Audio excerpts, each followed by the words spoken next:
Everybody say hi before the intro. Hello. Hi before the intro.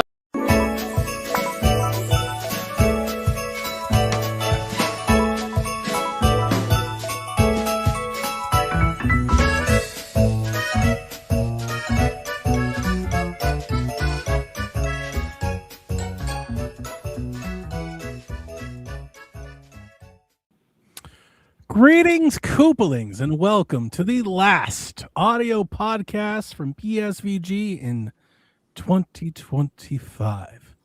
This is usually our Christmas show, and we usually do it around Christmas or drop it on Christmas. But last year, a lot of folks couldn't make it, so they said do it earlier in the year. So we're doing it earlier in the year, and guess what? I think a lot of folks won't make it. That's okay. Stop listening to them. Stop listening to the people who don't show up. Stop it. It's open to anyone that would like to drop in and drop out. So the entire team has a link, like Sean, even me, and folks can come and go. You can leave. You can come back. I will. I did that last year. Yeah, I mean, so we're gonna walk through the year that was. We're gonna walk through our favorite games of the year. We're gonna do all of those things. And there he is, right on time. Fashionably late. Hey, Dev, what I do? welcome. Yeah. Hey, what's up? So gang's all here. That's 7 people. That's a lot more than I thought. I honestly thought there might be like 3 people. It's always my favorite when we get lots of people to come in, and it is. I look forward to this literally. It's like a holiday party. Mm-hmm. Folks just coming and going. Yeah, and it does feel like punch. That. Where's punch and cookies? I feel a little unprepared for this than I normally have been. My daughter's car broke down on the side of the road last night.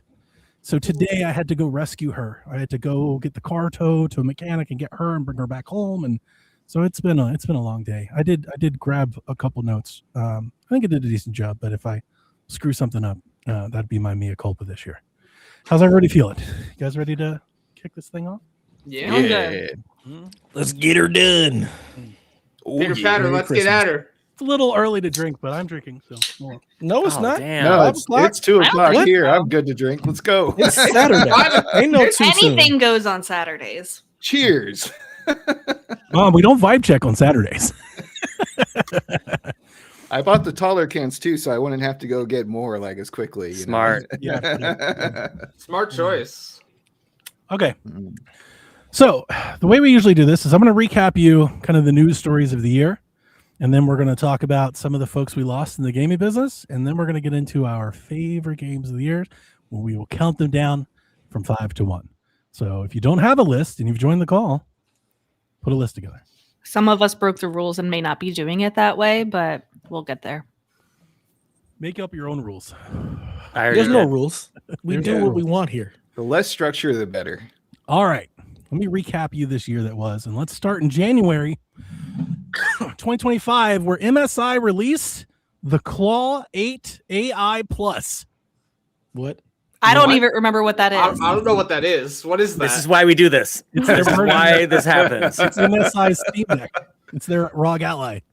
The Claw AI. The Claw is our 8 master. Plus. Right. I just thought of like Inspector Gadget bad guy. I'll get you next time, Gadget. Claw.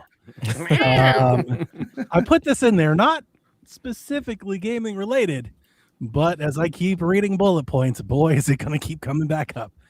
February, the U.S. presidential administration announces global tariffs across the globe. If you don't remember that. Also in even that February. How can we forget?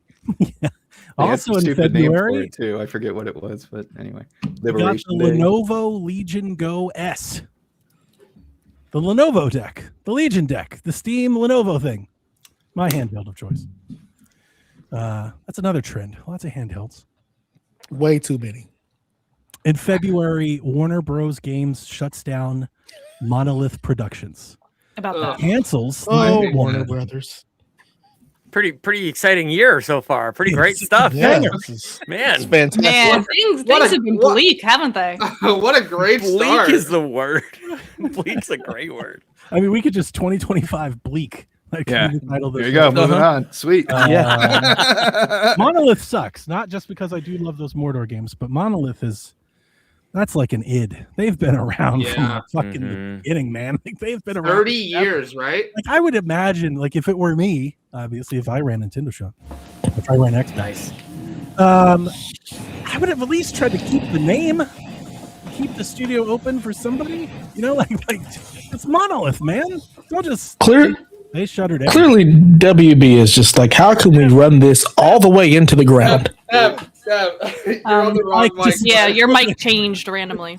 I didn't even do anything. Keeps talking. You're killing us. Better? Yeah. Yes. A little low. Yeah. Come back up a bit. That Wavelength software, it's amazing. I love it so much. He You probably swears just by it. opened something. He swears by it. I didn't touch a thing. Now he's back. Now you're There back. you There we There you go. are. So I'm sorry. Will you please say that again? I was just saying, WB sure does know how to run everything into the ground. Just Yeah. you don't Well, care. yeah. Like Just, foreshadowing. It's gonna. Yeah. It's gonna Oh come back. man, bleak. In March, Scopely acquires Niantic. If you're like, who? Those are the people that make Pokemon Go. If you don't remember, Oh, I knew Pokemon who Go, Niantic was. yeah, I got sold. They had a couple other games too for a hot minute that all I- did not last as long. There's Ingress was like their big one, right? Their other one. They also had like a Harry Potter one that I don't And- think exists And a Witcher anymore. one as well. Oh, did they just start Yeah. theming out Pokemon Go to like Yeah. everything? Oh, Yeah. wow. Yeah. Wow. Okay. Also in March, Game Informer returned. Brought Mm. back by Gunzilla Games, which I don't know if you Not remember so that bleak. episode. I was like, who's that? And then that went in a dark direction. Don't look that up. Yeah. Just be don't look happy. that up. Just be Happy happy to have Game Informer's Informer. back. Don't ask any more questions. Don't follow the money trail. Leave it. Just leave it be. That part. Yeah, don't be like, how'd they come back? Don't do that. Yeah. In March, Ubisoft spun out a subsidiary that became to be known as Vantage Studios that will take over the direction of Assassin's Creed and Far Cry with minority owner Tencent. Yeah, there's a lot of that on this list too. All right, let's get some fun going. In April, after years of waiting, the Switch 2 Direct came and Sean # dropped the price to go. No! Nobody's gonna buy it. It's too expensive. What are you doing? No one will buy this thing. The sticker shock on the Switch 2 was real, which feels laughable now, just a few months later. Well, that's a good point. Was it real? I don't know. It felt real, but it sure as hell didn't stop anybody from buying one. Didn't stop me. Everybody and their mother bought one. Nobody. Yeah. Also, notably, in April, Dev Tyus with the quote, "The Nintendo Switch 2 has the possibility of being the greatest console ever created in." Wow. Yeah, I remember. He said that. Stand by it. We hung that on the wall in the shack. Mhm. He was a believer when he saw that commercial. He's like, holy shit, they did it. All right. So, it's a shame Delvin's not here. Pour one out because in May, EA canceled Black Panther at a Titanfall game. Yeah. Yeah, not sure if you remember those. Not a great year for superhero video games. Also in May, Xbox raised the price of the console $80 to $100, depending on which one you got, and for a moment announced $80 games, which they would pull back almost immediately. So that was another announcement. This one I think is fun, and we'll come back to our predictions at the end of the show. On May 2nd, Rockstar delayed Grand Theft Auto 6 to May 26, 2026. Mm-hmm. Yeah, so if you were like, it was JV, was that you? You're like, Grand Theft Auto's getting delayed? I'm not sure, but I never believed that it was actually. I still don't believe it. I think we had several. When we get into it, I'll read them, but I think we had several of those, and in May you nailed it. But there was probably a greater prediction. May 22nd, Super Nintendo World opened at Universal, and Pac-Man celebrated 45. 45 years Wow. of Pac-Man. 5 years of 2025. Yeah. God, Wow, Pac-Man's I'm almost only a as year old. older than me. Yes, I was thinking, Dev. I was thinking the same thing. Oh, damn, I'm only 2 years younger than Oh. Holy shit. Damn it. Time. Math. Now I gotta go get a drink. That's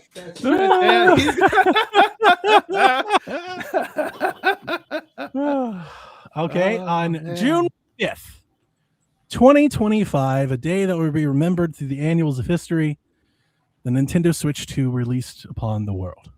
And there was much rejoicing. There was much rejoicing. Raise of hands, show of hands, who got one?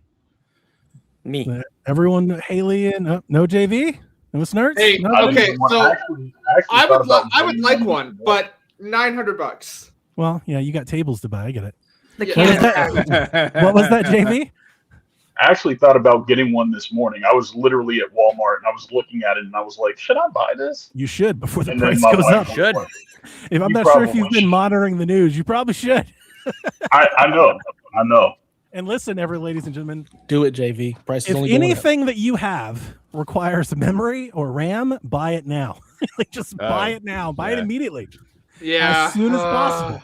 Ugh.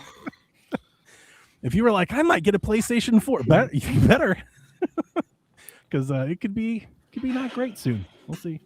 You went from pizza to ice cream. Good choice, Living that Rebecca. good life. Oh man, live that life. Mhm. Hell yeah.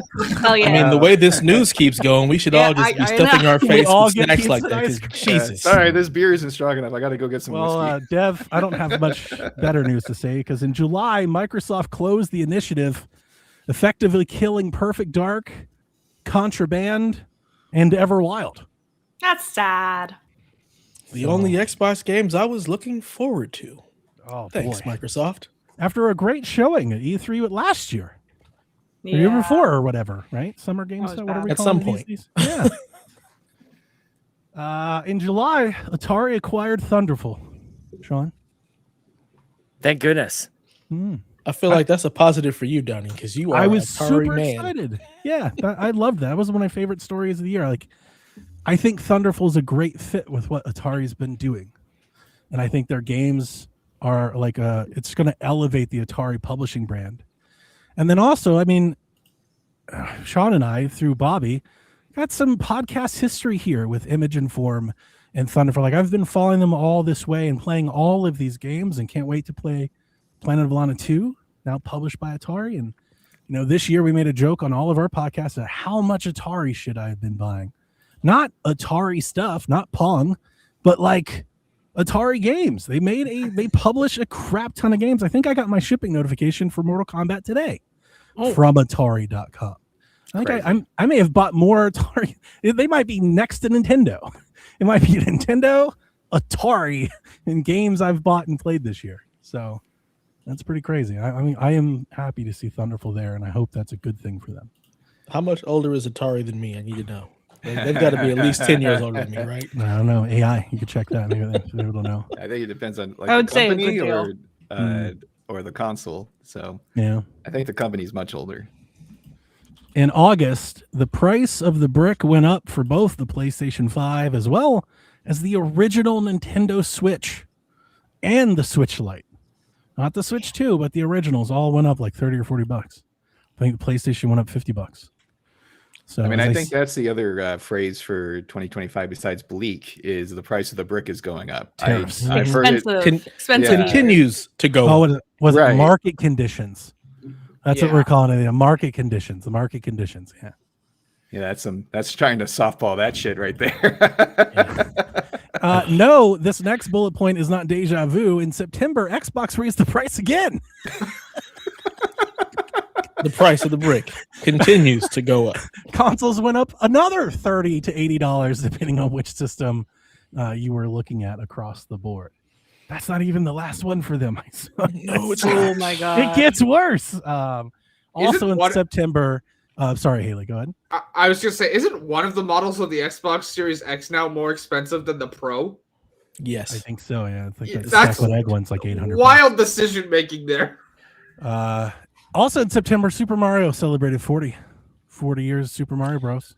I'm older than Mario. Jeff, It's all downhill from here, right? Right. Have another drink. Like, we should start doing that to be the new drinking game. Yeah. Atari When I- is only when I- 4 years older than me, the 2600. So their first console, only 4 That's years. a great drinking game. When I announce an anniversary, like, You you're drink now if you're older. You're than me. older, then you got to take a sip.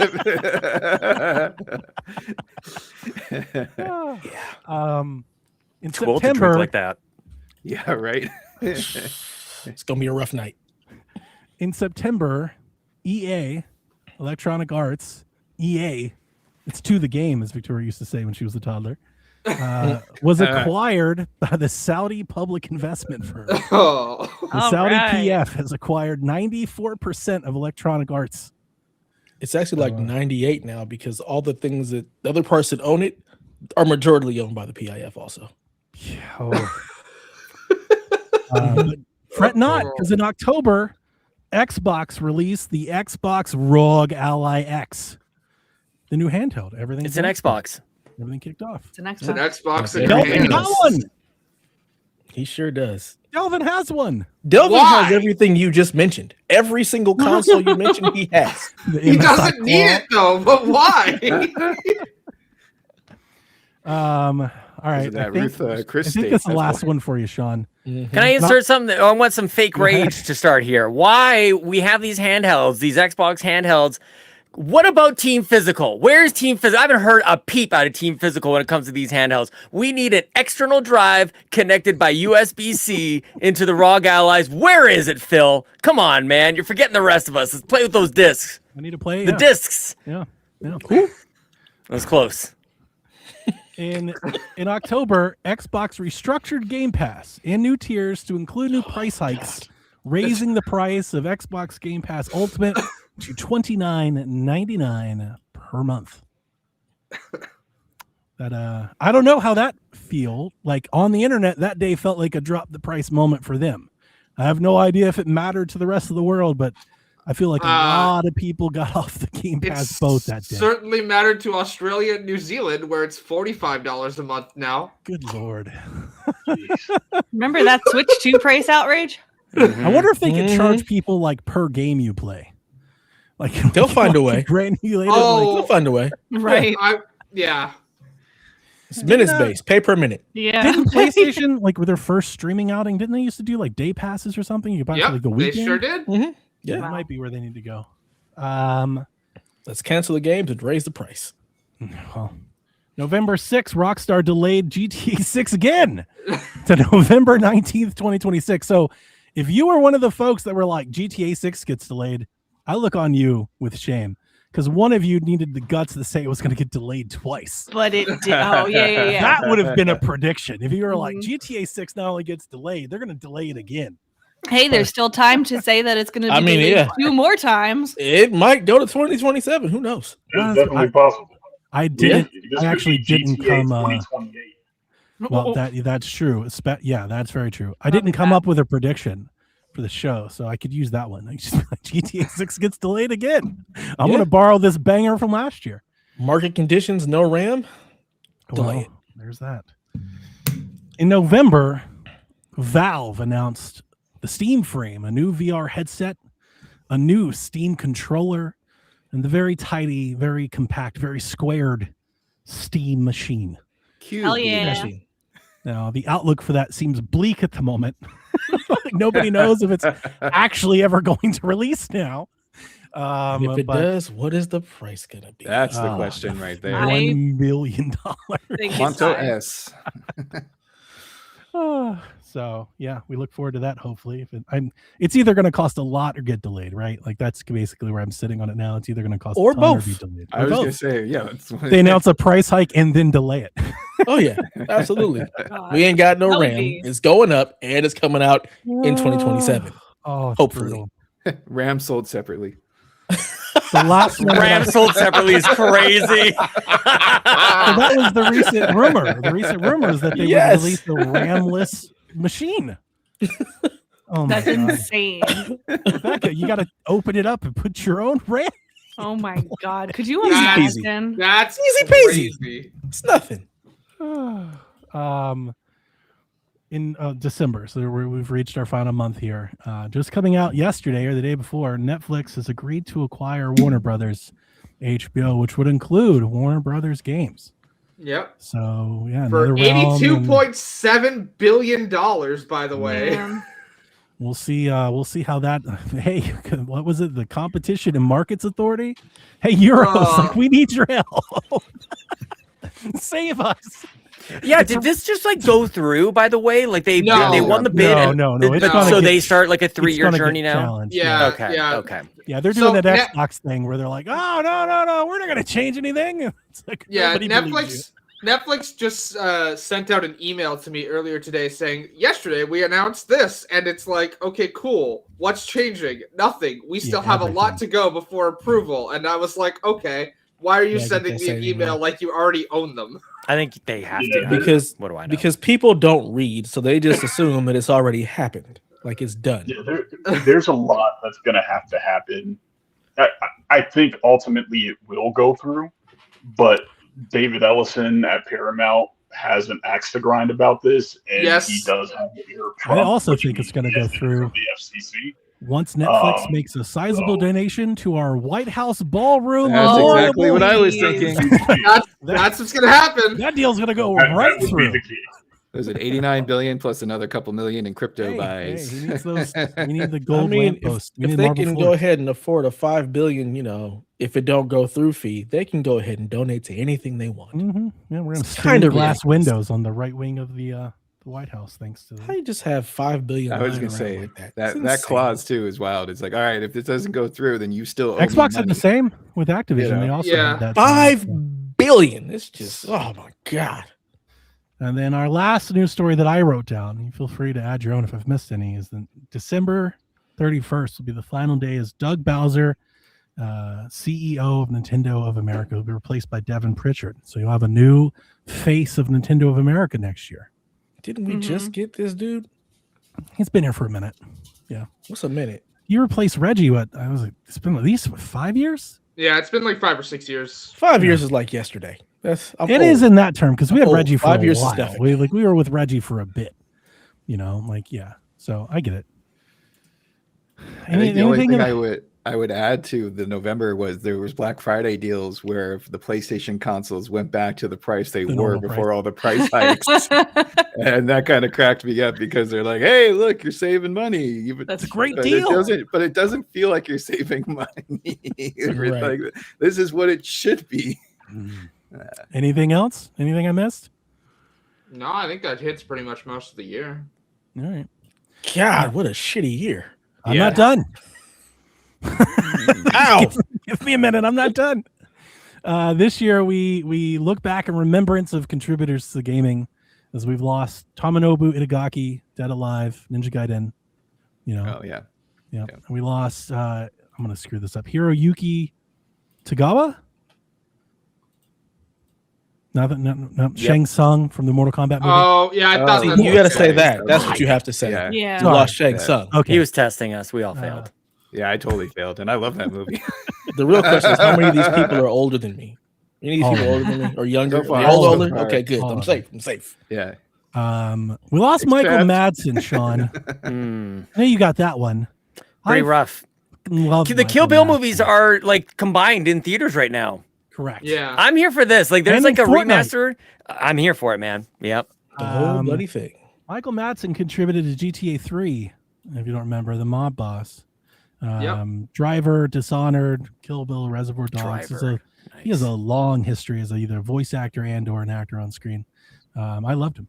One of my favorites. Donnie Brasco. Yeah, big fan. And then this is the legend. So this I think this just happened in recent weeks. Rebecca Heineman passed away. Yes. Legendary that was really sad. Programmer and worked on everything. Founder at Interplay. Either created. So I've got a list of works here. I can't speak exactly what she created. I think she worked on a ton of ports. So she's had a hand in so many incredible games, and I didn't even write like a quarter of them down. I just wrote down a Burger Becky. Yeah, she Burger Becky. Everything. Yeah. But yeah, exactly. So she ported Half-Life and Doom and Fallout and worked on Bard's Tale. I think was a big creator in that regard. EG Magazine, notably the very first video games champion. 1980s video game champion of the year. What was it, like Space Invaders or something? Beating the Space Invaders championship, That defeating was over she was 10,000 other players. way Without too young. her, a lot of this stuff wouldn't exist. She That's was correct. everything, self-taught too. At 16. Yeah. And in the Netflix documentary, right? It was a high score. So if you've never heard and you want to know about that, that as well. And also, I feel it's important to mention one of the first trans individuals of prominence in the video game industry. Absolutely. Yeah. So just a legend. If you just want to really cool retrospective stories, just got shit working. Got shit working on different consoles, the Amiga and Atari and iOS and mobile, and just, legendary programmer. So pretty incredible. Yeah. That's all the news stories that I have. So I ask you all this. How did you feel about 2025? Where's my whiskey? Where is it? It was a rough It was year, a man. very long year. It's been the longest year in all of the years. 4 years. It's just not great. Not great on any really on any front. Like I'm trying to. That's because you didn't buy a Switch 2. It's great on the Switch 2 front. It would have been a great ending to the year had I just bought the Switch 2 this morning. It's not too late. Yeah, Not too late. you press buy right now. I would have an opposite appealing. And I've talked about this many times. This year is the first year where I've actually taken stock by, I feel like, how fast everything felt like it was moving. I felt like I was losing days and hours and weeks and days. Like 100%. Like that was a big one for me. Even now, like I look back and it's like, man, some of this feels a long time ago just because everything just feels, I don't know, quick. It just didn't stick with me. Like I feel like it's just the first time in my life I was literally taking stock of time. It was like, oh boy, it's Thursday already. It's September already. Like kept thinking that myself a lot this year. The year started out very slow for me, especially living in Los Angeles with all the fires that happened in January. Oh yeah. Not to mention the politics and the where things are going on a national level, which is just kind of sad. But then I had a couple good vacations, bachelor party in May and a family vacation to Victoria Island in July. And after that, things just kind of like full speed ahead into the end of the year. Like I have a few more weeks left before the holiday break, and I'm kind of like, wait, what?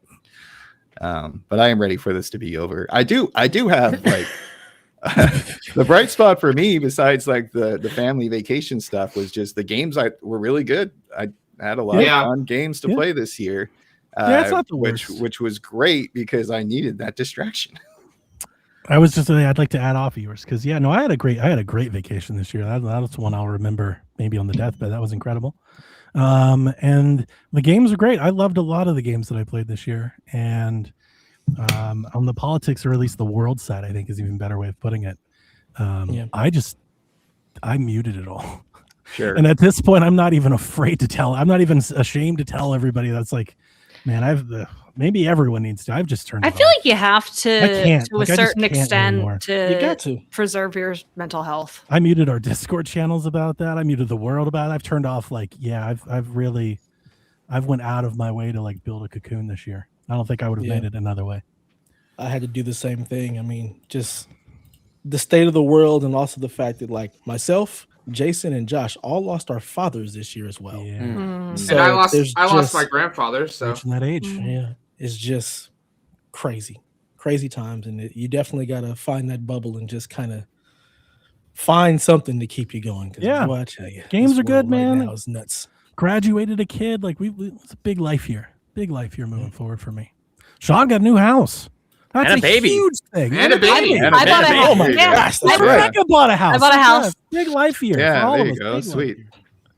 I'm gonna come live vicariously through the both of y'all because this old man ain't buying no house. He's market prices. Market conditions. It's bad. Market It's really bad. conditions. Yeah. It's good up here. You have all your big American dollars. It's worth like 40% more. I don't know what you guys don't understand about this. You live like kings up here. Just cross They're the not border. gonna let us go at this point. They'll let you in. Sean. It's Sean. fine. For now. Which part? All of it. I We'll would love we'll let to, you in. Sean. If it were easy, I would love to. Hey, come on up. If it was easy to just say, all right, I'm gonna take my job and everything that I make and just go planting Canada. Sure. I couldn't. Sure. Sean has to. You guys haven't podcast with Sean like I have. Everybody has 2 sets of tires up there. Yeah. Yep. They just keep tires extra. They have to change their own wheels when so If bad. that's the worst problem, come on. Yeah, that's not so bad. It's kind of neat. You don't realize how much Donnie hates leaving his house. Yeah. Oh, then you won't have to worry about the tires. Enough with him. He ain't really going cold up there, guys. Just stay It's home. really cold. It's pretty cold today. Rebecca, I know you're from Pennsylvania. I'm telling you, it's really cold. I like the cold. It's nice. You like that cold? Super cold. Yes. Yeah, I mean, it's winter from like Everyone September complains to about it April. getting dark at 4:00. I'm like, I love it. Bring it. That don't bother me at all. But the doesn't cold, bother me either. Goddamn worst. 4:00. The cold. Give me sunshine. Minus 25 today. Perfect for Chelsea. See, that's bullshit. It's 0 here. Negative feels like -6 though. Snurks, doesn't it feel 68 great? sunny. Sun's out. 68 sunny, buddy. What's up, Choppy? That's what it is here right now. SoCal represent for sure, man. I love it, man. They don't even know. I'm here. Vans, no socks, shorts.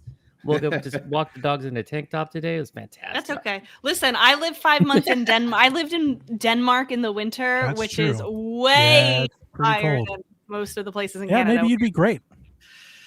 Yeah, I'm good. Yeah, I can't do it. I'm good. Yeah, whatever. I'm spoiled by the West Coast. It's lovely. Yeah, for sure. All right. That's 30 minutes. Let's talk about the reason people listen to the show. Let's talk about our favorite games of the year. We're going to count them down. We'll go round robin in order left to right. I'll start because, as I've told our folks, I'm going to break the rules more so than every year. Here are my favorite games of 2025. They are Hyrule Warriors Age of Imprisonment, Donkey Kong Bonanza, Mafia the Old Country, Dear Me I Was, which I encourage everyone to go play. That's a great sleeper. And Pokemon Legends I was very excited to find Pokemon again. So what we're going to do in my round robin here is I'm going to tell you more about the games that I think are more representative of my year. Because I don't think those games are. I love those games, and I talked about them on our podcast. But I think when I look back on this year, I don't think I'll be thinking of those games as much. So I'm going to kick my list off with Donkey Kong 94, which came out on Switch back in March. I played Mario vs. Donkey Kong, the remake or the new one on Switch last year. And this is somewhat of a newer series for me because I didn't find this until 3DS and Wii U. And we had like Tipping Stars and Minis on the Move and the Amiibo game. And so I don't Shack for years. I kind of like those little like indie spin-off games that Nintendo made. And I bought that Mario vs. Donkey Kong game and liked it when I felt like the world was just like, it's filler. Nobody needs to play it. And back then, when that game came out, everybody was like, if you like that game, you got to play Donkey Kong 94. And I never played it. I never had a Game Boy and didn't know it. And lo and behold, they dropped that thing on Nintendo Switch Online, and I beat that whole thing, and it was incredible. And I've talked about this in our Discord, and so I think someone on podcasts. I think next year, I am planning to make time to replay more games that I've either beat before or games that I've never played before from the past. Love that. And that initiative is born out of how much I enjoyed playing Donkey Kong 94. I was like, this is great. This was great. So I want to do more of that, which means that I've got to make time for that, which means I can't play everything else that I normally try and play all the things. So that's a big difference for me. But yeah, I'm going to kick that off. That was one of my 5th favorite game of the year, Donkey Kong 94. Take it away, Haley. Alrighty. I'm also breaking the rules. My 5th favorite game of the year is Baldur's Gate 3 because it got me through a lot this year. Yes, Baldur's Gate is amazing. For anybody who doesn't know, I've moved twice. So yeah. What rule are you guys breaking? What's happening here? That it came out it's not this year? No, it's okay. So I'll give everyone the background. The background is that for years I would try to all right, bring your games of this year. Yeah. And then I would get protests. I didn't play 5 games this year. I wanted to do it. And I'm like, nah, you got to do this. So they would always break. We basically all said, "Fuck your rules. We're doing what we want." They would all break the rules while I kept doing the only this year thing. So it's just a me thing. Yeah, it wasn't. Yarn says in the chat, "What rules?" I'm like, I didn't know there were rules. No, okay, sounds good. I just want to make sure I wasn't missing something. Sounds good. Sorry, Haley. No, you're good. So I still never beat Baldur's Gate. I always get to Act 3 and restart. I'm gonna push myself next year to actually beat it, but like right now. Why do you always restart? Act 3 is the biggest act in the game, and it so Act 1 is like a large area, and then Act 2 is like very linear. It's like very smaller. But once you get to Act 3, it's just massive, and the game doesn't really tell you where to go. Which, don't get me wrong, I don't have a problem with. It's just something draws me to try and like make different choices in like the beginning, which necessitate a restart. But I'm gonna beat it. I promise. I'm gonna beat it next year. I don't believe you. We'll see. Sure, buddy. Hey, I have a great time every time I play it. I always play like a paladin sorcerer mix. So wait a minute, You're you not the started only it 3 person- times. You keep playing as the same thing. yeah, because it's fun. You're not the only person who I've heard. I support who you. Can't get through. Thank Act you, 3. Rebecca. Like I talked to a lot of people who love the game. I'm like, oh, they love it. I'm like, what did you think of Act 3? And they're like, I never really made it that far. Yeah. Well, that's up. You're up next.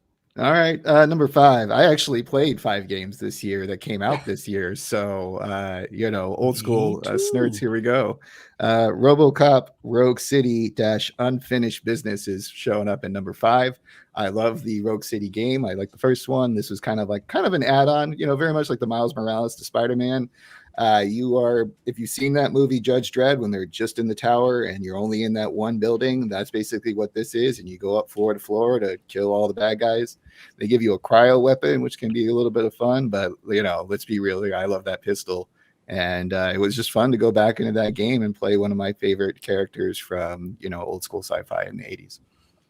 Right. Nice. I still got to get to that one. It's fun. Yeah, I want to play it. It's just ever long down the list. I liked it more, not necessarily more, but I appreciated how there wasn't as much like filler stuff in this version as there was in the previous game, where like you're in the police, precinct and you're doing like tickets or talking to people, what have you. It's just basically action upon action upon action until you're done. Nice. Take it away, Sean. I'm taking an audible. I was going to give you a different game, but because Snertz mentioned Robot Cop, I'm going with one of the games I played. we're going with the Robot Cop. The Robot Cop. Over the summer, I played Terminator Resistance, which was made by the same developer a number of years ago. Kind of the same kind of game. I started the very beginning of Robot Cop earlier this year, so I got to get back to that. Terminator Resistance is way better than you guys realize. I don't know if you guys have played this. Like, I don't know if we're getting snooty about first-person shooters, but that game, pretty good, man. Yeah, that's the on rails one, right, Sean? No, I wouldn't call it on rails, but it's not like open world either. Like on rails to me is like Star Fox. Like that's always my go-to. Sure. Like you can still it's just not as explorative as games have gotten. That's what I think on rails. Virtual Cop, you can't control your movement. Yeah, it's not that. Not that at all. No, it's like Robot Cop. It's like what Snertz was just talking about. It's like one of those like AA based off of an IP. Yep. Here's the level. But it's a good looking game. Like it runs. I played on Series X. It runs pretty well. And it's like for anybody who enjoys the Terminator story, like it's a pretty good Terminator story, man. Like it's pretty compelling stuff over there. And you go from like Terminator that came out like 2-3 years ago? At least. Trophy. Like I might have been 2021 about it, and I keep looking like, oh, I'm gonna get it. Now that you're reminding me, I'm just That's gonna me with RoboCop. It might have been an Xbox One. It might have been a PS4 game actually. I think it was in like that. It was. Yeah. I think we got an upgrade for it later. There it is. Yeah. Okay. But I just played it this year. It's a game I played this year. Good story, and you go from like. You see like a Terminator, you see like one of the Skynet robots run around. You're like, I gotta run. But then you get more powerful. You steal some of their weapons. You upgrade some of your weapons. You start taking them down. Like that journey, that arc, pretty good. So that's me, Terminator Resistance. Thanks for reminding me, Snertz. Wow, it's $12.50 right now on the I'm store. telling you, man. You gotta get it. That's a deal. I think I'm getting that. on which store? The PlayStation Store. Oh shit. Okay, let me just buy that. Oh yeah, we got 2 of them. Okay. At least I think because it's Terminator Resistance Enhanced, so that looks like they buffed it up because I think bit. they bumped it from whatever the PS4 was or something. Yeah, this is the PS5 version. It's $12.49, save 75% off right now. So I'm not gonna buy it today, but I will buy it on the 16th. It's $16.75 here.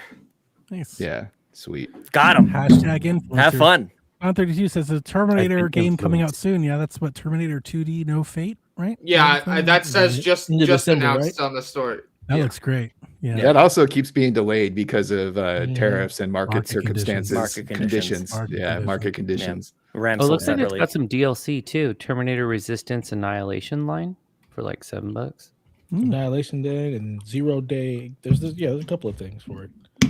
Too bad it's not on sale on Steam. Steam. We're doing and open up the Steam page and so I'll go take a look. That's what I did. My favorite kind of podcast. I'm telling you, that sounds awesome. Somebody owns it in our library. What are we doing, Sean? What do we do, dude? I live for this. This is the best. This is what we do on Just Sweet all Hands of every shopping, episode. comparing Like, what are we prices. doing? I'm Listen, really excited. I just got a new game. Build wish list together. Nobody cares about this show. I'm telling you, Thank you man. for your purchase. Yeah, Nobody cares what we have been playing. They care what we will be playing. Going to be playing. That's right. That's right. Next year. But you guys, I want all you guys to tell me what you think of the game when you play it. I'd love to Yeah, hear for from you. sure. Yeah, for sure. It's a Next good year, game. Pretty fun. Write it down. Next year, I need opinions on Terminator from. No, like next week. Like next I year. need to be studying for the show. You got to be back to the show. They'll tell you about This year's Terminator. next That sounds good. won't be on I'm the sure show there's next something week. last year we mentioned that we should be talking about this year, but we probably made keep notes about. We're gonna do Yeah. that. I keep notes. We own it, Donnie, but it doesn't have controller support, so that's gonna be. never out. Nope. Yeah, Yeet. I'm out. It doesn't have controller support like on Steam. It's just unknown controller support, which means I'm it sure it probably works. doesn't. It's got to have like work well with Steam input controllers. mapped then. Yeah. That's crazy. Rebecca, number 5. Okay, Cinco. so I didn't really rank mine. Okay. I Rebecca, one of them. came up with accolades instead, Okay. Superlatives. and I came up with 10 of them. So can I say 2 each She time? said, "I'm really just, Yes, Rebecca. I don't care what you're Go doing." for it, Rebecca. Everybody, I now expect you all to have your own amount and your own label for your list. Do it however you want. Thank you for giving me that permission. So I'll do 2 at a time so I can get through all of them, but I'll keep them short. My favorite multiplayer experience this year was Mario Kart World. Wow. I know that it wasn't everybody's favorite Mario Kart game. You know, I think it's pretty hard to beat 8, but I had a lot of fun with it the first couple weeks. I hope that it gets more content. They did just drop an update where they changed those intermission courses to be a little bit more interesting. I don't know if y'all saw that, but I'm very excited about this game and playing it with friends. And then I also came up with my favorite indie standout of the year, and that will be the game Is This Seat Taken?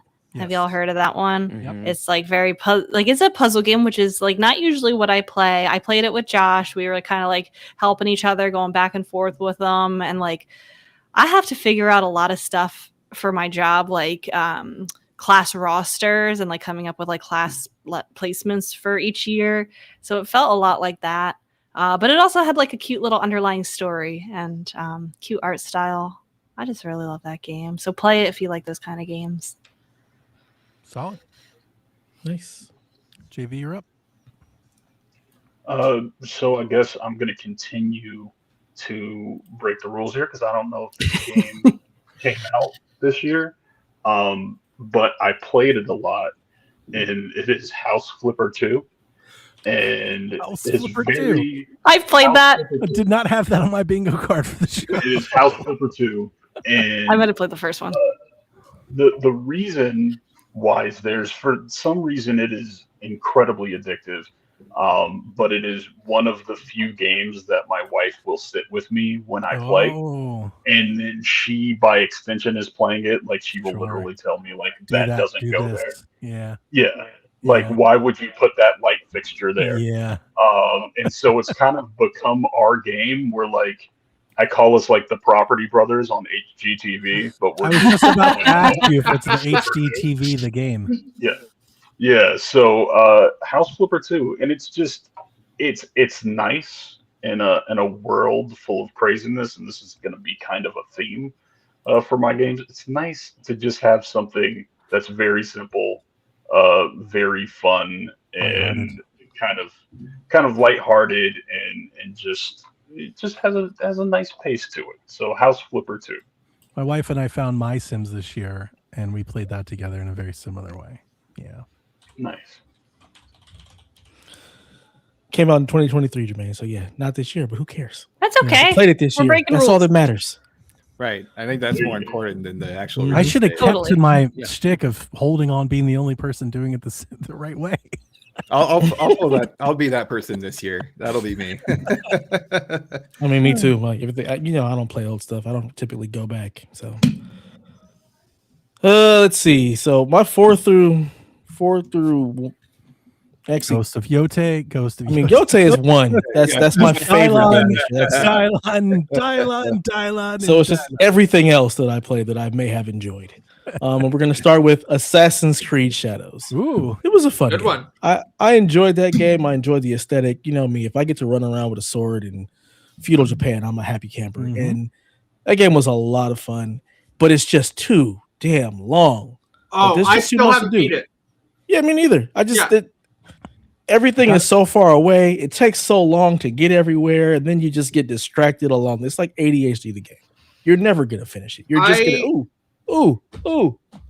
I have killed half of the main targets. I'm not even in Act 3 yet. So I didn't know there were acts. Let's put it that how way. many acts are there? There's three that's acts. a long way. I put in like 70 hours into that game. I didn't know there were acts, and things just keep popping up on that board for me to go kill. I'm like, what am I doing? Every here? time doing anymore. Every time you discover something new, the mission board just gets larger and another circle. Wow. Like I'm to the point where I I've did completely finish the main forgotten what quest. I'm supposed to do. Sorry, I go ahead, think I Jimmy. finished the main quest, but I'm not sure if I finished the main Did you? quest. Like What a game! everybody's dead, but What then a I got to the fucking end video of the game. game, and I was I like, think I "Is beat this the end of the game?" Because it feels like it's not the end of the game. Oh, It it's feels not. like- There's an epilogue. Sean So- beat it. Yeah, I don't even remember what the point of the game was. Aw. Like I legitimately just completely forgot. Like what am I doing again? What is what? Guys, the Why main does this quest is exist? The biggest circle in the objective board. It's just 12 people in a circle.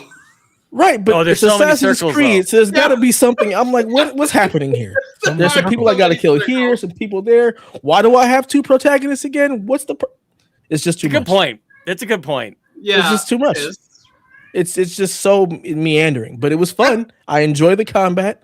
I hate all the gear change. Like I don't want to do all that anymore. Just give me a sword and let me just upgrade that one sword. I don't need 37 swords. It's Hopefully, just like very number 4 funny. better. It's not- I'm like playing it now, and I'm currently wearing the Black Panther armor suit. Go ahead, hit me. You're just sending your own kinetic energy why? back at me. Why is there Black Panther armor?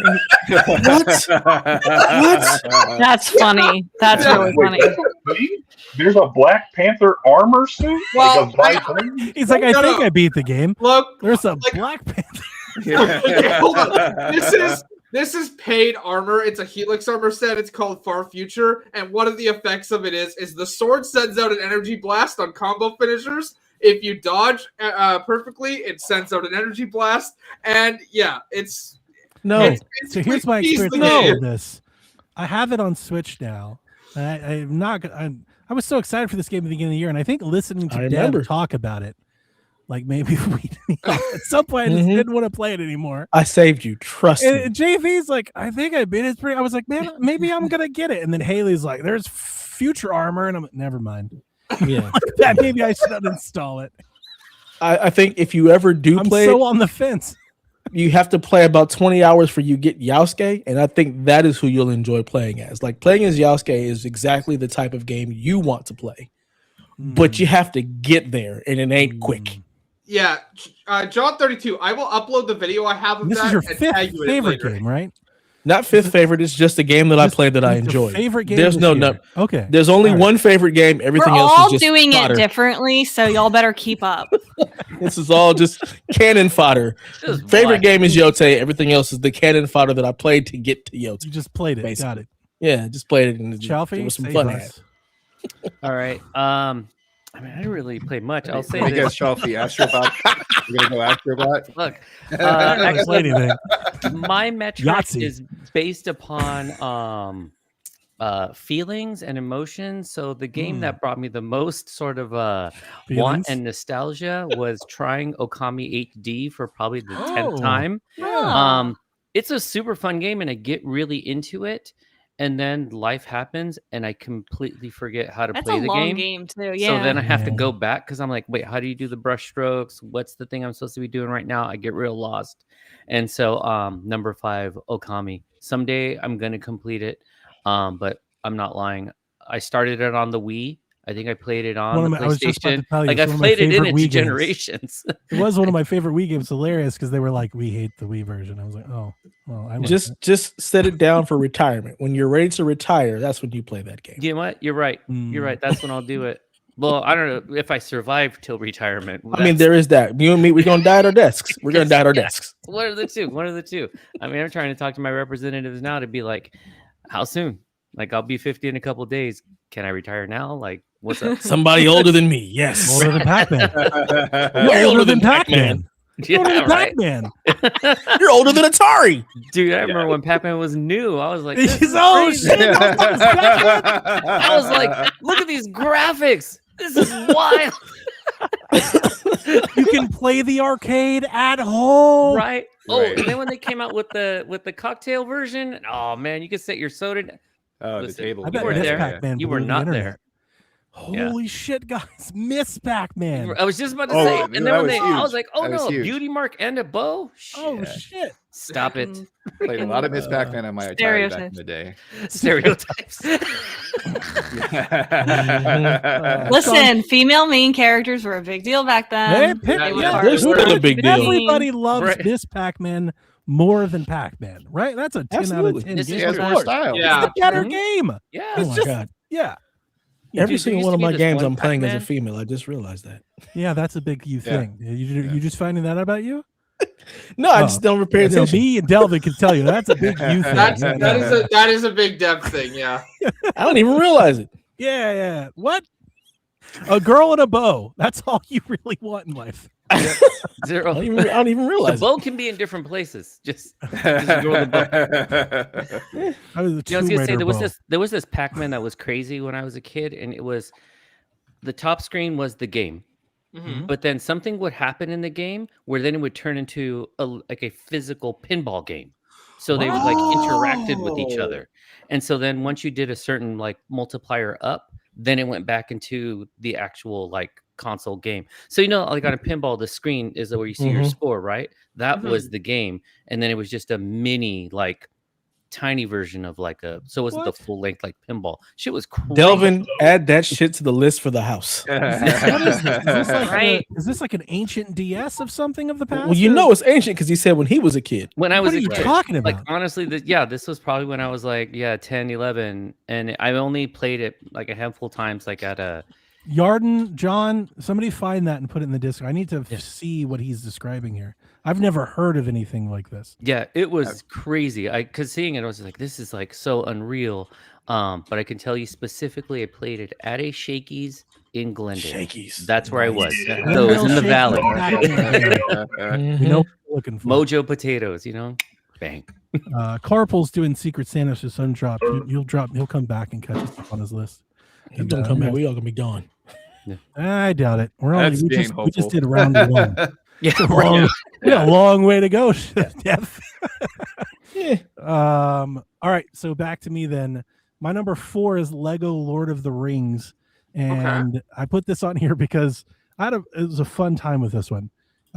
DS game that I played on 3DS that I then got a Wii copy of that I then moved to Xbox and then to Steam, and I've played it across like 5 different versions, and I think collectively this like, hey, this is my Baldur's Gate for Haley. Like I kept playing it to a point, and then I'd be like, but I want to see what that version looked like. So I get it and play it again. I want to see what that looks like. Because pretty widespread game. But the reason it's on my list is one, I did have like I just really got into Lord of the Rings again this year. I kind of went deep and started reading the books and stuff. And but Reading books? yeah. Well, that's a story for another day. Found it. I haven't played a Lego game in a while.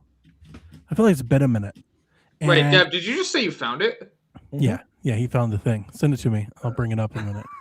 I haven't played a Lego game in a while, and I think this game really reminded me just how much fun those can be and how much I used to like them. So again, on my list for next year, I have commandeered a couple Lego games. I need to play that Skywalker thing that came out.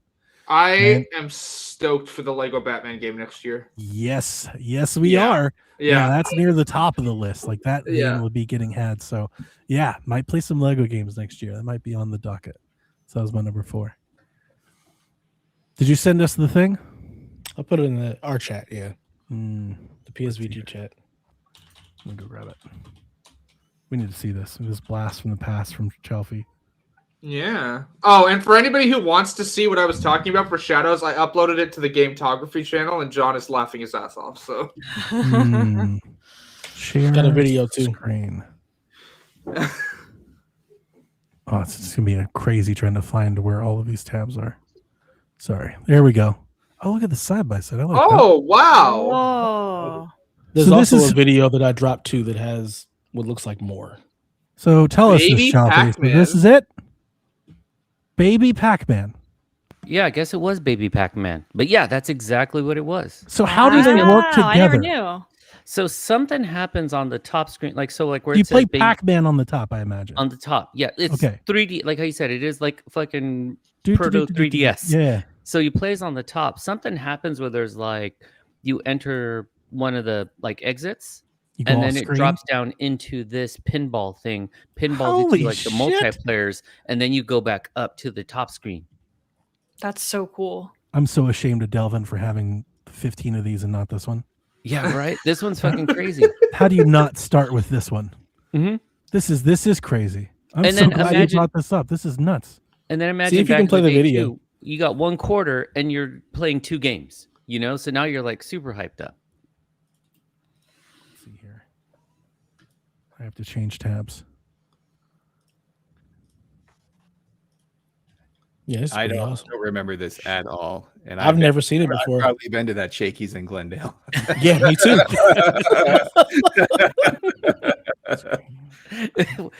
What if that's like our weird like Genesis point? Right? We're all just like alternate timelines that merge Yeah. that shaky. Yo, what? That's crazy. Looks nice. That's awesome. Wow. I need Yeah, this Delvin, on, you got to get this. I need this on 3DS. Man. I want But it's Pac-Man a- pinball. But it's an Pac-Man actual pinball. physical All pinball right. in the bottom. Like Is it? It does. Yeah. Yeah, Mhm. digital. Yeah, that's, You can that's see not it. digital. Yeah, no, Okay, it drops the gotcha. ball down. Yeah. I see it. That's what I You go was through the curious gates. And I guess the score just keeps compiling. yeah. Oh, that's nuts. That Wow. This is sick. This This dude needs to person get sucks. to the pinball part. Scrub ahead. Yeah. Yeah, they're not very good. At least at Pac-Man. Maybe they're better at pinball. They died again. Scrubbed it. Died again. Get to the goddamn pinball. This dude, you know, Donnie, go in the comments. Oh, You are here we not go. good. There it is. Yeah.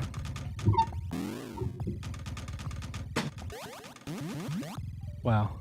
Doesn't look like he's That's good at the pinball wild. either. Right? Came out in 1982. Wow. That is crazy. It's as old as I'm me. older than it. That's Yeah, five, I was like, 5 years before me. who was not born? Like, Me. Yeah, a lot Half of the them. podcast. I was gonna say Half all the of you. podcast This is the was baby side. Yeah. I was Not born. born then. I was born. Damn, Yeah, that was a year 82. before I was born. That was 13 years before I was born. Jesus Damn. Christ. This is what I deal with, Chuffy. This is what I deal with every time. All these young bastards. Wow. That's true. Mr. NES Island. Get the fuck out of here. Look, NES was Playing that damn fantastic. NES. I've played more NES this year than you have. I heard the nonsense. Yeah, and but I've played more NES total than you have. So that's it's true. fine. That's true. Haley. Alrighty. My next one, I don't know if I should number them or not because I do have more than 5. But my next one that I really enjoyed this year, I'm going with Expedition 33. Our first Obscura. I have not finished this, which is why it's not higher on the list. I have not finished it solely because of my injury. Because God, the text is small and you can't really change it. Too much Baldur's Gate. We need some accessibility options here, damn it. Yeah. So I really enjoy this game. The voice acting is incredible. I have made it to. I'm not spoiling this game for people, but there's a point where something like big happens. I've made it to that point. I intend to go back and finish it now that I actually have glasses I can see out of.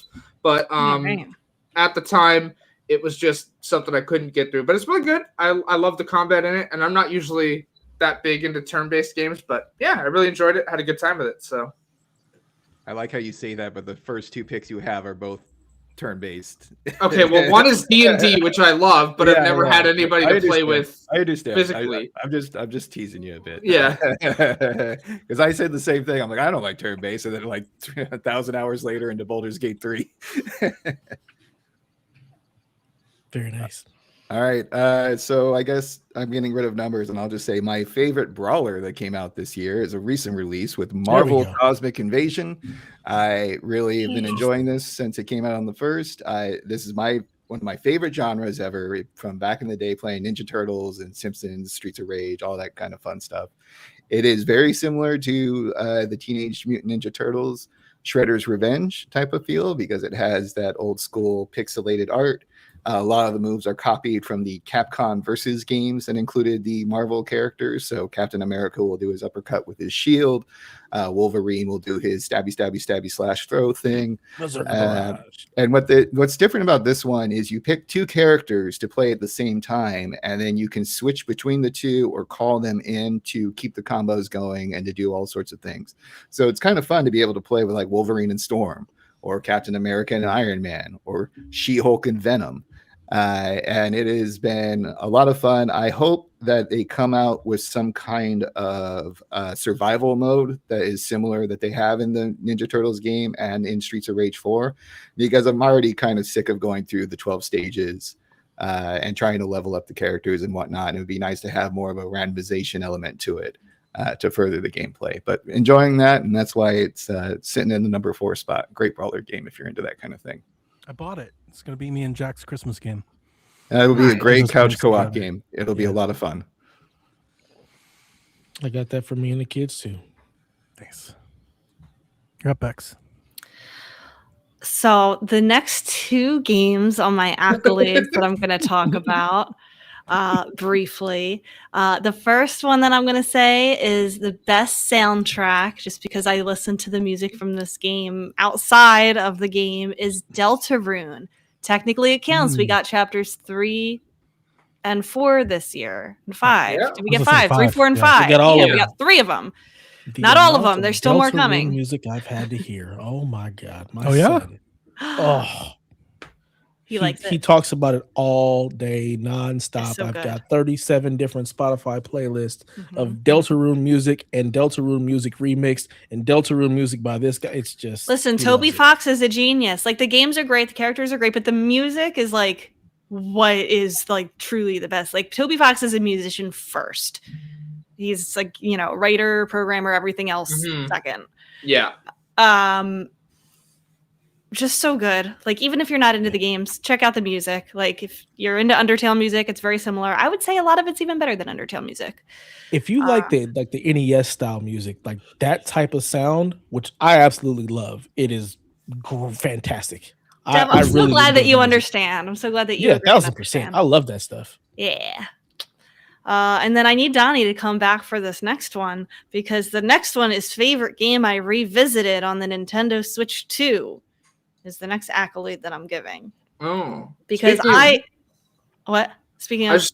before you move on to your next one, I was just saying, speaking of game soundtracks that I really love, I have one very particular song stuck in my head from Dispatch right now. Oh? It's the remix that Flambe does. Oh, okay. I'm not familiar with that. Donnie, I was gonna wait for you to come back for my next one. The category is favorite game I revisited on the NS2 that got a Switch 2 version. Because I have a feeling you might agree. Breath of the Wild. I didn't finish the Switch 2 version. It's a game that I'm just picking up every once in a while when I need to get back into that world. And I was skeptical of like going back to Breath of the Wild. Like, just in general, talked about this after post Tears of the Kingdom. We did, yeah. Just because I didn't feel like it would be the same like as the first, and it's not the same as the very first experience, having to explore it with knowing nothing. But the Zelda Notes app, I think, is definitely worth talking about, because that is a great addition. There's so much more lore in it that you can get and like kind of understand the world. You're discovering things that you definitely didn't see the first time because of this app. It's a beautiful game. It really fixes, I guess, the problems that people had with Breath of the Wild with the frame rate or whatever. Don't care. It's like silky smooth when you're playing it. Definitely recommend playing the upgrade if you have this game. Yeah, I'll definitely be talking about that for sure. At some point, I have to try and get back to that game when I can wrestle my Switch away from my son. One day. So sticking with music, I'm gonna go ahead and pick the game that I played that I enjoyed the music the most of. So just gonna pick up where you left off, Rebecca, in South of Midnight. Ooh. I absolutely game. loved the music in this game. Like, as soon as I started playing the game, I was like, I gotta see if there's a soundtrack on Spotify that I can listen to. I love music in games. I think it is a very underrated portion of the gaming experience. It is truly one of the things that brings me into a game and brings me into that world. If there's ever a game that I like and it has good sound, I'm looking for the soundtrack. I listen to soundtracks. I'm so glad that you feel that way. I listen to soundtracks of games I don't like. You got me on the Destiny. Oh, that soundtrack is amazing. Oh, the Destiny soundtrack is so good. Incredible. Yeah, If you're like me, you never played it. Listen to it. It's great. Yeah, I'm a huge music fan when it comes to games, just period. So, South of Midnight soundtrack is incredible. It plays so well with the game. I enjoyed the game. It wasn't like my favorite, but it was a fun game that I played this year. It was middling in a couple of areas. I didn't appreciate the character so much. I just felt like they made her so stupid. Like, she just wasn't paying attention to what was going on. And that just irritates the hell out of me. When you're playing a game and it seems like the character just isn't very aware of what's happening, it irritates me. But otherwise, I enjoyed the game. I enjoyed the story, and the music is just fantastic. Yeah. So I do listen to that soundtrack rather often. Yeah. So that's 4. West Coast Legend, it's up to you. All right, let's see. This one is, I'm going to call it my top shout out recommendation. I played a ton of, Donnie, what was the F1 Switch game that you recommended to me? Which one? It's like the political, like that's all like polygon New Star style. Grand Prix? Yes. That one, that's a shout out to you because I loved the hell out of that game. Yeah. I played a lot of it because it was just great grab and go, but it had enough like depth to it that it was like it didn't just feel like it's just enough to make you feel like you're playing a Formula One game, but it's essentially a kart racer. But it's just got just enough complexity, just a little tire wear, just a little maintenance to make you feel like, oh, this is an F1 even the race. same with like the weather effects. It's like it isn't like it rains little white dots, but the rain doesn't mean shit. It's like, no, it does make the track a little slicker, you know? So you really do have to manage like how you drive, or, you know, you take the risks on the fuel. Like, do you pit this time or not? So that game, I put in a lot of time in it, and I could just race like here and there in between things. So that one is that's ranked as a shout out to Donnie for recommending that, because I put a lot of race time into that game. These are the people, I've talked about this, Dev, on all of our podcasts for years. So Dev and Rebecca's going to start nodding already. This is New Star Game. These are the Retro Bowl people, and they make some of my favorite video games. I've been talking about these guys for years. Their games are addictive. Like the F1 game has a story mode in it. You have to manage a team, like contract and ads. Like their ability. And people to get have mad these, at you too if you like jump ship.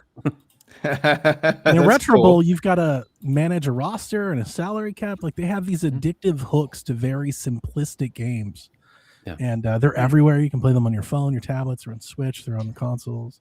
Yeah, the F1 game gives you like odd, like moral dilemmas too, where it'll be like, "Hey, do you want to contribute X amount of money to this like children's orphanage, or would you like to gain 2 new sponsors and get like $5 million?" Like, the money.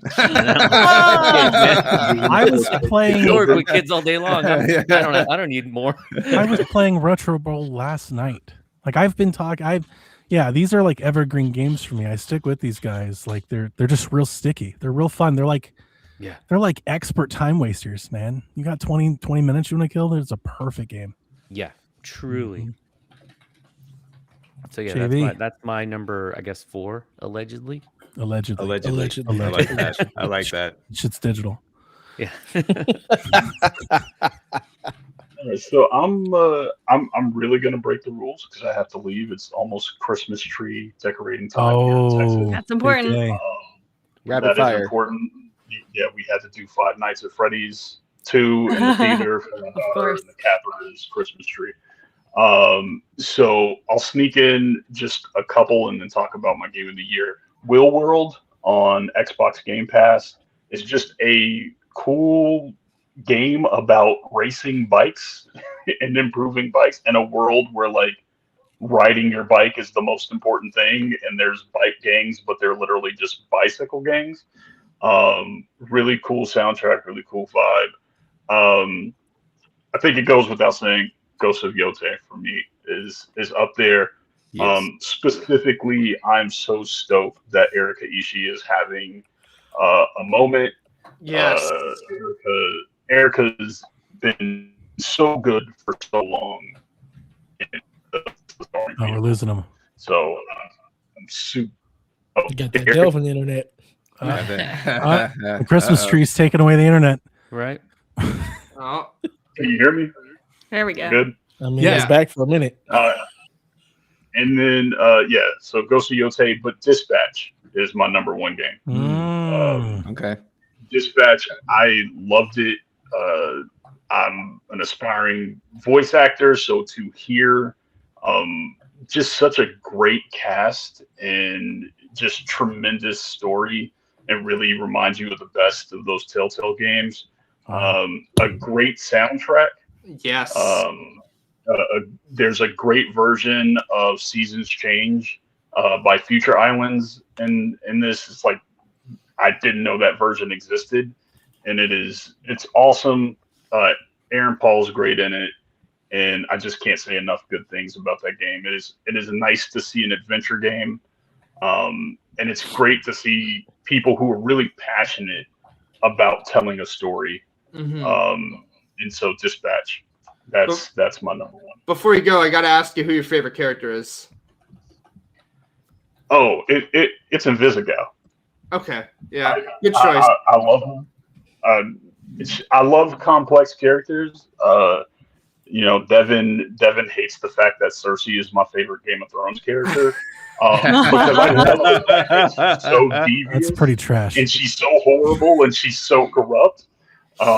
She's not even complicated. She's not complicated. She's just an evil bitch. Yeah. She's just an evil bitch. And she's No. just raw. You could just be evil, that. and she's No. unapologetic. He likes the I fact love that her. she Boring. plays the heel. She is I the love heel. a villain. I love a villain that says, "Yeah, absolutely, I am a villain. Yeah. Yeah. So what? I don't Yeah. have any greater motivation than That's I great. just want." It's just boring. She just thought I wasn't. Like, here it is. No, Jon Snow is boring. He My is. wife Yeah, doesn't Jon like Snow him. sucks. You Jon know nothing, Snow Jon knows Snow. nothing. He's trash. My wife hates him. But yeah, She's right. Invisibitch. I just whatever- need whatever Dispatch she the goes. TV series, and I'd be very happy. Hey, Netflix. We'll buy Hey, that. Hopefully. they should do it. Hopefully, buying 'cause everything. everything about that game screams amazing TV show, and I really want to watch it. Just remember, your Netflix so- HBO is going to cost you $50 a month. Shut up, Donnie. Just shut up. But yeah, that is my number one. So Merry Merry Christmas, everything man. to y'all, and Happy New Festivus. Year. And I'm looking forward to hopefully podcasting with some of y'all Yeah. in the future. Yeah. Yeah. Like, We got to get your internet up, cuz. Yep. Yeah. I know, man. It's Texas. He said, I know, "Oh, man. that's I bad." know, man. Like we had to tell the others, plug that in. I'm just trying to survive, Plug brother. it in. Wired. Love you, bro. Love you. That was great. And you know what? I got to pull the JV move soon too, because my daughter is going to be with her cheer team in tonight's Christmas parade. So I got to start getting her ready soon. So if you don't mind, I'm going to run through Yeah. my next three Yeah, super knock them out. fast. There's no rules.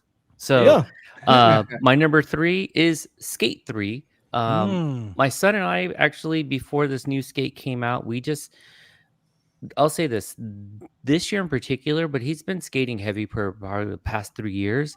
This dude is amazing. Like, he is snapping tricks left and right, and not just me, because I'm proud of him as a dad watching him do stuff. There's stuff he does where I'm like, I can't watch, because I'm like, this fucker's gonna break his leg. Like like he's doing big tricks, but he's sticking him. So we kind of sit there and like do like skate lines together, or just like that's how we can get out, because I'm too old to be out here skating. Like I'll ride around, but not doing tricks anymore. Is he doing the tray flip yet? Oh, he locked that down a long time ago. So when I tell him do it, he's like, "That's easy," and I'm like, "Man, shut up." But then skate, like the open world version came out, and I know a lot of people really kind of the internet. The internet clowned this damn game. Everybody said, "Now here's the thing." Yeah. My son loves the hell. He's played the game for like 100 hours. Yeah, I have like 30 or 40 hours in it. His friends play the shit out of it, and They it really was do, all over but the I think records, and it was on all the the top charts and stuff. Like it's really popular. Actually, speaking of, I won another prize from them. I have a skateboard headed my way. Oh, sick! Wow, That's awesome. Nice. Yeah, they knew who their audience was, and it was not those people that were complaining. Yeah, no, it's the hangout component too. Yeah, like, that part. Because just like how my son and I were doing Skate 3, now the crew is like bigger. You know, there's his friends skating in there too. Like these kids socialize differently. You know, so it's like, oh, let's go find this spot. Let's find that spot. So if he's not skating in real life, he's skating there. Yeah, it truly is. So I still think like Skate 3 is peak in terms of like how the graphics look. It's a little grittier. Like it's how skating should look. Whereas this is, my only complaint is it's just a little too Fortnite in the color palette. But other than that, it's super fun. Like I love it. And then my number one is Yote. I had text T the other day because I'm like really maxed out as a character, and still had only done like the main, like the first storyline mission. Yeah. So then I told him the other day, I was like, you know what? I started doing the like one of the other missions, and I was like, damn, this story's good. Like he did a great job. Chaffee, I have to say, the fact that this game got you to not just mainline the story means it is something spectacular, because you do not play games like this.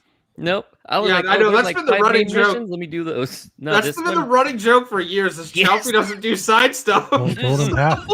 That's all I did in this. That's all I've been doing is side stuff. But it's so accessible. Like it just, it doesn't take a lot to. I mean, yeah, it's a lot of climbing. There are some like kind of repetitive components to it, but for the most part, it's like they said, okay, we're gonna take Tsushima, we're gonna take a little Far Cry. We're going to take a little Uncharted, like all these best components of these games. Like, oh, you want me to liberate a camp? I love that fucking part of Far Cry. Yeah. Where you get a little stealthy and then you just kind of go like, F it. Like, I'm just going to shoot everybody. Like, it's me from like, it really is like a well-rounded game. So I've been putting a lot of hours in. I think T has 105. I think I have like 52 right now. Wow. But it's an amazing game. I think at some point everyone should kind of at least just give it a try, because I think you can truly play it at your speed. But yeah, I think now I'm like 3 main missions in, and I'm like, this story's the main story actually really well done. Yeah. So super recommend playing it. But just want to say to everyone, glad to be a part of this team. Hopefully we'll be a little more consistent. This second half of the year just really was wild. I'm sure Rebecca understands working with in an educational environment. Sometimes it's not the most stable place to be. It's bad. It's really rough out here. Sometimes it's not good for your health, mentally, physically, but you just kind of make it work for everybody. But also just shout out to all you guys for just listening, understanding, waiting, being patient. But for real, this is a great crew to be a part of, just to know on and offline. You guys are the best. So I hope you guys have amazing holidays, and just kind of get good rest, get some time off, just get loved on by the people who love you. So I'll see you guys later. You too, Chaffee. All right. Later, Chaffee. Happy Merry Christmas. All of them. Happy and Merry. Happy Merry Christmas. All right. See you guys.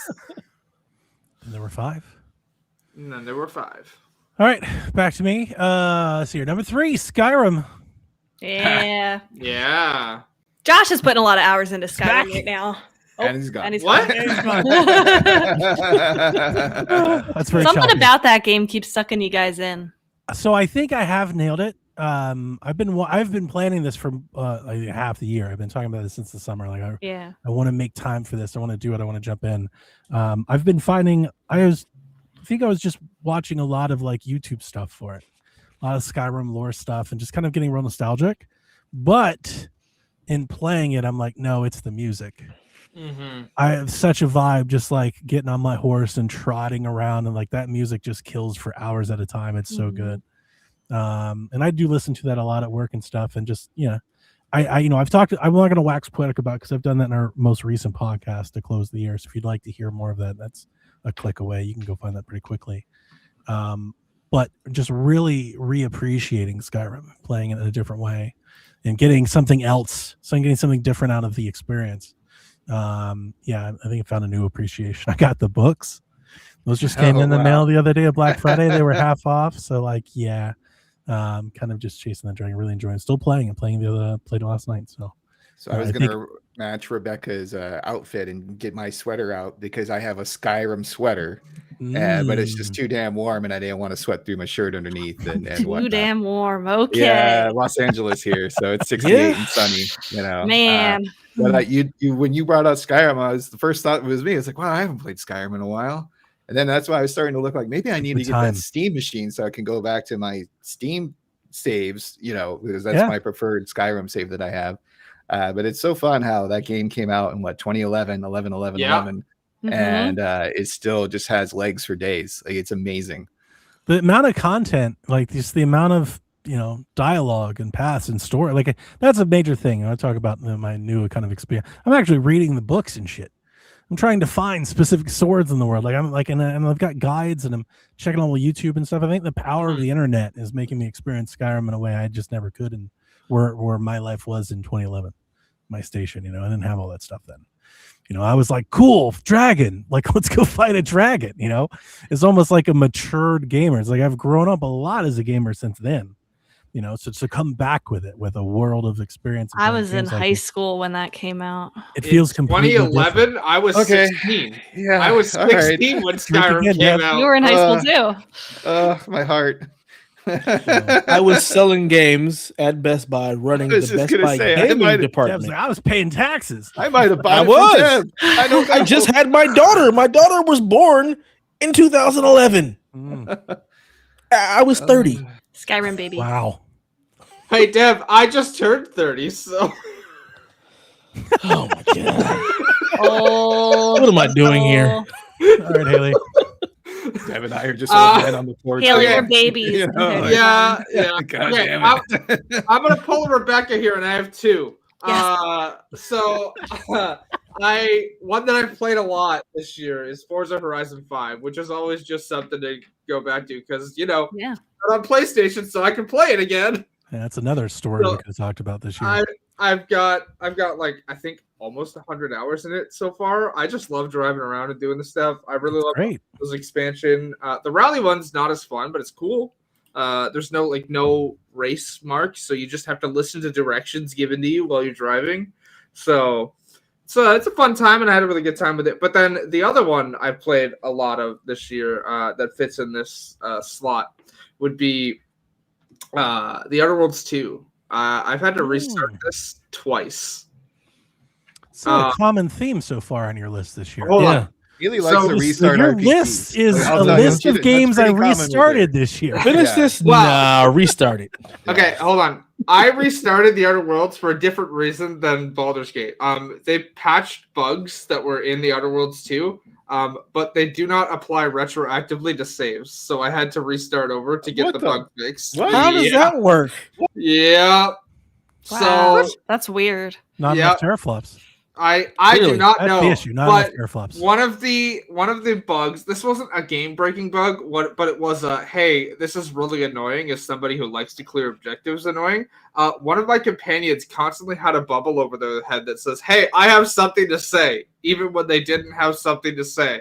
So yeah, that was fixed in a patch. But in the patch notes, it said this does not apply retroactively to old saves. You will have to start over to get. Wow, the bug that's fixed. bad. That's really bad. Yeah. What kind of broke ass code is that? Obsidian? That sure is Obsidian. Yep. Yeah, that's a bunch of known shippable motherfucking goddamn.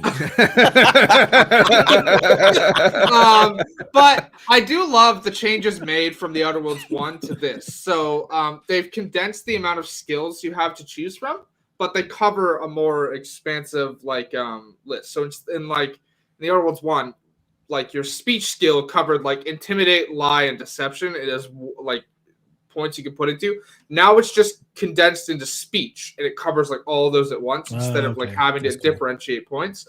So there's like 12 skills that you can like put points into. There's still like a boatload of perks. Like there's over 90 perks.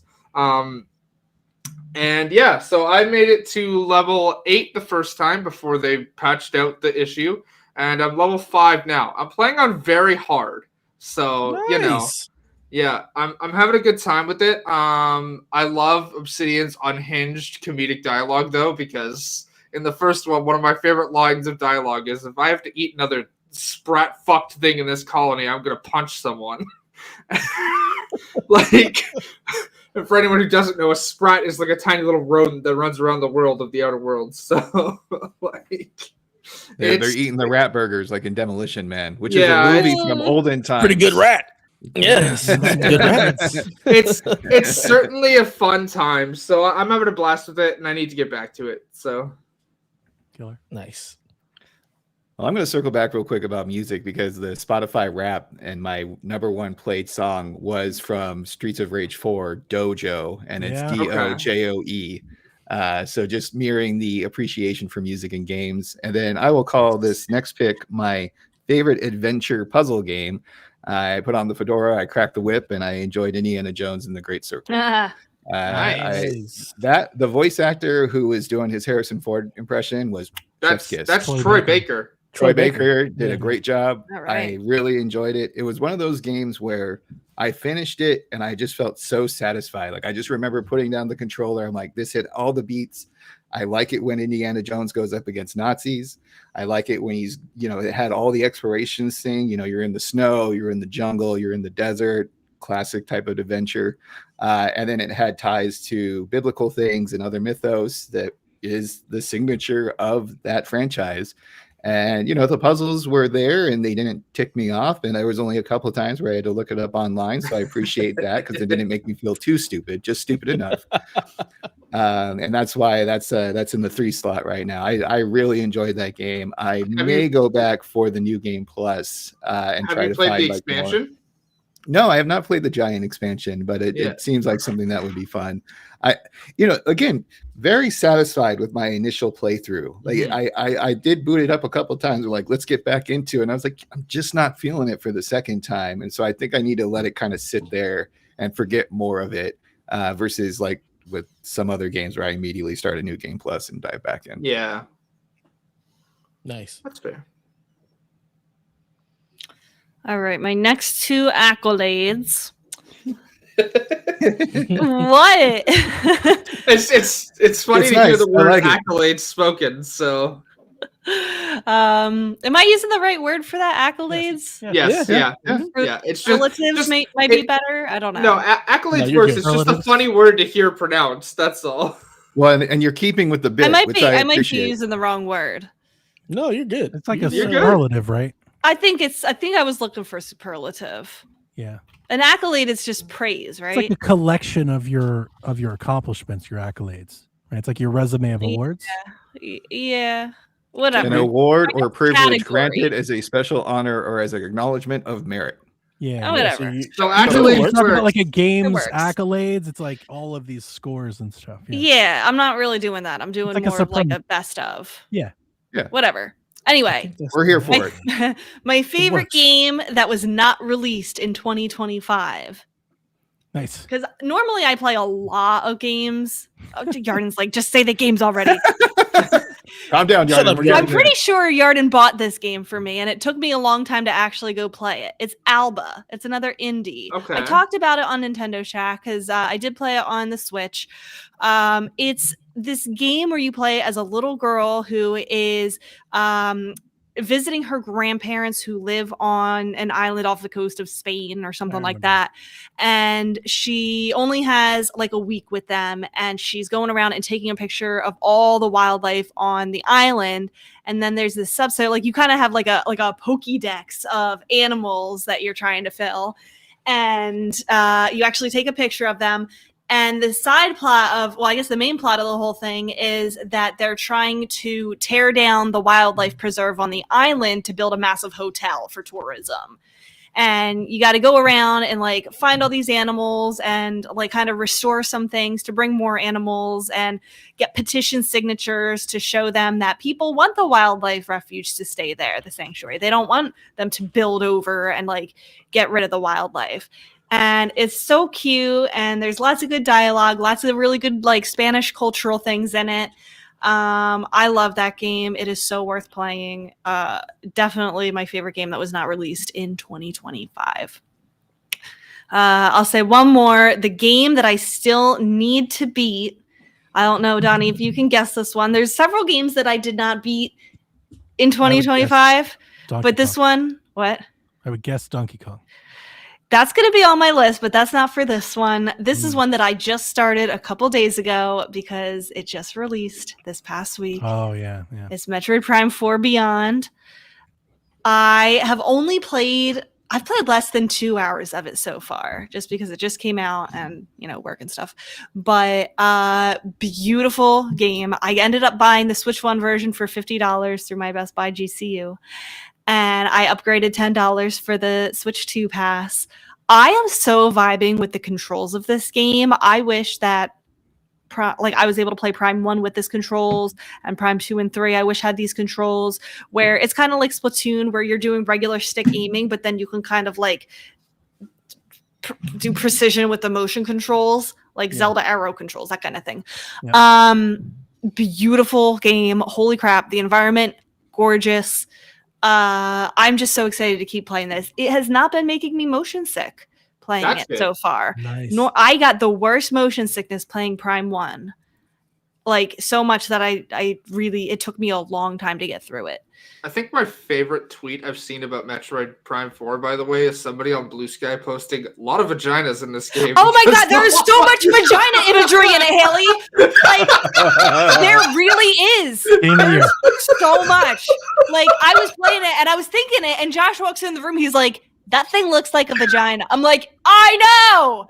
And like I said, I played for less than 2 hours, and there are several things that look like vaginas. So I've not played this, but somebody I follow on Blue Sky had reposted a tweet that was just me. like a lot of vagina imagery. I'm so glad that it's not just me thinking it, because I'm like, oh my god, where is my brain going? No, yeah, that's other people are saying it. Like, oh my god, like it's noticeable in the first hour of the game. Let me tell you. Not a bug. I'm saying. I was like, I got a Metroid. I'm like, wait a minute. I'm missing this girl game here. What's happening? How much is Switch 2? You can play it on the Switch 1, actually. Oh, there you go. I had to get a picture of JV with the box, like. How are you playing it, Rebecca? Because I'm curious about the motion sickness.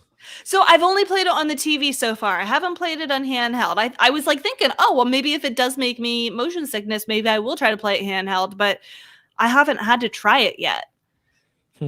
But there's different control schemes. Yeah, I've seen and that. I haven't tried it with the mouse controls yet. I don't really want to try it because I don't really care about that. I had to turn the sensitivity for the motion way down, but like I feel like everybody would do that anyway. And I am there's two modes. You can either do quality mode or performance mode. I don't want to play it in 120 frames per second. Nobody needs that many frames per second. So I'm playing in quality mode, and it looks beautiful. The reason why I ask is because it could be because the frames per second are smoother is why you don't have the motion sickness. The motion sickness could be it's still 60 because of the 30 frames. Yeah, you're at 60. Yeah. If you were at 30, you might get the motion sickness. Interesting. So the frames per second helps with that. I wonder, because it's first person games usually make me feel motion sickness. That's why I prefer third person games. If you can choose. Something to look for, Rebecca, if you wish to play more first person, is the the FOV, because if the FOV Yeah. in a first-person game is really zoomed in, I get motion sickness. Yeah, so I yeah, always that makes try sense. to set my FOV to like 90. Okay. That's good to know. Yeah. Yeah. I mean, I Also- can play them. They just, I got to take my time. Like, I got to take lots of breaks and stuff. If the games have head bob I was or just about weapon to bob, say, turn that off too, because that Yeah. gives me motion sickness. Like Mhm. Ghost of Yote has that. And it took Right. me forever to find the setting to turn on because it was giving me motion sickness. Yeah, like I 30 can't minutes. find I'm that like, setting. What the is heck? that? It's in accessibility, and I can't remember if it's called motion. I don't remember if it's head bob or something else, but it's in the accessibility settings, which Okay. I would have never thought it was I going can't to be. I remember thought it'd be in Prime has camera that. control. Yeah. Yeah. So just a couple of things to think of Good when it tips. comes Yeah, to I motion appreciate sicknesses. that. Definitely Yeah. appreciate that because I struggled through Prime so much that I really didn't want to go play Prime 2 and 3. But God damn it, I'm playing 4. I waited 8 years for this thing. Nice. And I'm really, really liking it so far. I'm so excited to just play more of it. So I'll talk about it on Nintendo Shack in 2026. Nice. All right, taking a page out of your book, I'm doing 2 games. These are the just one more run games. Just one more run. Ooh, okay. So this is the first one is Absalom. So this game came out this year. It's like a roguelike beat 'em up. This game is so much fun. It's old school. It looks like Streets of Rage. It looks like just old school beat 'em up games. Not super high fidelity graphics, but it's just a lot of fun. The controls, and it has progression. Y'all know me. I want to level up my skills. Like I love to have something where I can get progression. So even though you die and you have to start back over, you've unlocked different roads to make the journey back to where you were a little bit faster. You're getting additional abilities, and there's more unlockable characters along the way. So I had a lot of fun with this game. The combat is really, really addictive, trying to string ridiculous combat strength combos, as well as not dying. Because I mean, you have to go from the beginning of the game to the end of the game without dying. You can get a way to get extra lives. So that's helped out a good deal. And depending on the path you take, it can either be one of those where it's a really short run because you've just run into all the bad stuff, or it can be one of those really long runs because you just keep getting the really good levels where it's just a little bit easier to get through. So been having a great time with it. What character did you pick, or do you prefer? The 2 chicks. The 2 chicks. Yep. Yeah. You don't the one that has Don't like even know their the names. gears. Yeah, the one in like the yellow scarf or whatever has the faster. Yeah, the yellow scarf with the faster stuff, and then the one with the big sword. Yeah, the big sword. Yeah. I mean, I don't want to play a dwarf. They're boring. Yeah. I was thinking of the frog because I like the magic stuff. I need to get into that. It's one I just haven't made time for, but I've every time I see it, I'm like, oh, that looks like fun, and I love the developers. Yeah, same. So yeah, that was a lot of fun. So if you like the side scroller beat 'em up and you can put up with the rogue-like elements of if you once you die, you got to start over, it's a lot of fun. Really, really addictive. The other one where it's just like just one more run is Lumines. I had a really, really good time with Lumines. I forgot what the subtitle is, but a lot of fun. The music in the game is incredible. The visuals, the pop. This game made me go get a PlayStation Portal because I enjoyed the PSP version of Lumines so much. I was like, I want to recreate that. So I got a Portal and I played 90% of the game just via the Portal. Even upgraded to the PS Plus Essentials so I could just stream it directly without having to go through my PS5. Do you mean Essentials or do you mean Premium? Premium, whatever the highest tier is. None of the shit. Yeah, that's Premium. Yes. Whatever. It was like $8 to upgrade for the rest of the year. I was like, do it. So been playing a lot of that. A lot of fun. I'm terrible at the game, but it is just the music, being able to move to the beat and just watching everything kind of happen on screen is just so much fun. So if you're a fan of music or rhythm games and you've played Lumines, I would definitely say pick this one up. It's a lot of fun and it is very addictive. And it's one of those, all right, one more run, one more level. Let's see what I can do. So the Portal here is like $300 after taxes, by the way. So we get it. Sean Haley wants us to move to everything Canada. Like we get all it. of my American dollars aren't going any further there apparently. Listen, so why everyone, would I move? Whatever you think something costs, it's $8,000 more in Canada. It's always funny to say. I'm sorry. What's cheaper in Canada? Healthcare. There's got to be something. Healthcare. Well, there you go. I'll Yeah, take me and Delvin. We'll take the cheaper Switch 2. Yeah, we ain't coming. We gonna stay down here. Yeah. So yeah, All right. Lumines, man, pick it up. Dope game.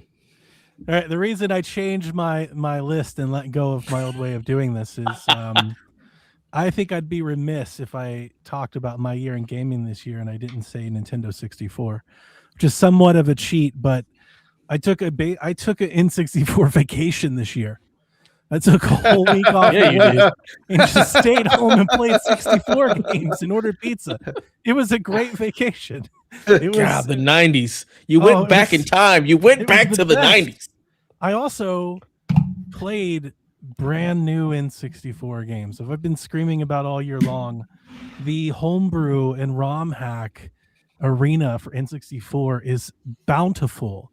It's incredibly fruitful. I played brand new Zelda games with Ocarina of Time ROM hacks. I played a brand new Mario 64. I played ECW House Rules.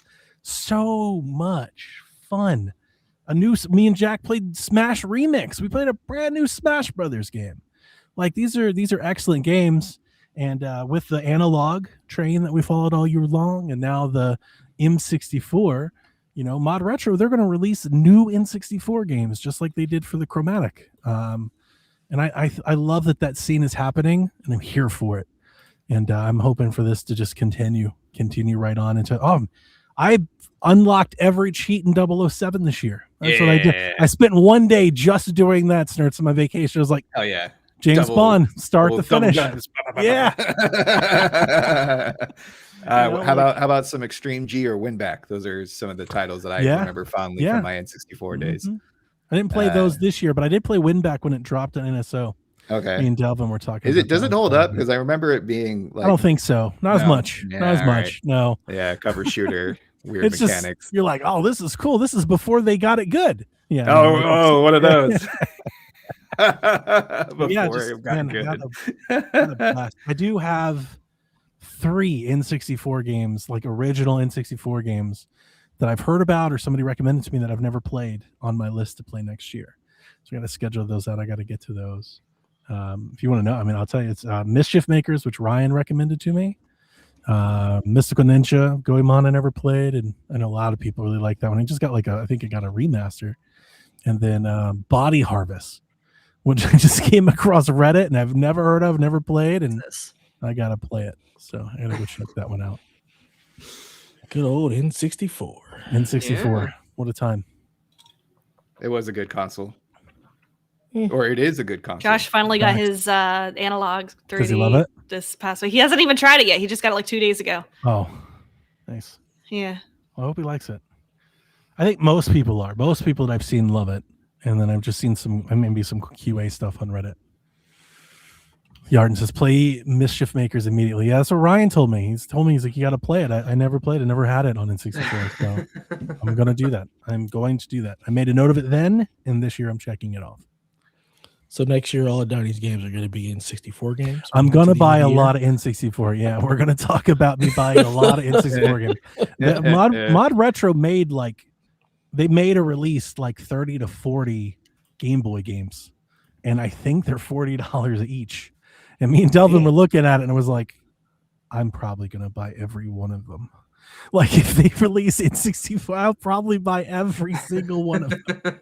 Unless they video games brought to you by Nintendo 64. If they just look bad, I won't get them. But if they're just moderately good, and I imagine, so what they did for the Chromatic, and I imagine they'll do for the N64 is they're reaching out to teams that had N64 games that they never released.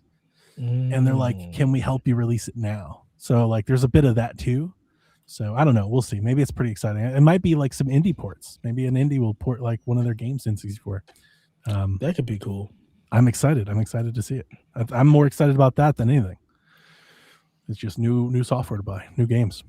Imagine adding 20 brand new N64 games to your collection. What a treat. Yeah. Oh, and the carts are purple. Oh, I like purple. Purple cartridges. Purple. That's great. Gotta have it. So very excited. Color of royalty. Agreed. Ready? Mm-hmm. Yep. All righty. I have 2 more. One that I played a lot of this year, and I do intend to go back and play it again. Days Gone Remastered. I love the new Horde mode. It's nice to see the game not stutter when a horde of zombies is on screen. Sure. The improved frame rate is really good. And I have a blast. I love Days Gone a lot, and I will forever be sad we are not going to get a sequel to that because of the ending. So, the other one that I have played a lot of is Borderlands 4, which I am very close to beating the story of.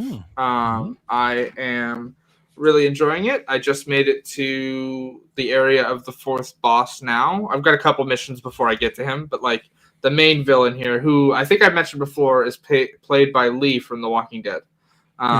So he's pretty good. I'm having a blast with it. I'm playing the Siren like I always do, and I can't wait to finish it. And the first DLC pack came out in like a couple weeks ago, and so I'm ready to do that as well. Awesome. Very nice. Is voiced by Dave Fennoy. Yeah. There you go. Remember his speech? Yeah. Sorry. No, that's okay. I thought was there more than that? I was just holding. No. Yeah. I thought you were going to give us a rendition of the speech or something, some life lessons or okay. So the next category of how the hell am I playing this type of game was Shinobi Art of Vengeance. I'm not a big Metrovania fan, but I love this game, and I really took it on myself to beat everything that I could, do all the platforming challenges, finish the boss rush, which I thought was nigh impossible, but then I figured out how to heal myself with the vampire charm, and that helped out a lot. Thank you, internet, for helping me there. I love the game. The art is beautiful, and I think it's done by the same studio who did Streets of Rage 4, and it is that kind of style. Just there's so many moments where I just kind of like actually die because I forget that I'm just get distracted, like, ooh, look at the shiny thing, or ooh, look at this thing in the background. And it's a shame they make the platforming like you have to pay so much attention to what you're doing that you can't take it in. Yeah, and there were a couple times where I had to like watch someone do a guide because my palms would get sweaty and like I would get all adrenaline going. I stopped playing it because of that. Not because like I wasn't. It was just more involved. Like I wanted to play it right. It was right before I started Skyrim. Sure. I was like, I got to knock this one out before I move on. Yeah. And then I played it for maybe 40 minutes. I was like, this is way more than I was hoping to handle. Like I didn't want all it was trying to. I was like, no. I should save this for another day. I remember one in particular. I thought Ninja Gaiden was going to be too difficult. Yeah, sure. It was wrong. Yeah. I gotta get Ragebound as well. No, you don't. No, not that good. If you think this is difficult, it's like not difficult. No, sure. Not difficult, but try hard. Like you gotta do it. Like get good, right? Like I was like, yeah, Ninja Gaiden is gonna be more of that. Okay. Well, and there was a couple of times where I was just like, I knew the rhythm. I'm like, all right, 1, 2, 3, 4, 1, 2, 3, 4. But then my white jeans kicked in and I missed the 2. He's on the 3 and the 5. And then I'm like, oh no, I died again because I missed the 2. Yeah, for me, it wasn't the combat at all. The combat was combat's fantastic. It was the platform. Yeah, the double hop and you gotta drop and dash and come. I was like, oh no. Wait till you get the grappling hook and the other dash. Like, oh boy. At the moment, at the time, with like the floating thing with the whatever it's escaping me the right word, but like when you're just hovering through the air, you think like, oh, this will help me. No, it just makes you go on that 3 beat instead of the 2 beat. But I love the combat, and much like the Marvel Cosmic Invasion, I wish there was some kind of survival mode that was beyond boss rush, but it seems like the DLC is just going to continue to add on to that by bringing in classic Sega villains. So I think you get to fight like the Eggman or one of his robots or something of that nature. I'll probably be picking that up and just kind of accept the fact that what I enjoy what I have, and you get the black katana going and you get your right power-ups, and it is a lot of fun. It's so much fun that I ended up going back and buying like the season pass just so I can get all the DLC when it comes up. It costs like another $5-10 or something of that nature, and I was just like, you know what, I'm gonna get the stupid edition so that way when the DLC comes out. Sad when I hear season pass, like I immediately think like $40 for some reason. And that's a really sad development to like even. Yeah, like I was like, that's. It might have been like $40 with the season pass. So like the game basically was like 30. No. I'm not suggesting you got another 10. I'm just when you say the words. Oh, I see. That's like I don't know if it's a Fortnite thing or something. Like I hear season pass, I'm like, oh god, that's expensive, isn't it? Yeah. Yep. No, yeah, well, that's the thing. Maybe we should have some kind of new word because that's been traditionally it. If you buy a game with the season pass, you get all the DLC content for that year. Right. But then there's also the season pass for live service games, which would be like completely different. Passes. So anyway, Shinobi, Art of Vengeance, get at it if you haven't. It's a lot of fun. Yeah, it was like I said, it was right before I was going to start Skyrim, and the moment I realized like, oh, you're going to have to try, I was like, okay, I need to save this for another day. Because what I really want to do is walk around listening to calming Skyrim music under the stars. You know, like, I'm just not in the headspace to try this hard right now. You know, it's like not now. Not now. And, you know, sometimes when you get later into the night and you get tired and maybe you've had too many beverages and smoking and everything like that, I was like, Shinobi gets really hard. You got to have kind of a clear headset it is to get gorgeous. through it. So, but gorgeous game. God, it was so much fun. And it just, the combat is so fluid. I want to play it now. I get it. Oh, yeah. Nice. I have the digital deluxe edition, so I will get the DLC. There you go. I didn't even realize it. Yeah. So maybe that's the right word I should use. I got the deluxe edition. Yeah. There we go. Yeah. All right, Rebecca, what's the next accolades? The game I spent the most hours playing, which is not my top game by any means, but definitely I think had the best gameplay loop. What do you think it is, Donnie? You haven't really started playing Animal Crossing yet, right? Are you waiting? The update hasn't come yet. That's in January. Right. I don't know. I feel like I should know this though. I don't know. I might be too high to know. It's it's not Donkey Kong. Like part of me wants to say Splatoon, but I don't think it's a game that released this year. I don't know. It's Pokemon Legends ZA. Oh, yeah, I wasn't even thinking there. I had close to 60 hours in this game, and I didn't realize you played it that long. I did beat it, and I hated the story. The story was horrible. Whoa. The characters were amazing, but I loved the gameplay loop of like catching the Pokemon and going. How about the JPEG walls? The JPEG walls. Hey, that's how we like it. Damn it. No, the character design was actually very good. I had a crush on like 4 or 5 different characters. I definitely like the game. When I say gameplay loop, just like if I got bored with catching Pokemon in the zones and then it became nighttime and then I go and do the battle arena thing and like make a ton of money and then I go shopping and then I go get some more Pokemon. Yep. Do a little shiny hunting. Like I had a lot of fun with this. Did you get really into those puzzles? The scaling puzzles, like getting the. Oh yeah, I really liked those. Those were fun little side. Josh 100% at the game. He played it like double the amount of time I did, and he found every single one of those screw things in the game and all of that. I didn't really care. I just like if I found it, like I just found a way to get to it, and I didn't like kind of go out of my way. But I liked the shopping and customization of the characters. They finally did a good job with that again. And, I think that it could have been a lot. Oh, Emma, the detective, Emma. Yes. She was one of my crushes in the game. She was great. And I liked Corbo. He is like probably my favorite character.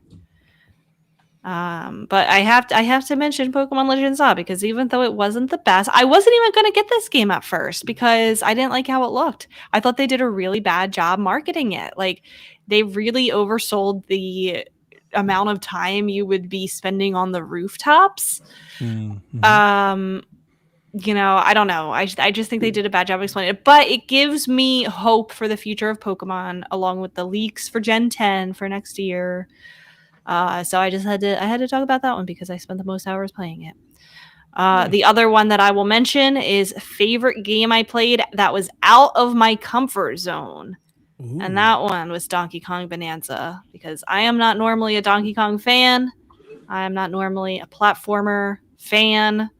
I had a ton of fun just like busting up everything, busting up all the walls, like probably enjoyed that more than like the actual game itself is just like getting into destroying everything and getting all the gold and finding my path and I'm glad that I played it. I'm glad that I didn't skip that one because I let the hype get to me, and I'm glad that I did because I normally wouldn't see. Like, this is one where if it came out like 4 or 5 years into the Switch 2's lifespan, I probably would have just ignored it.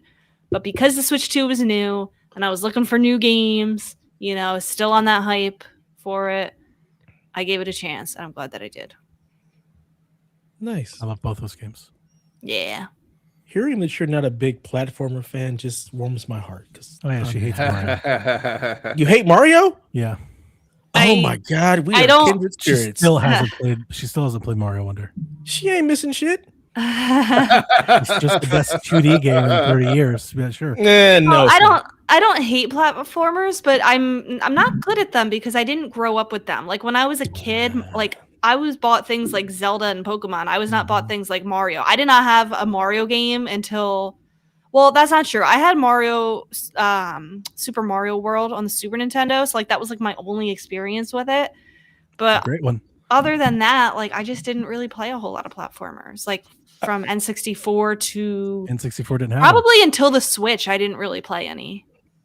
I want to meet your dad and just shake his hand. My Here is Zelda. That Mario thing, we don't need to worry about that. dad has always been a Zelda person, so we would play Zelda together. Love that guy. He's awesome. Yeah. All right. Moving along. Like Snurts, Shinobi Art of Vengeance is my next game. Everything Snurts said about it. It is just a lot of fun. It's my surprise the hell out of me game for this year. I was not tracking this game at all, wasn't paying it any attention. I was just like, it's some Shinobi side scroll. I'm not, whatever. I lumped it up there with Ninja Gaiden. I'm like, I'm not playing that. I've done this enough. But then I saw the art. I was like, oh, this looks really pretty. I think I'm going to have to play this. So I was like, all right, it's only $30-$40. I'll go ahead and pick it up because I have nothing else to play. I'm waiting on Ghost of Yotei. Like I said, all of these games are like games waiting to get to Yotei. So I picked it up and immediately fell in love. The art style was incredible. The gameplay loop just feels so fluid and so smooth. And of course, it has all those upgrades that I really like getting. I love being able to progress through something and just getting more powerful, gaining more abilities, and just making it so I feel more badass as I go throughout the game. This is also the only game apparently on my list where I'm playing as a dude. There you go. I have no idea. For me, I got sold on it with the demo. He's like, because I tried out the 7 out of demo and 10. I was like, I'm in. Like as soon as I played that first level, I was like, I want more of this. Dev dropped the score down because it didn't have a woman you could play. Well, and it's no surprise to me that Dev and games. I like have the same number 2 dudes. pick. What a sausage fest this game is.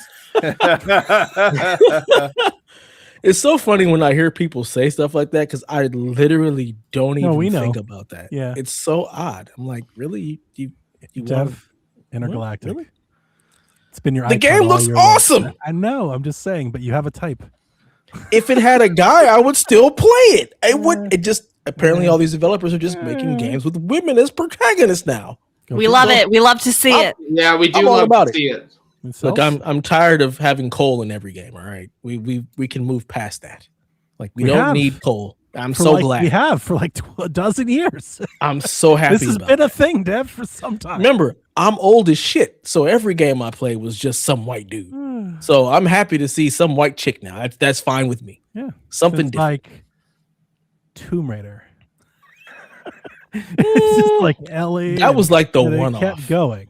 That was the one-off. It took a while to get back because we had Tomb Raider, and then we went to Cole in every single iteration of him in the PS3 360 era. Okay, so now we've circled back. It's been a thing. Lost Legacy, yeah. Again, that's. I'm just saying. I'm just playing after the 360. Long thing. After the 360. So okay. we got there at PS4. So I'm happy. Yeah, 12 years. Either way, 360. Yeah, it's been that long. Shinobi Art of Vengeance, great game. Love the platform. I don't like platforming, but like all of the little linked abilities you have to do, you got to jump, double dash, use your little hook shot thing, and then float down. Like I do enjoy some of that. Sometimes it does get to be annoying as hell when you land on the things that kill you like right away, but otherwise, like it's worth it to get to the combat. The combat just feels really good, stringing along the combos, and the story is also pretty cool. So thoroughly enjoyed that. I do have to get back to it and finish it because I didn't finish it before Yote came out. So now I've got something to do over the break. We're gonna finish Art of Vengeance. I'm not gonna be try hard like Snurts. There's no way in hell I'm doing all of that boss rush nonsense. No, I'm not getting the Dark Blade because I'm not dealing with those damn portals. Because fuck, that's too much platforming for me. Absolutely not. The portals are tough. That. They are a pain in my ass. Yeah. I'm good. But otherwise, game is awesome. So if you like kind of old school Metroidvania type games, Shinobi Art of Vengeance is fantastic. Welcome back, Sean. Hi, Sean. Yeah, welcome back. What I missed? Can you guys repeat what you've said for the last hour or so? Vaginas. We've got really? There was a lot of vagina. There was a lot of Ghost of Yote. That's Austin Powers. Some skate. A lot of. Sorry. Yeah, baby. I'm here. I'm here for the Austin Powers references. Mm-hmm. Who does number 2 work for? You show him who's boss, buddy. Yeah. So, there was also Borderlands and Outer Worlds as well. So okay. Yeah. I talked to N64. Oh, very nice. Yeah. You should have put all that in your news updates at the beginning. All these analogs and all these other cool things that were they just announced. got delayed a bunch. That was the news. Oh, damn. Golly. So depressing. It's true. It finally made it, but it was delayed as hell. The year before, they got delayed this year. Suppose. But yeah, we talked in 64. So we're on, I think we're going into round 1. So if you want to give us 3 or 4 of yours. I'll give you one. I don't even know if I have 5, to be honest with you. I'll give you. You. I'm just copying off of what everybody else says.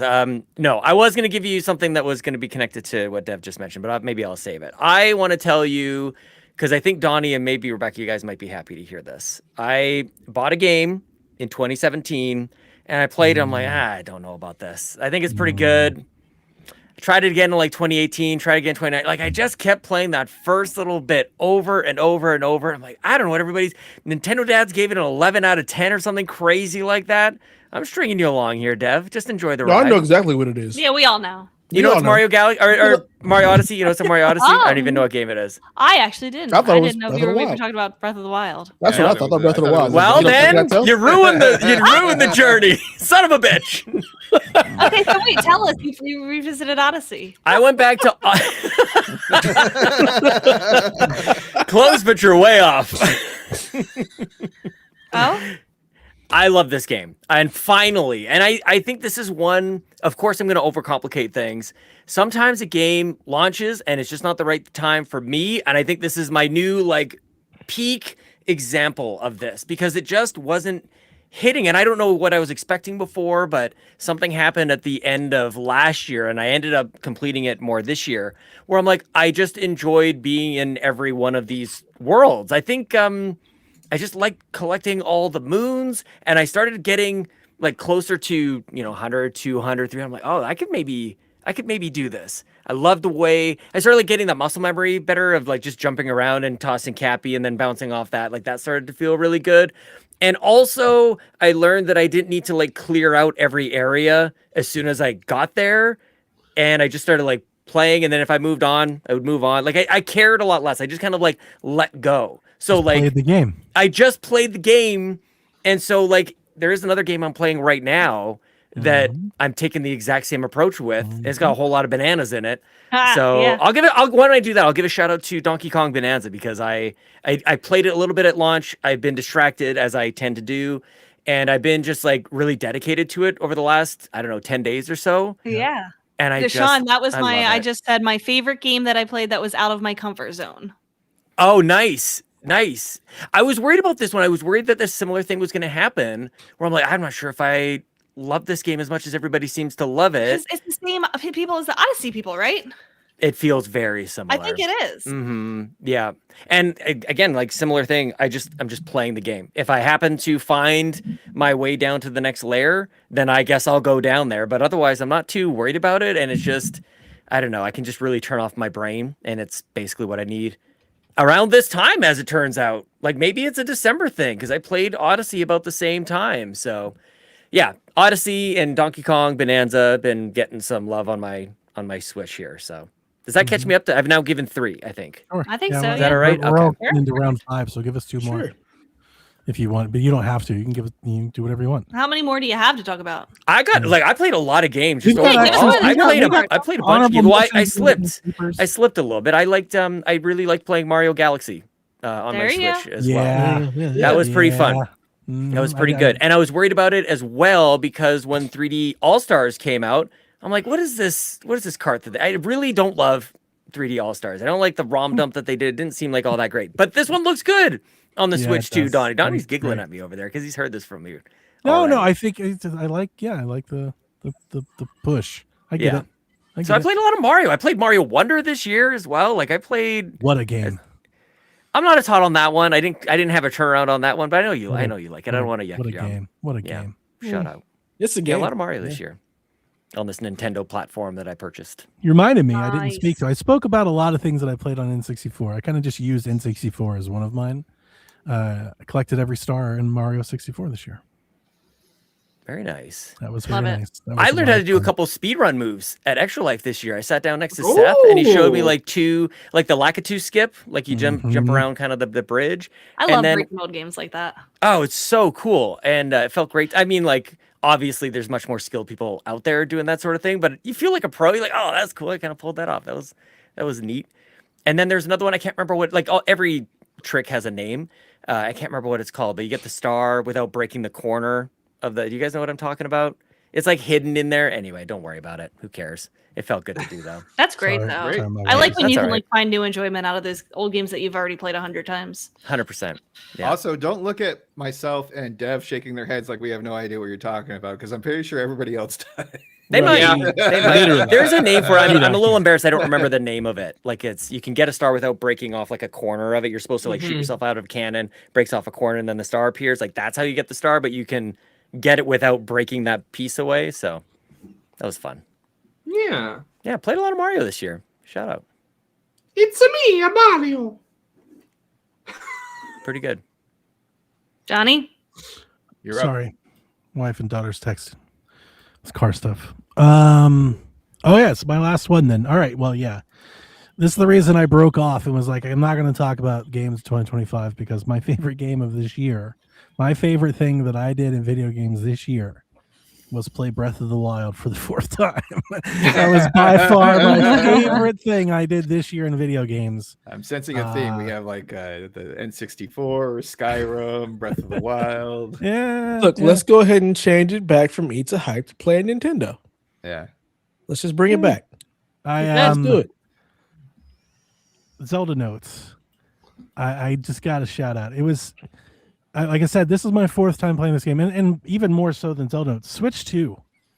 This is Breath of the Wild the way I've always wanted. It is so good. Like it looks so good, and it greatest console ever. It's so smooth. Like it's a. How's that improved frame rate though? How's that? Dream to play. So like a game I already loved playing plays better than it ever has. Like, yeah, I was there for that alone. But then this Zelda Notes thing came out. And the fun thing is when we got our Switch 2s, I'm definitely not the only one, but everyone was Mario Kart, right? They were like, I'm running this direction. I'm like, sorry, everybody. I'm going back. I'm going back to Breath of the Wild. So this was my first Switch 2 game. So that I noticed I've got that litmus test, that performance litmus test. Mm-hmm. And the reviews come out that week. And everybody kind of just like, yeah, the Zelda Notes thing kind of sucks. That was just basically kind of the global take there. And I cannot tell you how wrong they all are. Zelda Notes was freaking awesome. You got me on board with that. I experienced likely my favorite game of all time in a brand new way because of that application. It made me experience this game differently. Obviously, it has this GPS thing on it. Or I say obviously, maybe people don't know. It connects to your phone or a tablet. I use an iPad. So I was basically having a dual screen Zelda experience again. And I had my iPad sitting in front of me on a stool. And the Zelda Notes tracks your GPS location as you move through the world. And if you pass over landmarks or character something, it pops up a bubble. It's like a pop-up video. You guys remember that? Like it give these little facts about the world Much Music, and right? where it came from and who walked Mm-hmm. over it. And I was it was loving on Much Music. So Much VH1. Music. Yeah. Pop-up video. Pop-up video. And then you were allowed to send your companions, friends, gear in Except Breath for of the Delvin. Wild. Couldn't You send could Delvin push anything. stuff. And that turned into, so we reopened our Zelda Notes channel, our old spoilers channel. And basically me and Aaron had like a Breath of the Wild logistics service going for like a month. I had like 12. I actually maxed out how many people you can connect to in Zelda apps. There's a limit. It was like 20. I had 20 people in my Zelda Notes. We had people join the Discord. Like I was saying on Shaq, like, come, we had people join the Discord just to get into the Zelda Notes.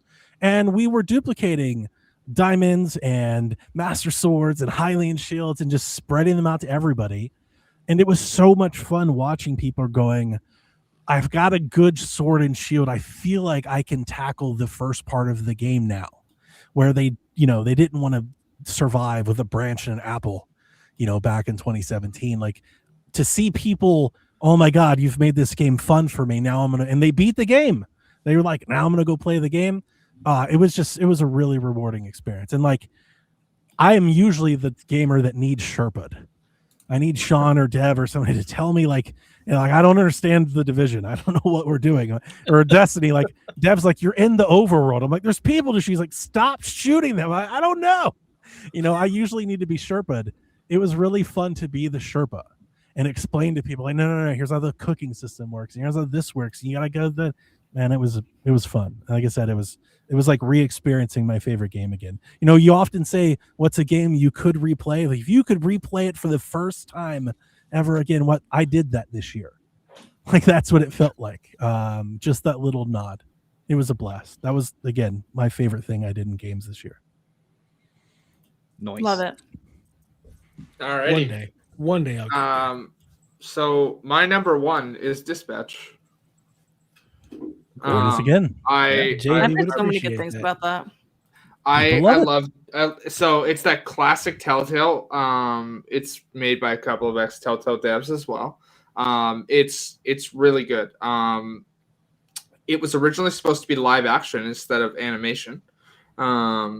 This was revealed in a FPS podcast with the director of the studio, but then COVID happened and they switched to animation. So during COVID, their funding partner pulled out and Critical Role came in and assisted with getting the game finished. And it worked out really well. I love the story. I love the way that it's the classic Telltale thing where like you make small choices to the story. Like there is a set one, right? Like not expecting anything too big, but I love the dispatching mini game in this. It's so good. Like it's just like picking your characters for each mission, and like you picking the wrong one leads to a failure or whatnot. It's such a good mini game, and I really wish that the game separately had like an endless mode of that where you could just keep sending out heroes as necessary.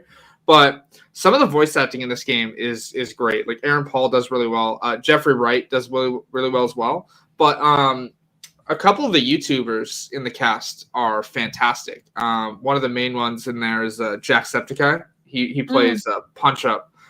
He's really good. They've got Moist Critical as the Bat Guy, and it is truly a joy sending him out. I don't know who the fuck those people are. I've heard of them. So he's really funny.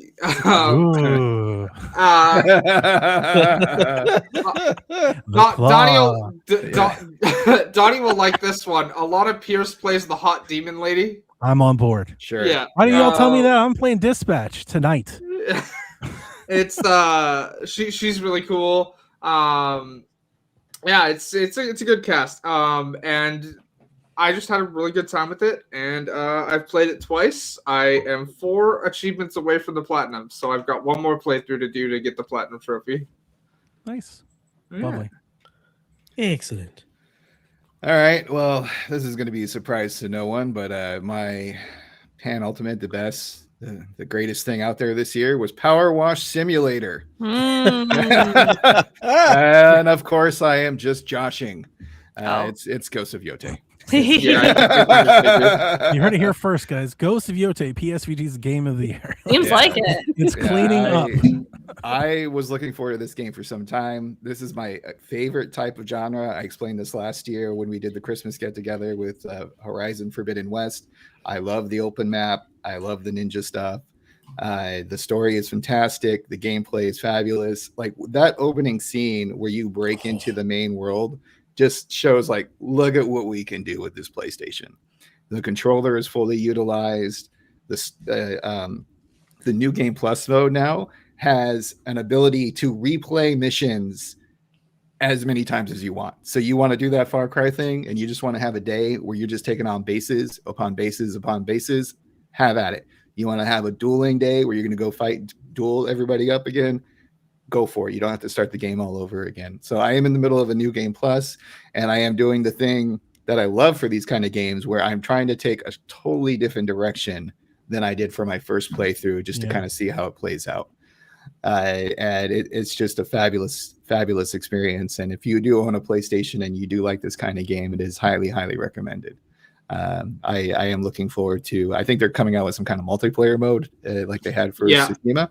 Ghost of Yote Legends comes out in 2026. Yep. There you go. So that's something to look forward to there. But yeah, Ghost of Yote was everything that I thought it would be, and even the small things like cooking the food. You know, like I complained about motion controls with Astrobot last year, but this year I'm like, no, I like my little fish and wiggle, wiggle, wiggle with the controller. Here we go.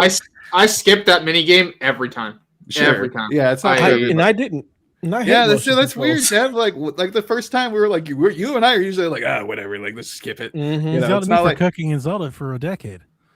There you go. Yeah, but it's not like Spider-Man 2 where you're Peter Parker like on the roller coaster ride or whatever, and you lift the controller up to have your hands up. Woo! No, like, it felt more ingrained into the game and not just kind of like a gimmick, which was just fabulous. I love that game. So good. So good. Is it me? Yes. Okay, I have my last two here. I want you to guess this one as well, Donnie. Best game that I wish was a movie instead. Best game that I wish was a movie instead. Oh, I have no idea. Yeah, Dispatch. That's a good category. It's not Dispatch. Yeah. And admittedly, I haven't finished this game either. I didn't know you were playing Dispatch. No, it's not Dispatch. Me and Snow. Sorry, Devin and I were having a moment. Rebecca, please continue. Sorry, we'll shut up now. It's Hyrule Warriors: Age of Imprisonment because I have not finished this game yet. I'm playing it multiplayer with Josh. He really likes doing all. I told you how he really likes doing all of like the stuff in between the missions. Yeah. And I just like mashing the X and Y button over and over and over again. I am living for the cutscenes and the Zelda lore and just like learning more about the characters. Good. So I just love setting down the controller and watching the cutscenes and then mashing. Just make Josh play it for you. Yeah. Yeah. Well, I like the mashing part. He's doing all the in-between stuff, which is good. Yeah. I love that game. I think it's my favorite Warriors game ever. I love this category. Great. Yeah, thank you, Sean. Thank you. Can I submit one? Yeah. I like this category. You can do whatever you want. I will. Well, I don't want to jump the queue or anything, but we're all together. It's the end of the year, whatever. Why not? This is not a slam on the game at all. This is not because I actually quite like the game. I want both to exist. I want it to also be a movie, so that people could maybe be intrigued and go play the game. Everybody's talking about Power Wash Simulator, all these different games. You guys got to play Crime Scene Cleaner. Go play Crime Scene Cleaner. It's more than what you expect. Well, I've never heard of They made that movie already. It's called Dexter. Oh, I love Dexter. Oh, no, he's just a cleaning guy. He happens to be like a janitor. His daughter is sick in the hospital. Just calm down. Let me tell the goddamn story. How do you guys even do this? I want to hear, Sean. Keep going. You're a janitor. Your daughter's sick, but you never really see her, which is a whole other thing we could chat about. She's sick, sending messages. Dad, I hope to see you at some point. You're just trying to generate some money to pay for her medical bills. So you're a janitor, and you're like, well, I could I could clean up this crime scene, and you do such a good job. The mob takes notice and starts hiring you to clean up the mob's messes of all these dead people around. It's like they didn't need to go that hard. They didn't need to do that. There is a movie that does that. There's a movie where it's a female who does the exact same thing. She is the crime scene cleanup person, and she cleans up a mob hit, and they hire her. I'm telling you, man. There actually is a movie for that. Movie. I will watch that movie. Is it like gruesome? Like I feel like that would be like a very like somebody kinda hit by a car, and you have to clean up their blood, like their brains. Yeah, I mean, it's not like it's just cartoon violence, really. Okay. Yeah, it's fine. You take out your mop, and you can upgrade your mop. I forgot about it. Oh my god, I forgot about this game. I'm talking about the mop in the movie. You upgrade your mop and your bucket and your like detergents and stuff, and you got like Scrub Daddy, like the literal Scrub Daddy. This game's pretty good, man. That's not funny. Since the Toxic Adventure have I been so excited to upgrade a mop. There you go. Me neither. So yeah, I mean, Dynasty Warriors is not my type of gameplay, the hack and slash, whatever you want to call it. But I enjoy my little Zelda skin adventure. Nice. And that brings me to my overall game of the year, which, Johnny, I won't even make you guess because I don't think I've ever talked about it on the show because it's not a Nintendo game. My overall game of the year is something that I'm surprised I'm not hearing more in the conversation, not just here, but anywhere for game of the year, is Split Fiction.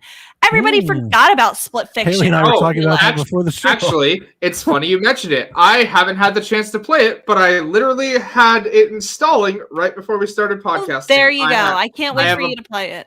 I have a buddy who wants to play it with me, so we're going to play after the podcast. Oh, good. And I feel like this one got snubbed on Schmo Keeley's Game of the Whatever that he does because It Takes Two won Game of the Year, and I think this is better than It Takes Two. Same developers. I played both, and I really enjoyed this one. I want to play it again, but like play it as the other character. I thought the levels were all really good, like really, really, really inspired level design. Really nice controls, and I like the story better than It Takes Two as well. It's these two girls who think they're signing up for like a writer publishing thing, you know, being able to get their stories out there, and it takes a dark twist, and then they're caught into the worlds of their own story, and they don't get along at first. They're like, why would you do this? This is all your fault. Like, why did you make this in your story? It's not even that good. And then like they have to work together to get out of this situation, and they end up becoming like besties by the end. And I loved it. Do you have a preference from the sci-fi or fantasy side of things? Like, does one scream to you more than the other? Well, the character that I played as was the fantasy writer, and the my friend played as the sci-fi writer, but you get to play like both, like it alternates levels. I really like the fantasy ones, just because I think the environments were really pretty, and like there were lots of like cool creatures and stuff, whereas like the sci-fi one, like you were doing kind of more mechanical stuff. But both were really good, and it's a beautiful game too. My buddy asked me in advance who I want to play as, and I'm playing as a sci-fi lady. Yeah, either one, like, you know, they're very good. So that's my game of the year, Split Fiction, and I think not enough people are talking about it. Nice. Sorry. Very cool. Sorry. Just a deadpan from Sean. Sorry. It's funny. Split Fiction was on my list of games to buy this year that I did not pick up. It was one I wanted to play with my daughter. I just haven't gotten around to it. So yeah, next year. You'll love it. I want to hear your thoughts when you do. Yeah. So my game of the year, much like Starts, it's Ghost of Yotei. For pretty much the reasons he mentioned, except for the new Game Plus, because I haven't done that. It just takes Ghost of Tsushima to just another level. It adds, I think, for a lot of people, a story that is in a character that's easier to digest. I think a lot of people really did not like Jin as a protagonist because wet paper towel. Yeah, that's not the truth, but I'm gonna let you have that. They just don't like his character because of what he's torn by. He's trying to be this honorable character. That's not what the world needs. And it makes it really difficult to get on board because you're like, just kill the people. It's fine. That's not what he's about.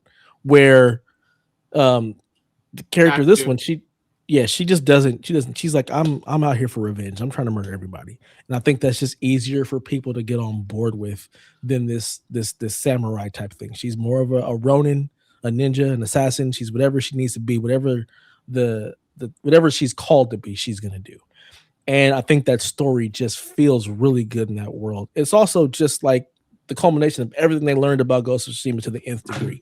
The graphics are better, the gameplay is better. Instead of stances, you've got multiple different weapons you can switch through. It just makes the game so much fun. It's got so much replayability with the new game plus. I really love Snurt's idea of instead of doing this way, I'm going to go this way instead, because there is like one direction where if you go, it makes the story seem like it really flows better. But I'm wondering what that does if I go the opposite direction.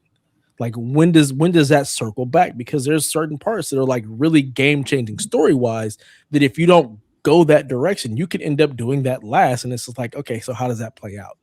There's a couple of things where I end up talking to characters and I've already done everything they've asked for. And instead of having to stop the conversation and then talk to them again, she's just like, yeah, I did that already. So I love that type of stuff where I don't have to reopen the dialogue. It's so smooth too with the loading and everything like that. You start up the game, you're immediately playing it like from your last save. Oh my god! You know, the small little things like that really, really add up. And I'm glad you brought up the weapons as well, because I personally also like how easy it was to switch gear. You're like, oh, we're doing a duel. I'm gonna do my dueling outfit. We're doing stealth. Yes. Here's my stealth outfit. I'm gonna tank. We're doing tank outfit. Very seamless. It's fun to dress the dolly. Anyway. Yeah, being able to have loadouts for all the different stuff is a game changer. I never switched stances really in Ghost of Tsushima. I just didn't feel the need to. But in this game, being able to switch weapons, it really does create a more satisfying gameplay loop depending on who you're fighting against. Oh, you know what? I'm going to break out the big sword. Or you know what? Dual Katanas is going to murder these fools. Oh, he's got a shield. Let me bring out the Kurosagama. Like, it really, really does add a different element when you're actually going through and figuring out, okay, what's the best way to tackle all this? So yeah, Ghost of Yotei it does everything that I need. Y'all know me. You give me somebody wandering the world with the samurai sword and I'm all about it. Wandering the world, wandering space, I don't care. You give me a sword, I'm here for it. So this was by far like my favorite game that I've played this year. I also like how they introduced muskets and pistols. It feels like a natural extension of the arsenal already, and it doesn't feel like you need to like stop using the bow and arrow because all of a sudden you have a musket, because it's not rapid fire or anything like that. You got to pack the barrel like you're in the Revolutionary War, Civil War, or something like that. Screw that musket. The little hand cannon is awesome. That was a game changer. That was man, that was totally the indie whip scene where he just pulls out the gun. I'm like, oh right. Wow, you're dead. No worries. It also reminded me of Assassin's Creed Black Flag, where you could like end a combo with one of the little like pistol musket things, and so much fun. I had a feeling you and I would have very similar lists, and as it doesn't surprise me that like the two people, the top two are basically the same. So yeah, I'm glad you and I enjoyed it. Very much so. Eventually when it comes to PC and some of you other people play it, it's definitely worth it. It is a fantastic game, start to finish. The story, the gameplay, the performance, just amazing. And shout out to Erika Ishii, just the damn thing. I played it in Japanese, so I have no idea what she sounds like in the game. Oh, same. Also the sound modes, the what's it called? The Miike mode, the Watanabe mode, though, with like the lo-fi like beats and everything. Like, oh man, that's so. The Watanabe mode, the lo-fi, it just fits. It just fits so perfectly. So good. Like with this, it honestly, when I've gone back and forth, it just doesn't even feel right without the Watanabe mode. Like the music just adds such a different element to the game as you're wandering around the world. And for major story beats, you don't have that option for music. It'll stop that mode. And it will go into the score that they originally had planned for the emotional moment that you're playing. So what I love about it is like it gives you a little something different when you're doing like the open world stuff. Yeah, and you're just kind of like messing around and you're not doing any of the big story beats. Anyway. Just getting lost like Chaffee, because boy, I tell you, shiny object syndrome. on 100. Well, and you were I saying think earlier too, like you don't have to use the map as much because like you just follow the wind. You know, like every few beats. I didn't even use the wind. I just rode around, which is something I never do in games. Typically, I'm gonna set a waypoint and find my way there, but no, I just rode around until I found stuff. I think I played like for 40 or 50 hours before I had even killed the second boss. It was just, let's go over here and see what's there. Oh, let's do that. It's just one of those games where you can really just turn off your brain and just play, and you're going to constantly make some kind of progression somewhere. It was just what's the mode with more blood and mud? That's the Mike mode. Yeah, okay. And that one's the camera's a lot tighter on that one too. Yeah. So camera comes in, you get lots of blood, lots of mud. Yeah, I didn't play with that one because I don't like. I kept getting hurt from outside because the camera was so tight. Like I needed that more expansive view for me to be able to like pass some of those combat encounters. Yeah. And then did you get the platinum? I thought it was pretty reasonable to get that one. You didn't have to do anything like redundantly crazy, you know. Nope. I didn't even look at the trophy list until like I got really close to the end. Like I was just popping them. So by the time I got to the end, I was like, oh, cool. I only need like one more thing. So I did that one thing. And then when I beat the game, popped the platinum. It was great. Yeah. Oddly enough, the hardest thing for me was knocking somebody off of a ledge because I just didn't do that in the main storyline throughout my plays. And I was like, oh, that's like one of the last trophies I need to get. And I had to find some spot where like I had to keep kind of like spawning in for like random fox enemies to show up and whatnot. So yeah, I did that one completely on accident. Like, you know, when you get to a certain point where they send like the hit squad after you. Yeah, I kicked one of them off a ledge completely on accident and popped the trophy. It's like, oh, there you go. Yeah. But yeah, great game. Absolutely love it. As should be no surprise to anybody who's listened to me on any podcast ever. So on to you, Sean. I don't have mine in order at all. I'm just telling you guys about games that I liked this year. There's no rules. So if this is the last one, I want to tell you guys about a game. Sean. What, Johnny? We had a tight ship here for 2.5 hours. Let me tell you about Donkey Kong Land on. No, I'm just kidding. I did play that and I did like that very much. But I want to tell you guys a game that I feel like got lost in the sauce in the fall. Like Hollow Knight came out around this time.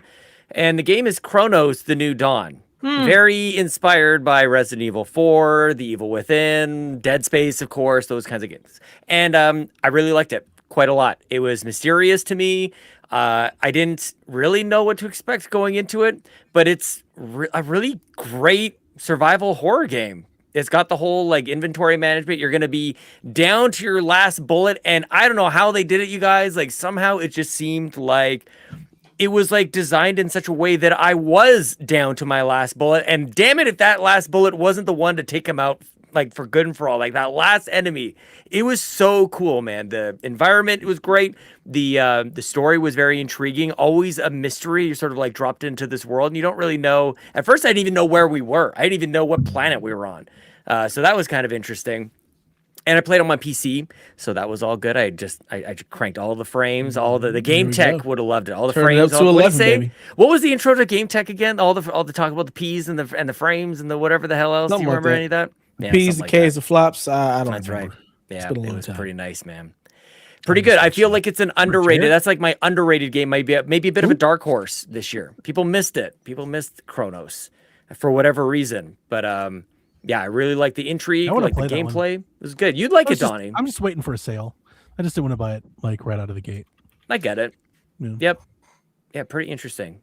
Yeah, that's probably one of my favorites. That kind of like what Rebecca was saying. Like not enough people are talking about that one, and I also think that category is an interesting one that maybe most of us don't really know how to wrap our heads around it. Like what was the other game, Donnie? You played the Callisto Protocol. Mm-hmm. Yeah. I feel like people like if it wasn't exactly Dead Space, then it was a 4 out of 10. I liked Callisto Protocol. Yeah, the DLC pulls a Lost though, so that's I talked about that a lot back. Yeah. I liked that one. I thought the combat was really engaging for a game like that. It was really 100%. Fun to play. Yeah. I did not like the combat in that game whatsoever. See, there's the difference. Yeah. I liked the combat. I don't think that this is a game like that's for everyone. Like I don't know if it necessarily has like mass appeal, but if you're into these kind of games, I think you owe it to yourself to give it a try. Very unique, like also not a sequel, like not based off a comic book or anything like that. Just like I really am enjoying new IP. New IP, yeah, for sure. And they nailed it. Team Cool. Bloober So, team. Sean, for your cleaning lady game or the cleaner, it's a show called The Cleaning Lady on TNT that is that exact premise. There it is. Oh, there you go. Speaking of unoriginal ideas, I guess. I had to look it up because I'm like, I know I've read this story somewhere. So that's funny. I didn't even know that. That's great. So is this Chronos game more like Dead Space where you have guns and shooting, or is it melee focused more like the other one? No, if you're down to melee, you're in trouble. Okay, good. No, because I'm the opposite. I love Dead Space 1 and 2. There's two of my favorite horror games ever. Yep, and there's some cool ways to like take care of like crowd control and stuff, and it's not quite like dismemberment like Dead Space was, but there's some special ways you're gonna want to. The reason that I was on the fence with that one is somewhere along the way in its marketing, I think it came across like it was like very time travel-y, right? Totally, yeah. That's a part of it. That was like the little bullet point. I was like, oh, wait for a sale, maybe. No, I think that's overstated. Okay. Yeah.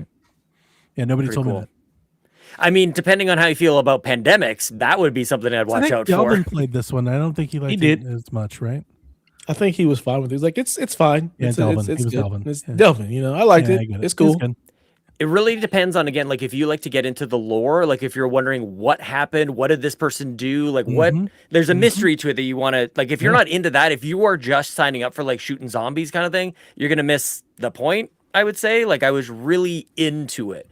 And for me, again, like I think that takes something special for me to really care. So other times I just I'll just play the game. I'll get through it, get to the boss, and then keep going. But this one, I was into the lore. I was into what my character was. Like even me as the protagonist, I didn't even know what my duty was. Like there's like this, they call it a vocation, and it seems like there's just a way. There's a job you're sent to do, and even like partway through, you're going like, am I a good guy? Like, what is happening here exactly? And it's like, oh, you got me. As soon as you go, like, I don't even know what my character is. They kind of do like the anime, what is it? The amnesia kind of trope, but like not really. Like they kind of managed to do it, but it's not amnesia. It's kind of interesting. You guys check it out. It's pretty good game. I think you may have sold me, Sean. I got two of them. Yeah, stop selling us games. I liked it. I got purchases to make for loved ones for the holidays. Get Chronos. Try it out. Questions I usually ask her. I'm just going to combine them and see. Do you guys have any buyer's remorse from anything? Anything you bought? You're like, oh, I didn't like this one. Only gyms, baby. Yeah. Gears of War Reloaded. I should have.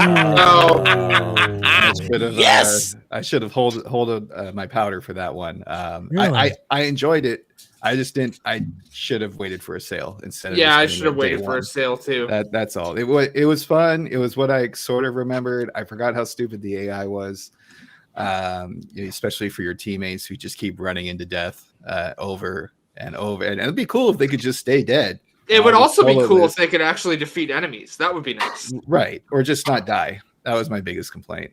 So yeah, I was really excited because, Xbox coming to PlayStation. I was a 360 original Xbox guy. I want to like relive some of these heyday moments, from back then. But then by the time I finished it, I was like, I could have waited. I could have played something else. I could have played Shinobi more or whatever. Could have waited till E-Day. Yeah, something. But it's not a complete regret. But in hindsight, I probably would have waited to purchase that game. I played this game on the hardest difficulty in co-op the entire way through. There you go. Yeah. It's hard to call this buyer's remorse because it was only $10, but I really should not have bought Welcome Tour for Switch 2. You really talked me into that one. You bought Welcome Tour? I really was against this game it. vocally, and Donnie talked me into it, and I played it like once and then didn't touch it. Yeah, you're right. I was excited for it. I really was. I thought it would have like some inner Nintendo magic. It didn't. It was fine, but like I'm glad I didn't pay more than $10 for it. Yeah, no, you were right. I was positive that like once we started to get into the game, there'd be like, let's teach you about like some hidden Nintendo Easter eggs, or like I thought it'd be very insightful. A pack-in game, somewhat revealing. You thought it was gonna be Astro's Adventure. Not that, but like a little bit, not game wise. But I thought they were gonna. I thought the point was to. That's what I meant. Like, was that it was to be charming. The songs it wasn't charming. It was sterile. There was no charm there. I was just wrong. Like I should have listened to everybody else, but it was $10. Big deal. Yeah. Did you buy anything other than Chrono, Sean? I know you've been like not buying games lately. That was last year. Oh yeah, no, I bought a lot of games. Yeah, So this year we're back to buying stuff. Okay. I think I mean, there's a lot of games I bought and haven't played, so I don't know if that counts as buyer's remorse. I don't know yet. I feel like I enjoy the collecting of games. I was hooked. That's part of the game. Agreed. 100% agree. Here's another one. I wouldn't call this buyer's remorse, but like I bought it and started it and just like, this is not the right time for me to play it. I guess the Lost Records. Do you remember that? I want to play it. I want to play it. I have not played it. It looks very Life is Strange, but I started playing it. I guess I just wasn't really feeling it. It's a Don't Nod game. I want to try it. But like, I should have just waited because Another one I was waiting on a sale for. Yeah. I have a different buyer's remorse this year, actually, for you guys. And I made this before, and I went off of it, and then I was back on this year, and I regret it again. It's the goddamn Humble Bundle membership. Oh no! Stop it, me! They got me with like one package, one bundle, and I was like, "That's pretty good." And then they kept me on. I'm like, "What am I doing?" Every time I think about it, I go and look at their games that month, and I own all those games. Because that's why we own them all. Yeah, it's like every time I see them, I'm like, I own all the like what am I subscribing to? Yeah, I was just scrolling through my Steam list. I'm like, where did all these games go? Oh yeah, the damn Humble Bundle. Games. Yeah. Or the Fanatical extra like mystery game bundle. Mystery bundle. Like, no more. You're never getting me again. Absolutely not. What's in the box? It could be a boat. Like gambling. What's in the box? Anything. Could be anything. Could be a boat. Yeah. Or a gift card. Total War 1996. Oh my gosh, I definitely have that. I know. My buyer's remorse was Buy Sweet Carol. That was the game that I played instead of Silent Hill or Chronos. I've followed the development for this game for years. I've been talking about it. It's made by a person, pretty prominent clock tower person. I was really excited for it, and it's gorgeous. Like, it's utterly beautiful to look at, and it is mid as hell to play. It's just boring. And that was a huge swing for miss. And the other one for me that I think is good, I think people like this a lot. It had great review scores. Was Herdlings. I saw that. I was like, I'm gonna love it. It's gonna be like Journey. No, I did not like that game. So that was a buyer's remorse. Oh, and let's call it the upgrade pack for Super Mario Party. Oh, I was like, I'm gonna get the camera, and I didn't do any of that shit. I played the camera in once. Was like, that's neat, and then never. And my kids didn't want to play it. It just never happened. It looked horrible. So, yeah. I think the closest I have to a buyer's remorse is Borderlands 4. Not because I didn't like it or didn't enjoy it. I just don't know that I'm ever going to get back to it. There's just so many other things that came out around the same time that I just kept playing and just haven't quite gone back to it. But it's fun. It's a really fun time. Just I haven't gone back. Remember Mind's Eye? Yeah. Delvin does. Yeah. Do you know why we remember Mind's Eye? Because the fucking creator won't shut up about how Rockstar sabotaged his game. Look, I had a brilliant idea where cars go vroom and bombs go boom, and it didn't turn out too great. They put out a demo for it recently, by the way. They put out a starter pack for it. Oh, sure. Yeah, please.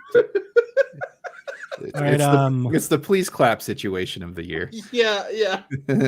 What are you guys looking forward to? That's the fun part. Sean, what are you looking forward to? Oh, I'm not prepared for that, son of a bitch. What? Oh, damn it. All right, hold on. You stay ready. You ain't got to get ready, Sean. Hold on. Are we not doing honorable mentions? Yeah, sure. I thought we were doing that throughout. The whole time. I thought you announced like 10 games, Haley. Right? My only honorable I got another mention 20. I got another 20. How many more games do you need to... My only honorable mention is Yote because I didn't get far enough. Again, we need another. So I don't think we needed what? That. No, overruled, Haley. Your time to talk about that was the other 8 times people talked about that. Chaos. Goodness. Nobody. Anybody? Me? You're looking forward to? Anybody? Yeah. What do you? Yes. Tell me. Okay. My biggest excitement is Pokopia. Oh, that was I just saw it on the list on Game Informer's website. Yeah. I really have high hopes for this game, and I will be disappointed if I don't like it.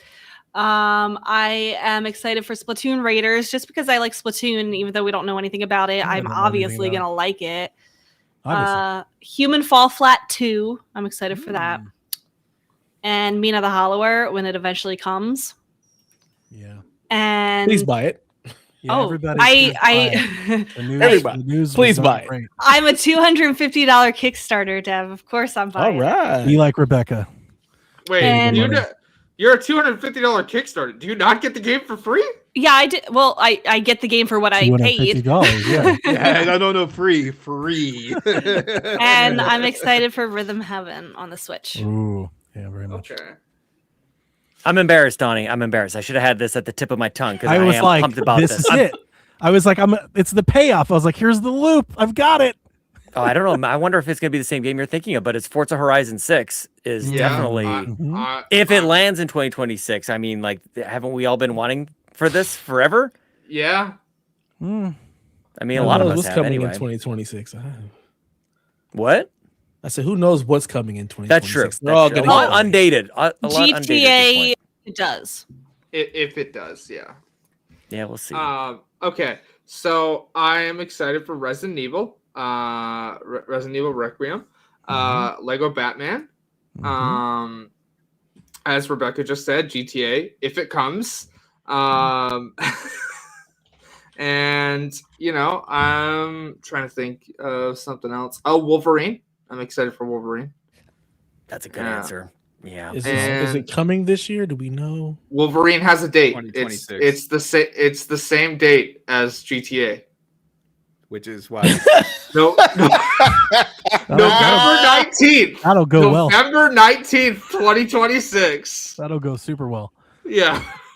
This should be always just giant asterisk next to this section of the show. Yeah. Because we want these things to come out next year. Yeah. I thought it was just fall. I thought it was just fall 2026. They put out a date. It's November.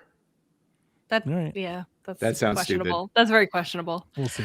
I'm excited for the Animal Crossing New Horizons update that's coming in early January because I have gotten my island ready for that update and I'm excited to get back into it with my friends. Nice. I mean, next year for me, it's Marvel. Marvel's Wolverine. Marvel Tolkien Fighting Souls. Marvel 1943 Rise of Hydra. That's a good voice. I like that. When is that coming, though, by the way? When is hopefully in 2026, so we can give Hitler what for?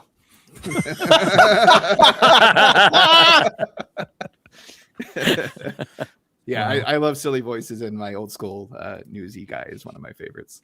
But yeah, it's all Marvel with a little bit of Halo and a GTA 6. We'll get into this later, but I was actually right with one of my predictions.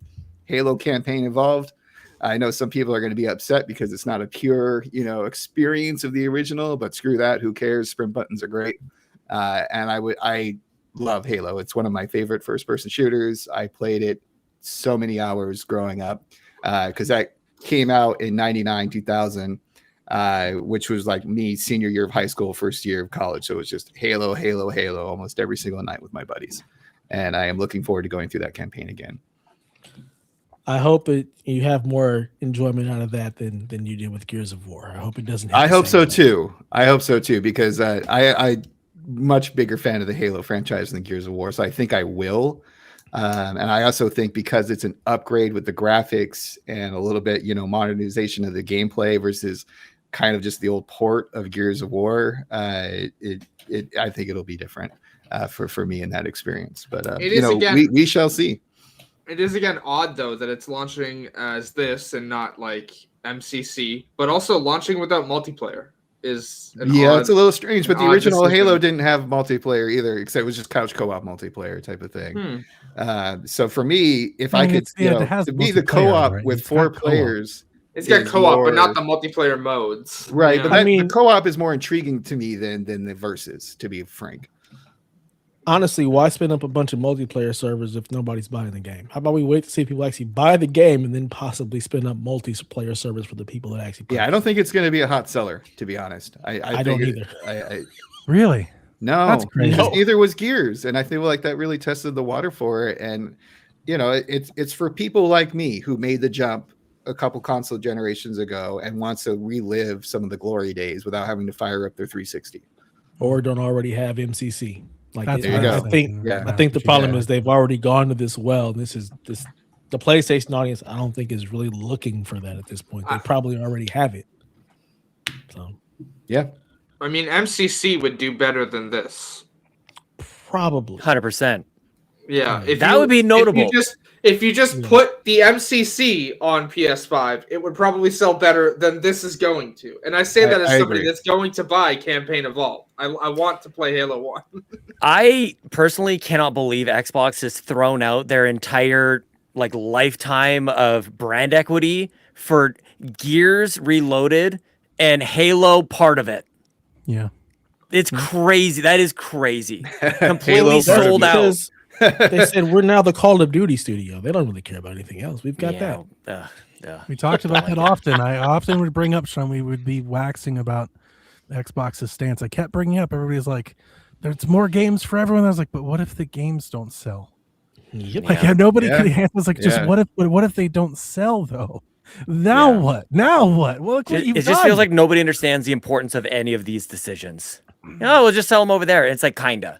And Like really Yeah, gonna right. sell Also, everybody just out for They that, were like, man? of course they'll dominate sales. I'm like, Yeah. I don't think so. And also, Sean brought up that he's excited for Forza Horizon. They're still trying to do the we can have our cake and eat it too thing. Because they've already put Forza there, but they're not launching it day and date. That's They're right. like, It's not day and date on we're- PlayStation. We'll see. We're gonna work on getting into PS5. That is I'm weird. like, you can't pull this card I after wonder you if put it's all your because they library laid over off here. half the studio. There is that. Yeah. Pay Right. PlayStation to give it to Blue Point and have them port it. They shut down like Turn 10, right? Like so. Yes. Turn 10. Yeah. Yeah. Yeah. Well, I can take Snurt's list and add a couple of things to it because Of course. That's what we do. those games he mentioned are also ones I'm excited for. I actually have been playing the Tokon beta this weekend. Oh, how is it? Complicated. Okay. I was looking for Street Fighter, and it's like, no, you have to press no. forward and do this. I was like, whoa, this is a lot. This is a gonna lot be of more button like combinations. DBZ Fighter Z, but like even crazier. I've never even played that, so I have no idea. Okay. I'm just looking for quarter circles and fireball. I'm like, this is not that game. Oh, what droids boy, you're the looking for. fighting genre has gone so far past me because I'm old. Well, as it's shit. also Arc Systems versus Capcom. They There's Guilty that. Gear, Blaze Blue, Dragon Ball Z, Fighter Z. Yeah. Those are more of the Arc, with the light, heavy, medium, special, whatever. It's like, what? What is this? It's like, what? Yeah. Yeah, I actually prefer that setup versus like the classic Street Fighter or even a Mortal Kombat setup for fighting games. But yeah, I am so excited. It looks dope and it plays really. It's very, very fluid. So Nice. I'll give you that. Add replace to that list if it actually comes out. It Been is. waiting for this game for 37 years. It feels March like. 12th. March 12th. You and I will be there. We'll see. Will we? Okay. We'll see what happens. But yeah, I'm really excited for that one. Been looking forward to it for a while. Saros, the first That's the first one. PlayStation game. That's Yeah. the one. exclusive to Yes. PlayStation next year. So looking forward to that. So my March is very packed because there's also 007 First Light. I like 007. This looks like a fun yeah. game. So I'm looking forward to that. So February is very, very busy. Wow. Then of course GTA and Wolverine and Marvel. Phantom Blade Zero. I'm Big still year for waiting for Dev. that to get a Damn, release no date. kidding. Spine. This is Gun Fu. Another PC game that just looks dope. Like the combat and everything looks really cool. No release date, but has been something I've been following for a while. And of course, if I get lucky enough to get Intergalactic, the Heretic Prophecy, next year, sometime in the fall, maybe. I'm looking forward to that. Although I think that's probably going to slip to 2027. But yeah, those are the games that I'm excited about next year. Hopefully, I get half of that. But just some good stuff coming next year. And there's apparently a Pisser 2 upgrade coming to the PS5 Oh Pro. shit. Shout Which- out. Yeah. Could also make this next year really, really good. So Like they know RAM. The games work know like PC. they should with the extra shiny stuff and not have issues. Well, all of the PlayStation exclusives do. That's just for the third party stuff. Right. Right. PlayStation exclusives run great. Cool. But yeah, for all you people who don't have an Xbox PC and just PlayStation, your pisser, if you have a Pro, should make the games run better the way they're What's supposed to. pisser? What is that? It's a PSSR, and it's some kind of like fancy ass abbreviation that says like things run a little bit shinier. It's something super resolution. Spectral super resolution. It's their up res convert stuff. Super resolution. Yeah. That sounds like a Dragon Ball Z attack.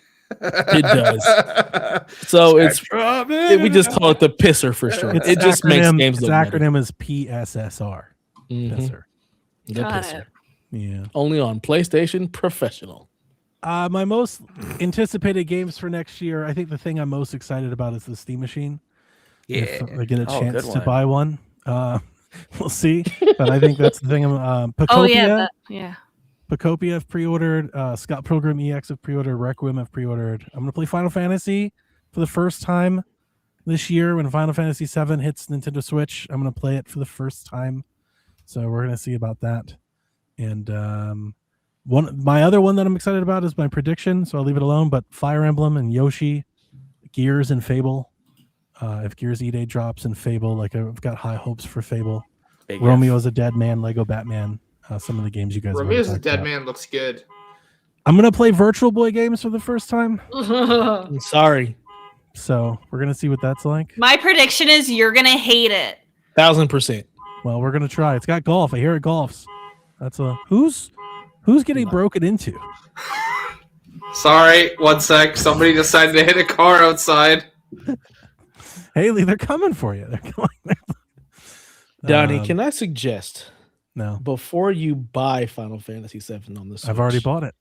Oh, you can return it. It's pre-order. I can cancel it. But I got it super cheap. Before you do that, I would suggest That's booting up your little Steam Deck. We own it on PC. We own it on Steam. Just play like the first 15, 20 minutes to see if you like that. Can't do it. Wow. I mean, Switch. you can. Switch You 2. can. But I'm just saying, you can see what it's like handheld. It's coming to Switch 2 just to get an idea of whether or not this is even worth your time. No. All right. Me and Rebecca were going to do it together. We both mentioned Switch 2. We were going to play Final Fantasy 7. Right. Looks like she's left me out to dry. No, I pre-ordered it too. I use this with my Best Buy points. So one, it's only $40, and I had $15 in rewards. So I'm getting for like $25. I already pre-ordered it, so I guess we're doing it. I forgot. Yeah. This car is still going off out there. Haley's off Maybe the someone's shelf. actually stealing it, Haley. Somebody's being murdered on site. Haley's like, shut up, I'm podcasting. Yeah. Don't be so rude. Take it outside. Wait, it is outside. Never mind. Okay. All right. So every year we end the show the same way, where I ask you to tell me what you think your favorite game of next year will be. Give me one sleeper pick, and then give me one prediction. One gaming prediction for 2026. So I'll read them off. I'll read down through the list here, and I'll read you what you said last year. Oh yes, my favorite part. Easy. I will start. I predicted. My prediction was no 3D Mario game, Wow, you were right. but I said Luigi's Mansion instead. Oh, Yeah, so definitely missed that one. Didn't two of those things kind of come? we're close. Because Super Mario Galaxy was re-released and Luigi's Mansion came to Switch Online. Yeah. That's not new. My sleeper pick was Mafia or Doom, and I like Mafia quite a bit. Mafia was good this year. I like Doom too. Both of those games were good. Both of those were really good games. Highlights for the year. Nice. All right, so if I'm looking at next year, what do I think my favorite game next year will be? I'm gonna go with. Actually, I'm just gonna burn it all at once. Yeah, comes I in think 64. no. I think my favorite game next year is also my prediction, and my prediction is that Half-Life 3 comes out. I've believed in this for a long time. I've been re-experiencing Half-Life the last couple years. That's a stupid prediction. Because write it down that my prediction is that that's a stupid prediction. Okay, well, I mean, yeah, I've believed. I've been following these rumors. Sean, back me up here. Tell them. Hey, I'm with you. I'm just kind of taken aback by Sean's DM, Rebecca's like, attack. It's real.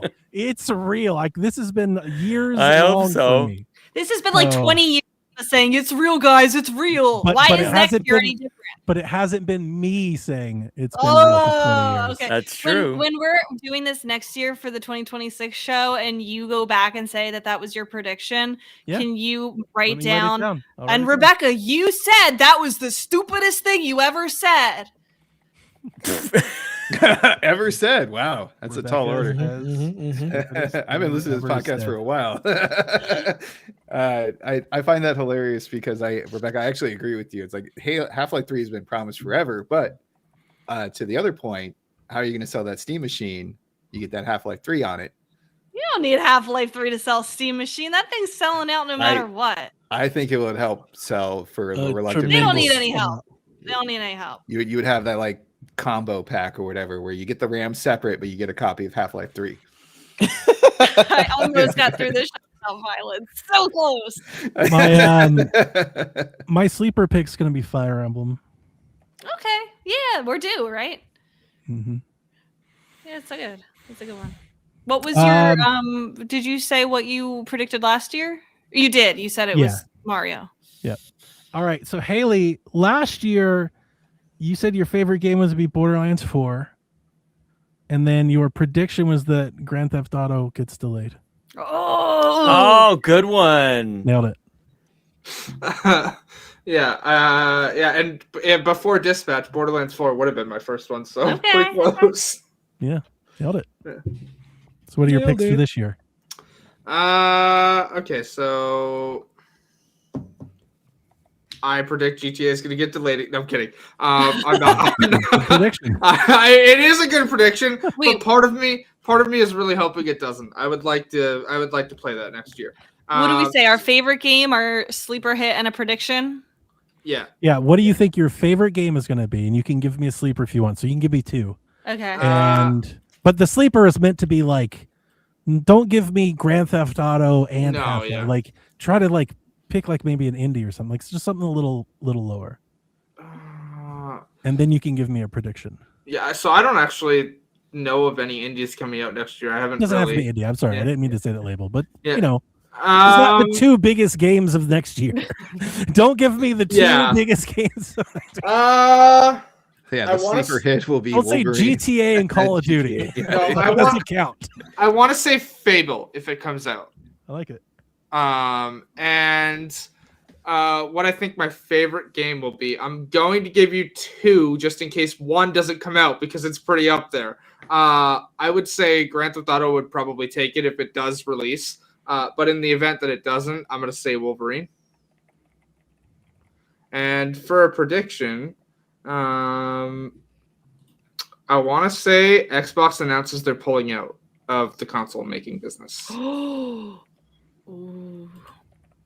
out of hardware? Didn't they do that already? No. They did that already. Cancel the next. They've pulled out, right? You mean completely? You're like no more hardware. Yeah, they've done that. They say we're not doing the PC thing. Yeah, they've talked about doing like some hybrid device, but like I want to say they announced, we're out. It's just software now. Yeah, no, they've promised a console. They've promised a console. They're working on it. They've already announced an agreement with AMD for it. So that's a bold prediction. Mm-hmm. I mean, given a bold prediction, if Xbox is like, never mind. Given the way Xbox is going, I would not be surprised. It would be Xbox on record. It would be a U-turn. Is more of the point. Yeah. Due to market conditions and there being no RAM available for our console or our video card, we have decided to step back from the console making business. Hang on, I just rephrase. I didn't mean bold as in like couldn't like. I realize that it's possible. I mean bold for Haley to be like, this is my prediction. I think it's a bold prediction to make. Yeah. Phil's. I think that it's a real possibility. All right. I mean, the way the decisions they keep making, it does feel like a real possibility. Goes on brand. Not here, but last year, Chalfie said Delvin buys a second PSVR 2. I mean, he could have it on him handhelds he got. He got the Ally. I mean, it's close. Not that far. Dev, you thought your favorite game was going to be South of Midnight, and your sleeper was Replaced. Well, look at that. Your Ghost of Yotei didn't have an announced release date. I don't think. Your prediction was that Wolverine was dated for 2026. Hey, There look you at go. Nice. that. Let's see. You can just I leave think replaced on there. Nah, Okay. nah. I think my favorite game will probably be Wolverine. Okay. Sleeper hit would be probably Spine if it comes out. Prediction, I've never heard you talk about this Spine game until now. because there's nothing to talk about. It ain't got no release date. It looks cool. Plain and simple. You could just say that. I saw this game Spine. It looks cool. Yeah. And then we could have talked about it. Yeah. I'm good. Prediction, Marvel 1943 gets delayed again. I was wondering Marvel 1943 gets canceled. Nah, it's coming out. It just probably won't come out till next year. Or till 2027. There's a track record. Yeah. I mean, it's an Amy Hennig game, so I'm getting saying, canceled is also Right, not like out when of the he picture. said it, I was like, "Oh, he's going for it." Especially because we haven't had gameplay yet. We just seen like the teaser trailer. You know. You said delayed. It gets delayed like out of the year. Out of the year. Delvin's not here, but he said his favorite game was going to be South of Midnight, and his sleeper was Marvel 1943. His prediction is that Xbox announces a handheld. Okay. Look at that. It Fancy happened. It actually Fancy came out, that. didn't it? Yeah. TBR said GTA 6. I wrote down. I don't know if I maybe screwed that, but Avowed. And then Metroid Prime 4 releases in 2025. Earthbound Mother Collection releases. Aw, Were their predictions. that's too bad. Sean Capri. Hi. Sean I don't Capri remember what I said. predicted his favorite game was going to be Assassin's Creed Shadows. His sleeper pick was 33 Immortals. Oh snap! I didn't even play it. That's how much of a sleeper That's a good hit it sleeper. was. Yeah, I really This slept is on why it. I love this Yeah. game. On it there. I might have misinterpreted the question. This game Were is you so asking the much game I fun. was going to sleep on? Aw. Is that what you meant? Because that's what happened. I did sleep on it. I did sleep on it. What I wrote down for your prediction was Xbox next console. Yeah. So I think you thought they were going to announce it or unveil it. I thought we were. Look, lots They did. changed in The 12 Ally. months. Seriously. Yeah. Mm-hmm. Yeah. Here we are, just thinking, when are they going to hit $1,000 for the Series X? Tomorrow. Give them time. Maybe by the time this posts. Yeah. I feel like I never know what my favorite game is going to be, and I kind of love that. Like, Yeah, I that's why this enjoy is the fun. discovery of it. Assassin's Creed, I really liked it. But yeah, You did. definitely. I really did. I mean, I put 70, you 80 pleaded hours with into me. You it. were like, Donna, you've got to play it. It's pretty good. I Yeah. got it. I'll play it one day. Yeah. Oh, golly. I like a lot of what people have said already. Like Wolverine, I think, has a real shot. I've been waiting for this one. But you know what I'm going to say? Actually, I'm going to go a little bit off track here. I think my favorite game next year is going to be a game that doesn't come out in 2026. I think it's going to be Cyberpunk 2077 or Baldur's Gate 3. Okay. I'm really You've looking not forward played to it. Cyberpunk? I've not played it. It's I only have two platforms. Sean, Oh, I know. Oh. It's so good. Sean. You're welcome. Rebecca's like, Jesus what Christ. just happened? Oh my god. That's I like know. top 5 all time for me. I'm telling you, it's Game on. is It's good. on Oh. deck. I don't want to Good. like. I could have tried to squeeze it in for this year. No, I think it might be one of the first games I play next Nice. year. Yeah. It's Of course, it's a I good am one. contractually obligated for the first 3 games of next year to be played. They have to be chosen by a wheel. I have a Oh, wheel with at that's- least, I don't even know, 30, 40, 50 games on it. And so me, Ryan, and Fiona from Carpool Gaming, the 3 of us, each of us have to play. The first 3 games are chosen by a wheel. Baldur's Gate 3 is on there, and so is Cyberpunk 2077 for that matter. And each of them count as 3 games. If I Okay, do that good, one, that 'cause counts they're- as 3 games. Because they're long. How long do you have to play these 3 games? Because you I have could to just finish turn them. them on and say, "Oh God." Gotta finish them. I control the Oh, look. I God. control the games on the wheel. Like it's not just what any determines finished? like Roll credits. good call. That's a good question, but I think rolled credits because it does. It's different for everyone, and so the games I'm selecting have to like be able to be beaten to that extent. if that makes sense. Like I'm not putting like Apex Legends on there or Fortnite or something. I get that. I just, because I'm finished with the game when I decide I'm finished with the game. That's really what it means. That's fair. Yeah. No, it's like it got to be a special group. I should go look up what I've got the wheel prepared over here somewhere. So, yeah. Another spreadsheet tab, Rebecca. I like the game. It sounds fun. What about a prediction? I want this to happen. I don't know if it will happen, but I want 3DS games to finally be available for purchase on the Switch platform. I want my 3D Lands. I want my Link Between Worlds. I want even my Hey Pikmins. You mean whatever. Like ports or like NSO or something? Or no, give me ports. I think like just I was almost gonna predict DS comes to NSO. That would be really neat, but they obviously have to solve for this 2-screen situation. So it might be a lofty thing, but some of my favorite games ever are on the 3DS. Mm-hmm. And they're just kind of like fading, like, they're just on that 3DS platform. is hot. I don't know if it's fading. Like people are playing this. No, but you know what I mean. Like they've officially discontinued everything now, so that this is another way for them to make money for it. Like we did with Luigi's Mansion. I think ports of A Link Between Worlds for at least. I think a lot of people think that's probably going to happen Returns. at some point. Samus Returns, another one gets brought up a lot. Yeah, there's a few games that I expect will get. We've got that USB-C on the top of the Switch too. Attach a screen on top of it. Yeah, I just don't know if that. Come on, man, we'll do it. I don't know if that's going to be a part of it. No, of course not. That'd be terrible. It's more likely you're just hopping back and forth, across screens or something. It'd be like, remember when they tried to get us to buy controllers and then attach our phones to it, like with the little. Yeah, people still do that. Nobody people does do still do that. No, they don't. Nobody does it. My outdoor theory. Not a single person does it. My outdoor theory is it recently. Have you ever game shared with the Switch 2? Yes. Oh, I do it all the time. All right, so here's my theory. I know it's crazy. And that's why I like it, because it's just nuts. Rebecca's already heard it. Is that they bring dual screen gaming to Switch 2, where they let you use another Switch. So you can have like your Switch docked, and then like you game share. Basically, it's the same way where you use like a Switch Lite or a regular Switch to play the Switch that's docked. And like it's born from, you remember on Wii U, you could play Wii U with your 3DS. You could play Smash with your 3DS as a controller. That's kind of where my head went.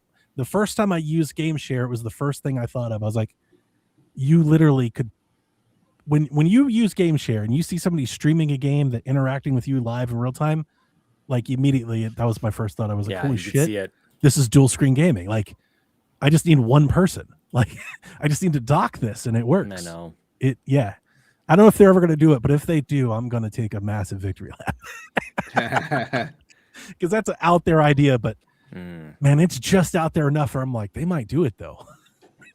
Can I give you a bonus prediction? I don't know if we want to document this. Another thing I just want to have happen. I want there to be something transformational or at least like evolutionary with Mario Kart World that like brings me and everybody back in. Like, please. I don't want it to sit there. I don't. That might be my buyer's remorse, is getting that bundle. What? Mario Kart World might be my buyer's remorse. Really? I think so. I hate it. I don't even like saying it. I know. It's so much fun. That's so hard. I have such a good time. I hate it. With kids. Interesting. No. I don't know why people don't like it, but I'll tell you why. I tell you one of the reasons I don't like it. The character select screen. And Donnie loves this about me, dude. I get these little things, and it's like it sinks. It absolutely an iceberg, dude. It's my favorite thing. Like, what's with the character select screen? So hard. He's like, throw it out. This doesn't work. What's wrong with the character select screen? It goes on and on and on. You know how like Breath of the Wild, Tears of the Kingdom, it's like this horizontal scroll. They separate all of the costumes as different characters, but they're not even necessarily in order unless you sort them to be. And like even then, it's still out of order. Why aren't you doing like a Marvel vs. Capcom 2 character select where you just have everybody on a giant splash page and... Or Mario Kart 8, they already did it. They've already solved for this. What are you talking about? I mean, I think that would be like Marvel vs. Capcom, where it's just it's good. They did it. They didn't need to change it. Anyway, I'm mostly just. I would have never even thought about that. I'm not with you because I definitely wouldn't go as far as saying that, but like, yeah, I don't think Mario Kart World like met the. It's like almost it's ambitious in design, but I don't know if it's anything that anybody really wanted. No. But the other thing, it has its fans. There are people out there who love it. I don't think I think one thing that stopped me from playing more of it is I think the tracks are too big. They talked about that, and they have all these players, and it's like they're too wide. Too wide. Yeah. Like they're kind of, there are times where you're just driving, you know, like even if they're so wide that even some of the turns you don't even need to turn. Like you just kind of just coast through the chicanes. Like, you know, they're just really wide. I still want to give another shot. Look, I just talked about how Mario Odyssey like suddenly became one of my favorite games this year. Like there's time. I'm not close-minded. I think a lot of people are hoping that it gets, and it will, because if it passes any indication, they're going to keep adding to it. But I think a lot of people are hoping for that to happen. Yeah. Yeah, I think did I give you everything you wanted from me? Did I do all the things? I think Mario Kart so much fun with that game. I think Mario Kart World's interesting because we played Mario Kart 8 forever. And there have been a lot of buzz, and it's very like a trendy topic thing to talk about, open world Mario Kart, you know, like Forza. And then we got it, and I think a lot of people were like, oh, I now realize I just liked it the way it was. That seemed to be like maybe the general vibe that I picked up just online podcasts and stuff. Yeah. But I guess I like the game. Only it's very ever pretty. Played multiplayer with like my kids. I don't even know what the hell the open world person is. Yeah, there's an open map. Like all those races you pick, you can just go to a world and drive around those free roam if you want. Why the hell would I want to do that? There's challenges and there's little things to do out there. Yeah, it's Mario Kart. I just I'll give it another shot. It's beautiful. Maybe over the holidays. That might be a Christmas game. Maybe it's a beautiful game. I do like Kirby's Air Riders more. That game's really good. That game's a lot of fun. That's you talk about addictive. That game's addictive, but not for everybody. All right, Snurch, you're up next. Oh wait, my dark horse is Mortal Shell 2. That's my dark horse. What is it? Next year. Mortal Shell 2. It's like a Souls, I forgot that got announced. The Souls game. Yeah, it looked really cool. Did you like the first one? Sorry?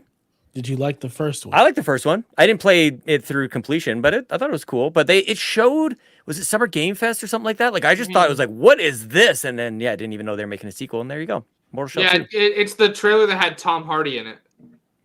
Oh, did it? Oh yeah. Yeah. Son of a gun. Yeah, I think it looks good. Put it on the wheel.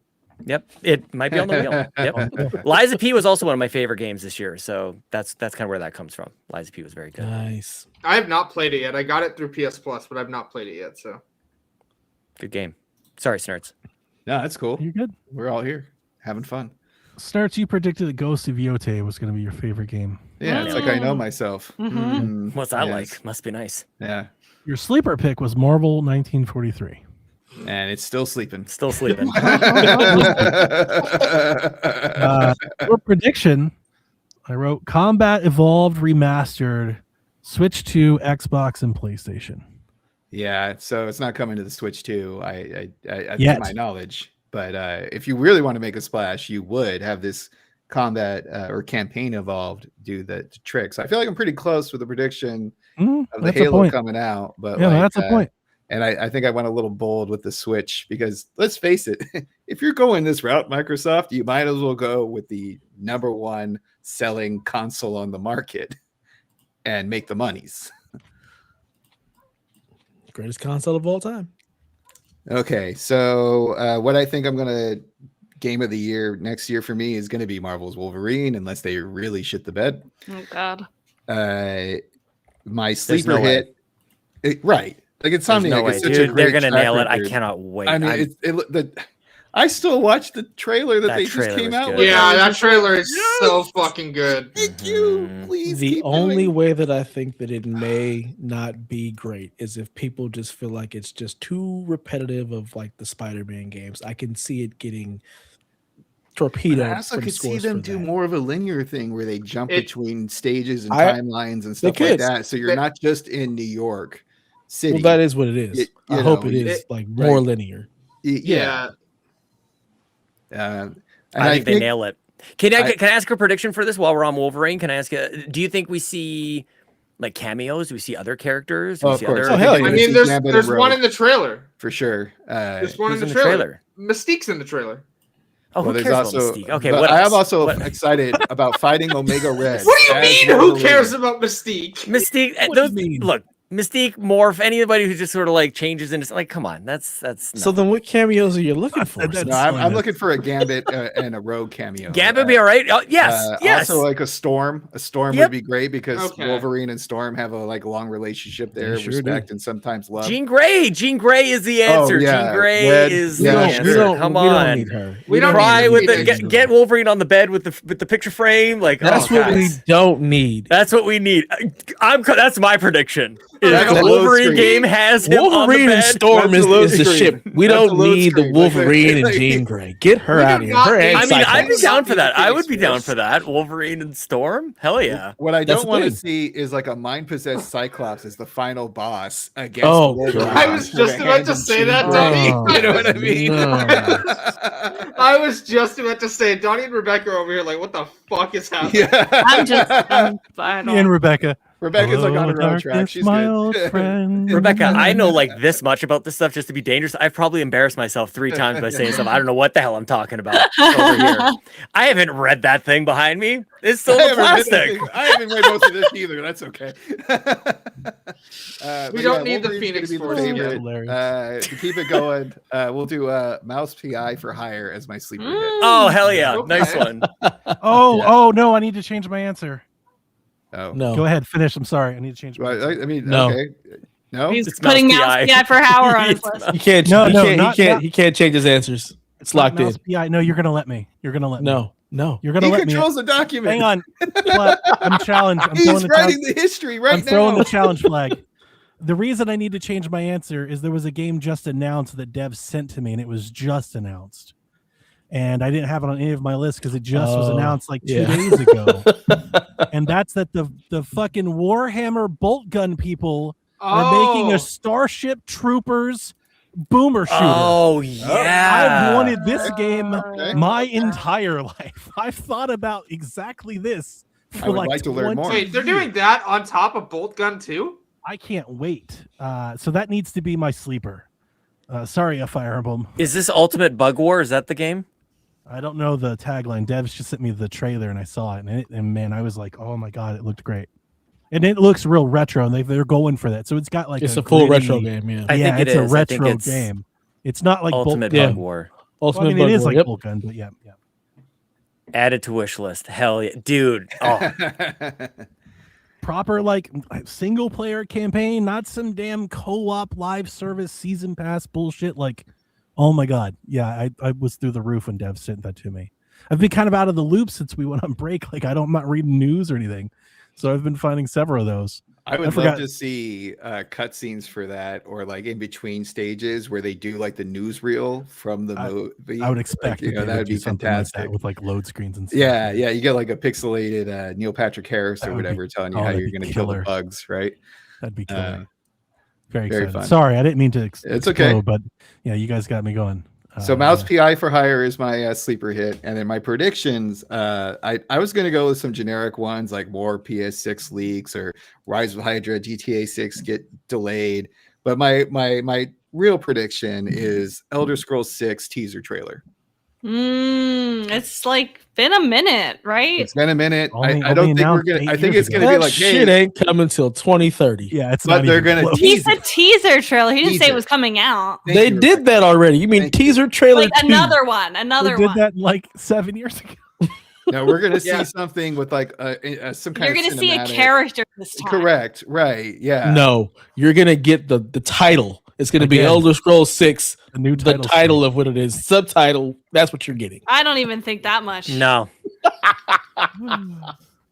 What if it's just like still camera shots of like the beach, and then they go to the mountains, and then they're like, what the hell is this they for? Acknowledge it. They say it's coming along. Well, we're still working on swimmingly. We have not forgotten. We cannot show you any more at this time, but just know we're working on it. Yeah, it's coming out 2031. There'll be an expansion for Fallout 76 you can ignore. Sure. Actually, hey, I think there is one right now that just is about to come out. I know it's already out. It came out? It came out. And also, they're getting native Series X and PS5 versions next year.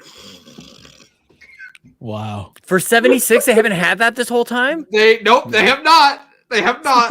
Why are you surprised? Well, because I know there's a Fallout 4 anniversary that is like right away, right? That came out. That's the Fallout Season 2 tie-in. Like that's how they're managing to the Fallout something Season to 2 buy. tie-in is the expansion for 76 that just came out, which features Walton Goggins character.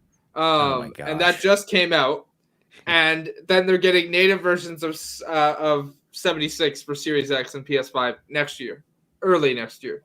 Is what they've said. We should all be playing Red Dead Redemption for 360. That's what we should all be doing. Hey, I just downloaded that. Bought it and just started it. So literally, I just downloaded that one. Yeah, it's on my PlayStation. It's just kind of there you go, nailed it. Great.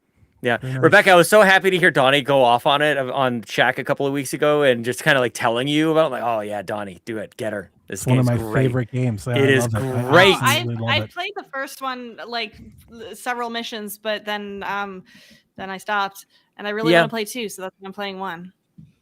I feel like, and this is a classic thing people say about big long games, and it's not that enormous, but it was big back in those days. But it's like I remember like the moment, I won't spoil it, but there was a moment where I'm like, oh shit, this might be one of my favorite games Everybody, yeah. Like, oh no, I did it. Like, because I thought I was just playing just another game, and then it's like, oh, it shifted. Wait, can I tell you what happened when I played it last time, like a couple days ago? I'm still in the beginning, and I got to one of the towns, and I went into the bank, and I wanted to go back and withdraw my money.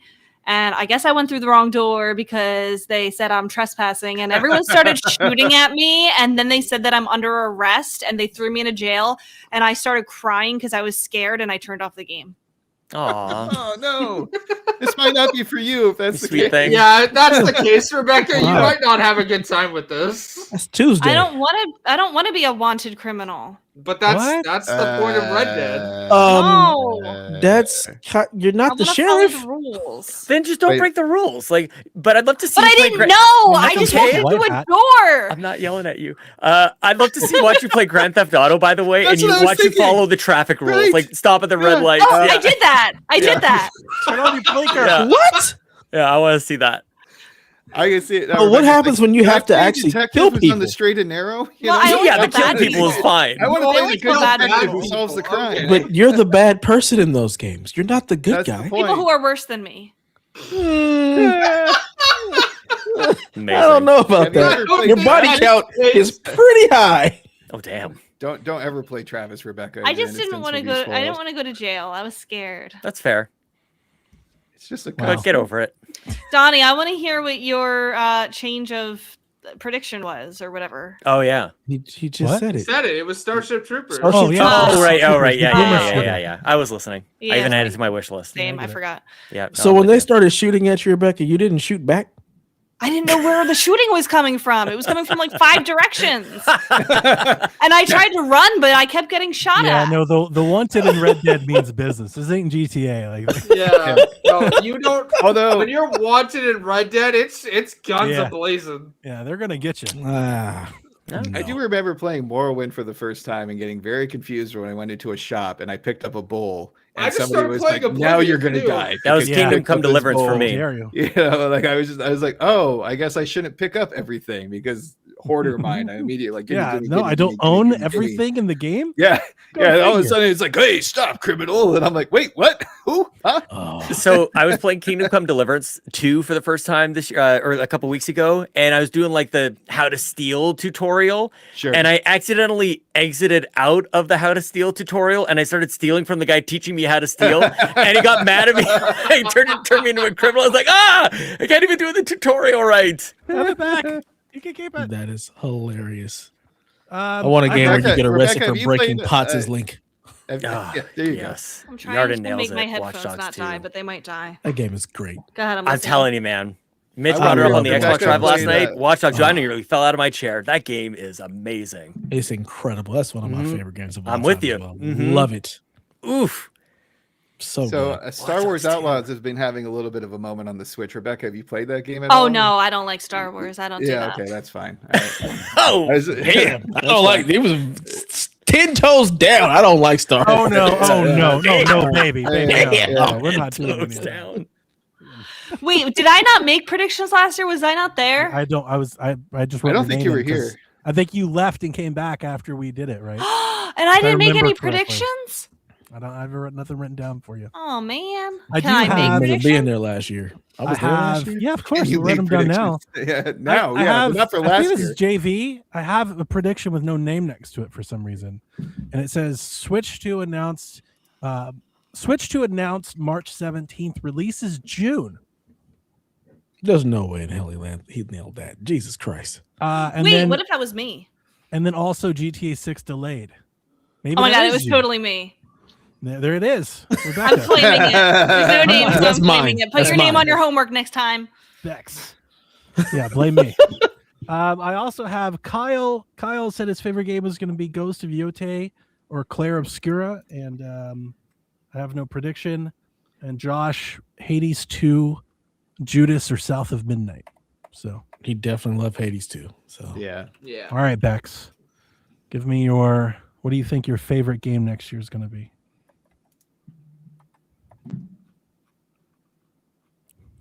and she's frozen. Perfect. Perfection. Perfect. Rebecca. Oh, she's going in and out here. Oh It was no. right when I threw it to her. Like, Yep. and Perfect. Rebecca, go. Now this is Oh. There we go. the stream did not like her talk of Star Wars. TPR was on the Judas, show Star last Wars year. Outlaws, 10 toes down. Out. I had his. I just deleted him. I'm sorry. Just deleted him. Press the undo button. I was making. Press the undo button. Did I not read his? I thought I did. You did. Oh, Why maybe did you All you did. right. not want me to make Rebecca's back. predictions? Yeah. Are you on Yeah, Wi-Fi? No. No, she's plugged in. All Oh, right, Rebecca. What do you Respond. think your favorite game next year is going to be? Okay. I think that my favorite game next year is not yet announced. Not yet. No. But that's a boring answer for looking back on. So I'm just going to say I'm going to put an ungodly amount of hours into Pokopia. Or Procopia. I was The going hell to. is I was Pokopia? thinking of It's the Pokemon anniversary farm game. Zelda game. You know, could very well be a good guess here. That is true. That is true. We're due for one. Dev, you were asking. It's the Pokemon farming simulator that was announced. already gone. Dragon Quest Builders, but sure. Yeah, it's not really a farming sim. I wouldn't really Dragon call Quest it that. Builders, but Pokemon, and it looks Yeah. You made it worse. awesome. Still a piece of garbage. I have trouble coming up with my sleeper hit because I don't know which okay, so I was Animal gonna say Crossing New Horizons. Rhythm Heaven. is that a sleeper hit? Is that okay? Well, I was gonna say Mina the Hollower, but I don't know Yeah. if that's a sleeper. Is that a Sure. sleeper? Yeah. I want to also shout out a second mouse related game that's supposed to be out in 2026. If you've heard of Hela, HELA. Yep. So It's a really good game. we're doing Year of the Mouse, I guess, next year. There you go. Yeah, that game looks real good. And then my prediction, get ready for this. You might want to hold on to your hats. Okay. So something not Half-Life is the worst thing ever? That's not your prediction? No. Donnie's Well, prediction is the worst prediction that's a ever? reaction to his prediction. And I quote, what did she say? That is- Rebecca says, "Stupidest thing you've ever said." That was her. That was her. Yeah. I think that in 2026 we're gonna get the first teaser / announcement for the next 3D Zelda game. Yeah, I think that's pretty. Yeah, that would make sense. And tease us and have us chase I'm here those for it. breadcrumbs for 3 or 4 years before it Mhm. comes out. Yep. Hey, don't forget they're filming the Legend of Zelda movie. That's why. Very true. Very That's why. true. We're gonna get Ooh. the trailer for the movie, the tease for the next game, and I would imagine an announcement of a port. I think I got that's a question kind of what we're associated. That would with be that. a wonderful year for Zelda if that happens. Yes, Snurts, what's your question? Are they going to make Link silent and just do like American Sign Language and? I do not think that's going to be the case for this movie. No, It would I really think be he's gonna good for talk. American Sign Language to come through in this nice big property that's coming out. I mean, you Link know? does talk. Link is very vocal in the games. You just don't hear it. when you say Yeah. 'cause I wanna He ask- is? I Yeah. always Yeah. remember him as a silent protagonist. Yeah. He goes he talks he uses his hand gestures and stuff, and Which when they is reply, American it Sign Language, indicates yeah. that he Mannerisms. talks, and he you know, they indicate that like he has talked and stuff. Yeah, so I'm coming He's just, from like, I played silent. Ocarina of Time, and that's it. That's like my one Zelda experience. Yeah, he's that I've had, much so- more animated in his Okay. like. All right. I want to ask a follow up Hey, to your prediction, Rebecca. Listen, Okay. You said the next new 3D Zelda game. Uh-huh. Just because it's been talked about a lot, I'm not saying I believe it or not, but would you count a remake of Ocarina of Time as No. new? No. We're gonna get an announcement for the next new 3D Zelda game. Gotcha. I'm gonna add a prediction to her prediction is that Zelda or Link is going to be fully voiced in this 3D Zelda game. No. No, why would he be? Why not? The movie he has a voice, so now he's got a voice. You say No. now's the Flipping time- it. Now that's the time- John is like, no. Yeah. Sean is like, eh. That's what Rebecca was doing. That was Rebecca. He was mocking me. Yeah. I don't disagree, but you know, Just imagine. I ahead. love the reaction, by the way. That wasn't mocking. That was I just do like, think he'll talk bleh. minimally in the movie, but I don't Yeah, think he'll talk in the. Listen, we just got voice acting in these games. Like Imagine they're putting not on a Zelda changing game things. and you find out that you hate the way Link talks. oh, I think most people who actually follow the Legend of Zelda are probably gonna hate whoever the voice actor is. Just in the whoever the actor is in the movie, the way he talks is gonna be like looks that's not what Link really sounds good. like. He looks the part though. So It'll never sound like how You can you give how any you make it sound person in your elf head, ears. though. That's the Legolas problem. could be the Many part. people elf ears. It'll never sound like how everyone makes it sound, right? In their head. That's the problem. yeah, Mm-hmm.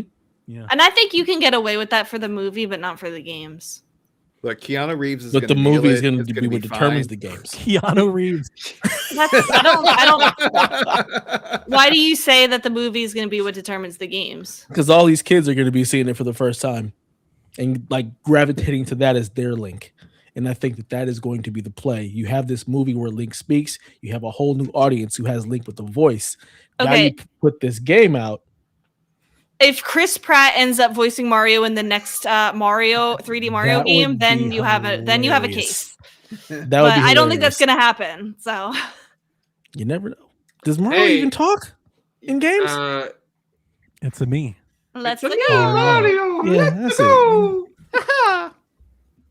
Yeah. So, but he doesn't. But Link doesn't talk. So I don't know. He like, doesn't. Who knows? I just want him to have a voice. Just to really ruffle feathers. That's really what it boils You're down just to. choosing the violent option. Got it. Yeah. James Absolutely. Earl Jones. Yeah. Yeah. He's AI passed version away. of James Earl Jones. He did. AI. AI. James. AI. Hold on, Oh hold my on. god. Yeah. Well, hold on. To be fair, AI I'm thinking sucks. Keith David, but like, yeah. James Earl Jones did Keith give it. David. Yeah, Yeah. I was thinking Yeah, him. Yeah, James Guys, Earl Jones gave guys. permission for his voice. He signed off on It's it. gonna be Troy. he Baker. did, especially will for be Star Troy Wars. It's Baker, gonna yeah. be Troy Troy Baker, Baker. yeah. Like, yeah. Or Nolan North. 78% chance it's gonna be Troy Baker. It could also be Matthew Mercer. Pedro Pascal. Oh, Nolan North. we'll just keep naming names. Laura Bailey. Yeah. That could work. even better. That could work. Yeah. Mike. Michael Caine comes back. Oh, Lisa Cartwright. Bart voice. Nancy Cartwright would be fantastic. Eat my shorts. wow. I say Lisa. I said Lisa. I'm dumb. You said Lisa. Yardley Nice. Smith. Thanks, is thanks, Lisa. nerds. I appreciate that. You got me. Yeah. Well, I'm gonna go play Metroid for the rest of 2025. Yeah, I can't wait to get to it. I'm pretty excited about that one. But we'll see. Nice. The stuff that I've seen said about it online makes me think it might be my favorite Metroid. And Yeah, you Ryan take likes that it. however I you mean, want, is but, like, it all the vagina I'm pretty symbolism? excited. I'm not even talking about that at all. It's the way the game is. People keep saying things about Zelda, and they keep evoking other things. I'm like, oh, this does sound like my kind of shit, though. So I'm pretty. Sounds like excited. I don't want to hear it. I don't Oh. want no. I'm pretty excited to try it. But after Skyrim and all the other things, I got to play Rudolph. What in the world? Yeah. That took us all a second to go. Like, gotta what? be No, Rudolph. I knew exactly what he was talking about. Yeah, I Him know. and fucking Delvin. Yeah. I know, Damn I know Rudolph it, and it games. still Just- caught me oh. off guard. I was Like like, the wait, old what? animation cartoon thing? Like, Yeah, what? it's a Rankin. There's a cheap Rankin and Bass Rudolph game that me and Jack are gonna Oh. play for Christmas. Yeah, Oh. yeah. We're gonna Oh do my that, and gosh. we're gonna do the Marvel Cosmic Invasion, and I'm gonna do Yeah, Skyrim and Cosmic stuff. Invasion would be good. Yeah. Skyrim is good. Schedule I don't know one. about the other We're thing. doing that, having fun, I'm gonna and then I'll hopefully get to finish- Metroid. We'll see. I'm gonna Not hopefully too finish long. Borderlands 4. I'm not in a rush. And Yote. I'd Borderlands like to 4. finish Yote. Wait, We're not I'm not even podcasting. joking. Hold We're on a not second. podcasting anyway. I just found in my Google Docs PSVG Game of the Year 2021. Oh boy. My notes Nice. for that. Good lord. Any fun That was the predictions? year that we did Life is Strange True Colors at Metro Dread. Oh, nice. Hmm. Good games. I like both those games. Yeah, True Colors is really good. Those Yeah, were my I like top that. two. It's a shame that Double Exposure sucks. Let's get a sequel.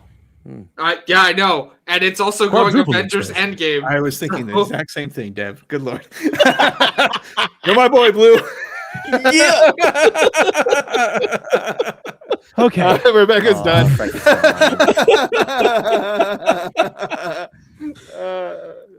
Well, that's it. We've got all Aw. our predictions and stuff for next year. I don't want it to be over.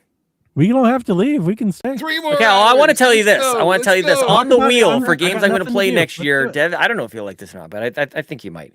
Ragnarok is on the wheel. Spider-Man 2 is on the wheel. Ghost of Tsushima is on the wheel. I got some PS5. So PlayStation is Yeah, on the your wheel. PlayStation's I gotta on the do wheel some for catch sure. up. I gotta do some catch. I have all those Are you games. playing these on PC or PS5? I have them on PS5, but I might double dip to get them onto PC because this thing's. I got a decent one over here, so we'll see. I've been playing Returnal lately as well. Not enough for it to Ooh. be like really in the conversation for today, but I've been really liking Returnal on my PC. That's been Returnal's good. awesome. Yeah, I'm Returnal looking forward is to awesome. Saros. And Yeah. that's Housemark. They don't miss. Mm-hmm. I'm Pretty excited great. to see Rahul Kohli get more work because he's a really good actor. So Shout out. Future PlayStation Experience Cast. There you go. hey, man, you I gotta- would literally die if I could talk to that man. Okay. Sean? I'm right here. Yeah, you're doing it. You're about it's Sean. happening. Yeah. I don't think Don't she die. met me. Stay with us. Stay with us. I mean, I'm Haley. just gonna guess. I'm talking about Sean Capri. Yeah, People we can actually get on the show. I realized after you said it. Okay, my bad. Talking to I Sean is will always fucking great. die to talk to that man. Like I'm here. Hi. He's right here. Sean was He's like, right here. You This can is address me awkward. directly. We've It killed was, worth, Rebecca. it was worth having that lead last year. There you go. She's I'm done. Now fine. I'm done. Now I'm done. She's still working on it. Let's see if she pops back in here. Oh man. Uh, Delvin's my been bad. trying to offload that podcast for days now. Anyway, so you know. Mm-hmm. Mhm. I'm excited. If you I've need got someone to some- kill a PlayStation podcast, I'm your guy. So I've got several others I didn't mention just We should probably because I thought we were rename it. moving on. But Figure like, something I'm, else out. I'm pretty jazzed for Monster Hunter Stories 3. I want to do that one. oh yeah. Oh man. Yes. Bubsy 4D. The No. the demo's incredible. Oh God, It's no. real Absolutely good. not. Shut up. No, The No. demo's real Shut up. good. Give me a straight shut No. up. It's real good, Dev. no, it's not. It is. The demo's real good. No, Mm.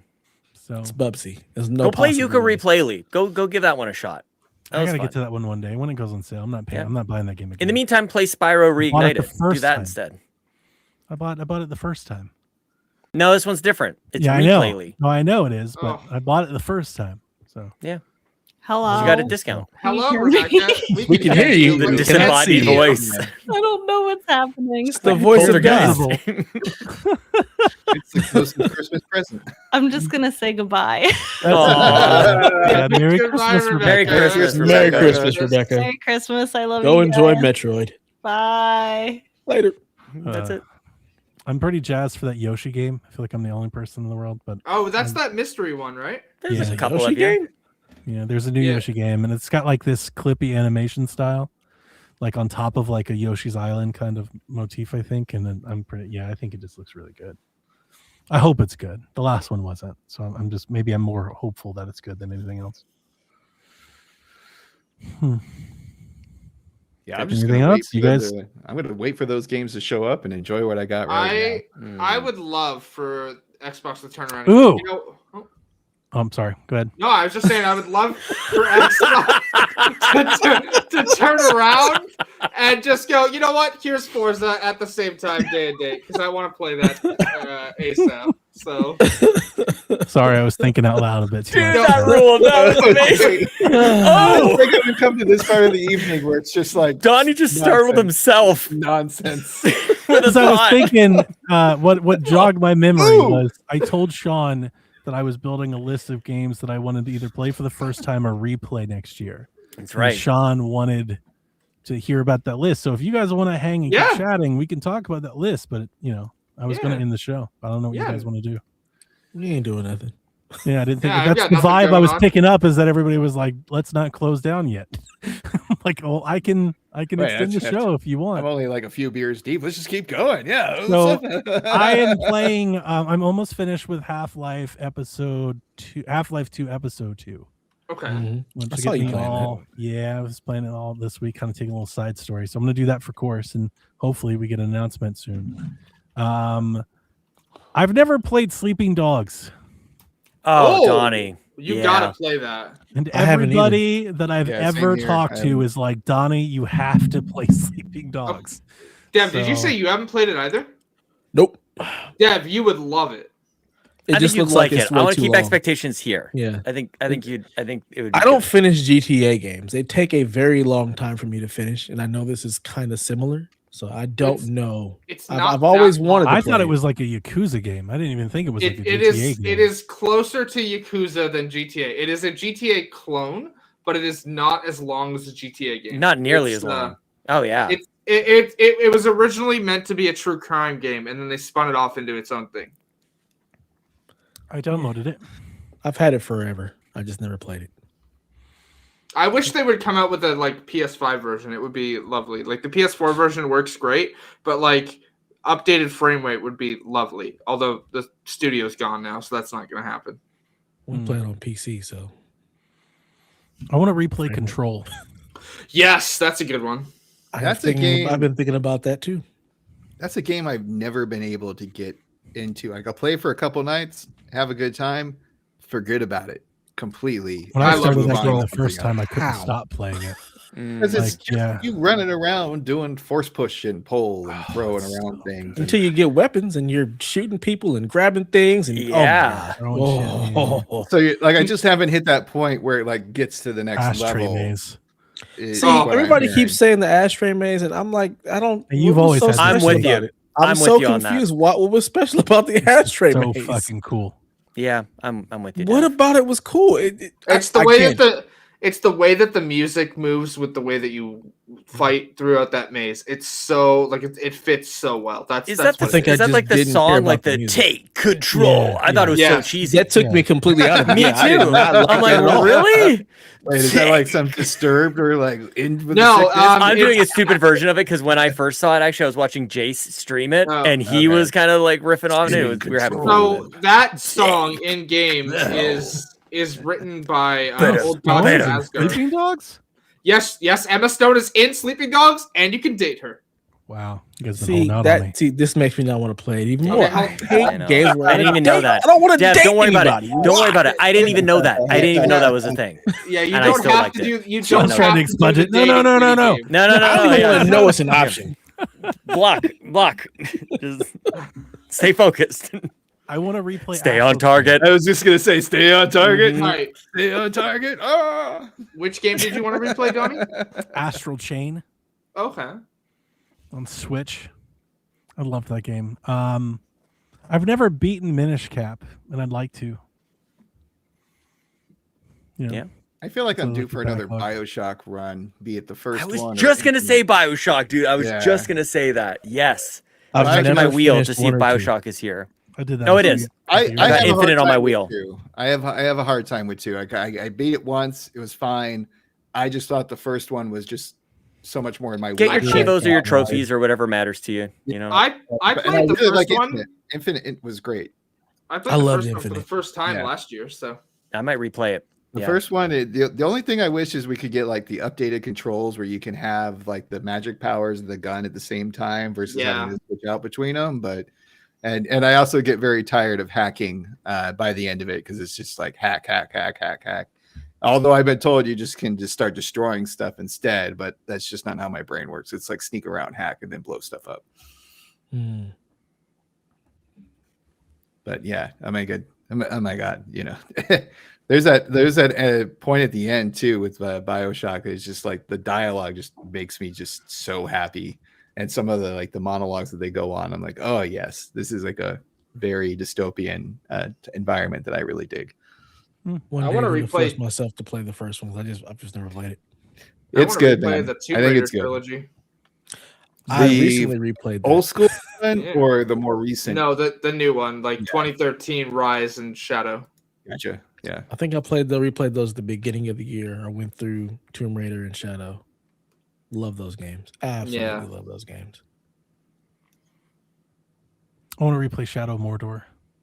Good choice. Yep, it's fun. I Damn tried facts. to play that one earlier this year, and I don't know what it is, but the combat just feels too loopy. It was Like, always just a little- doesn't feel tight.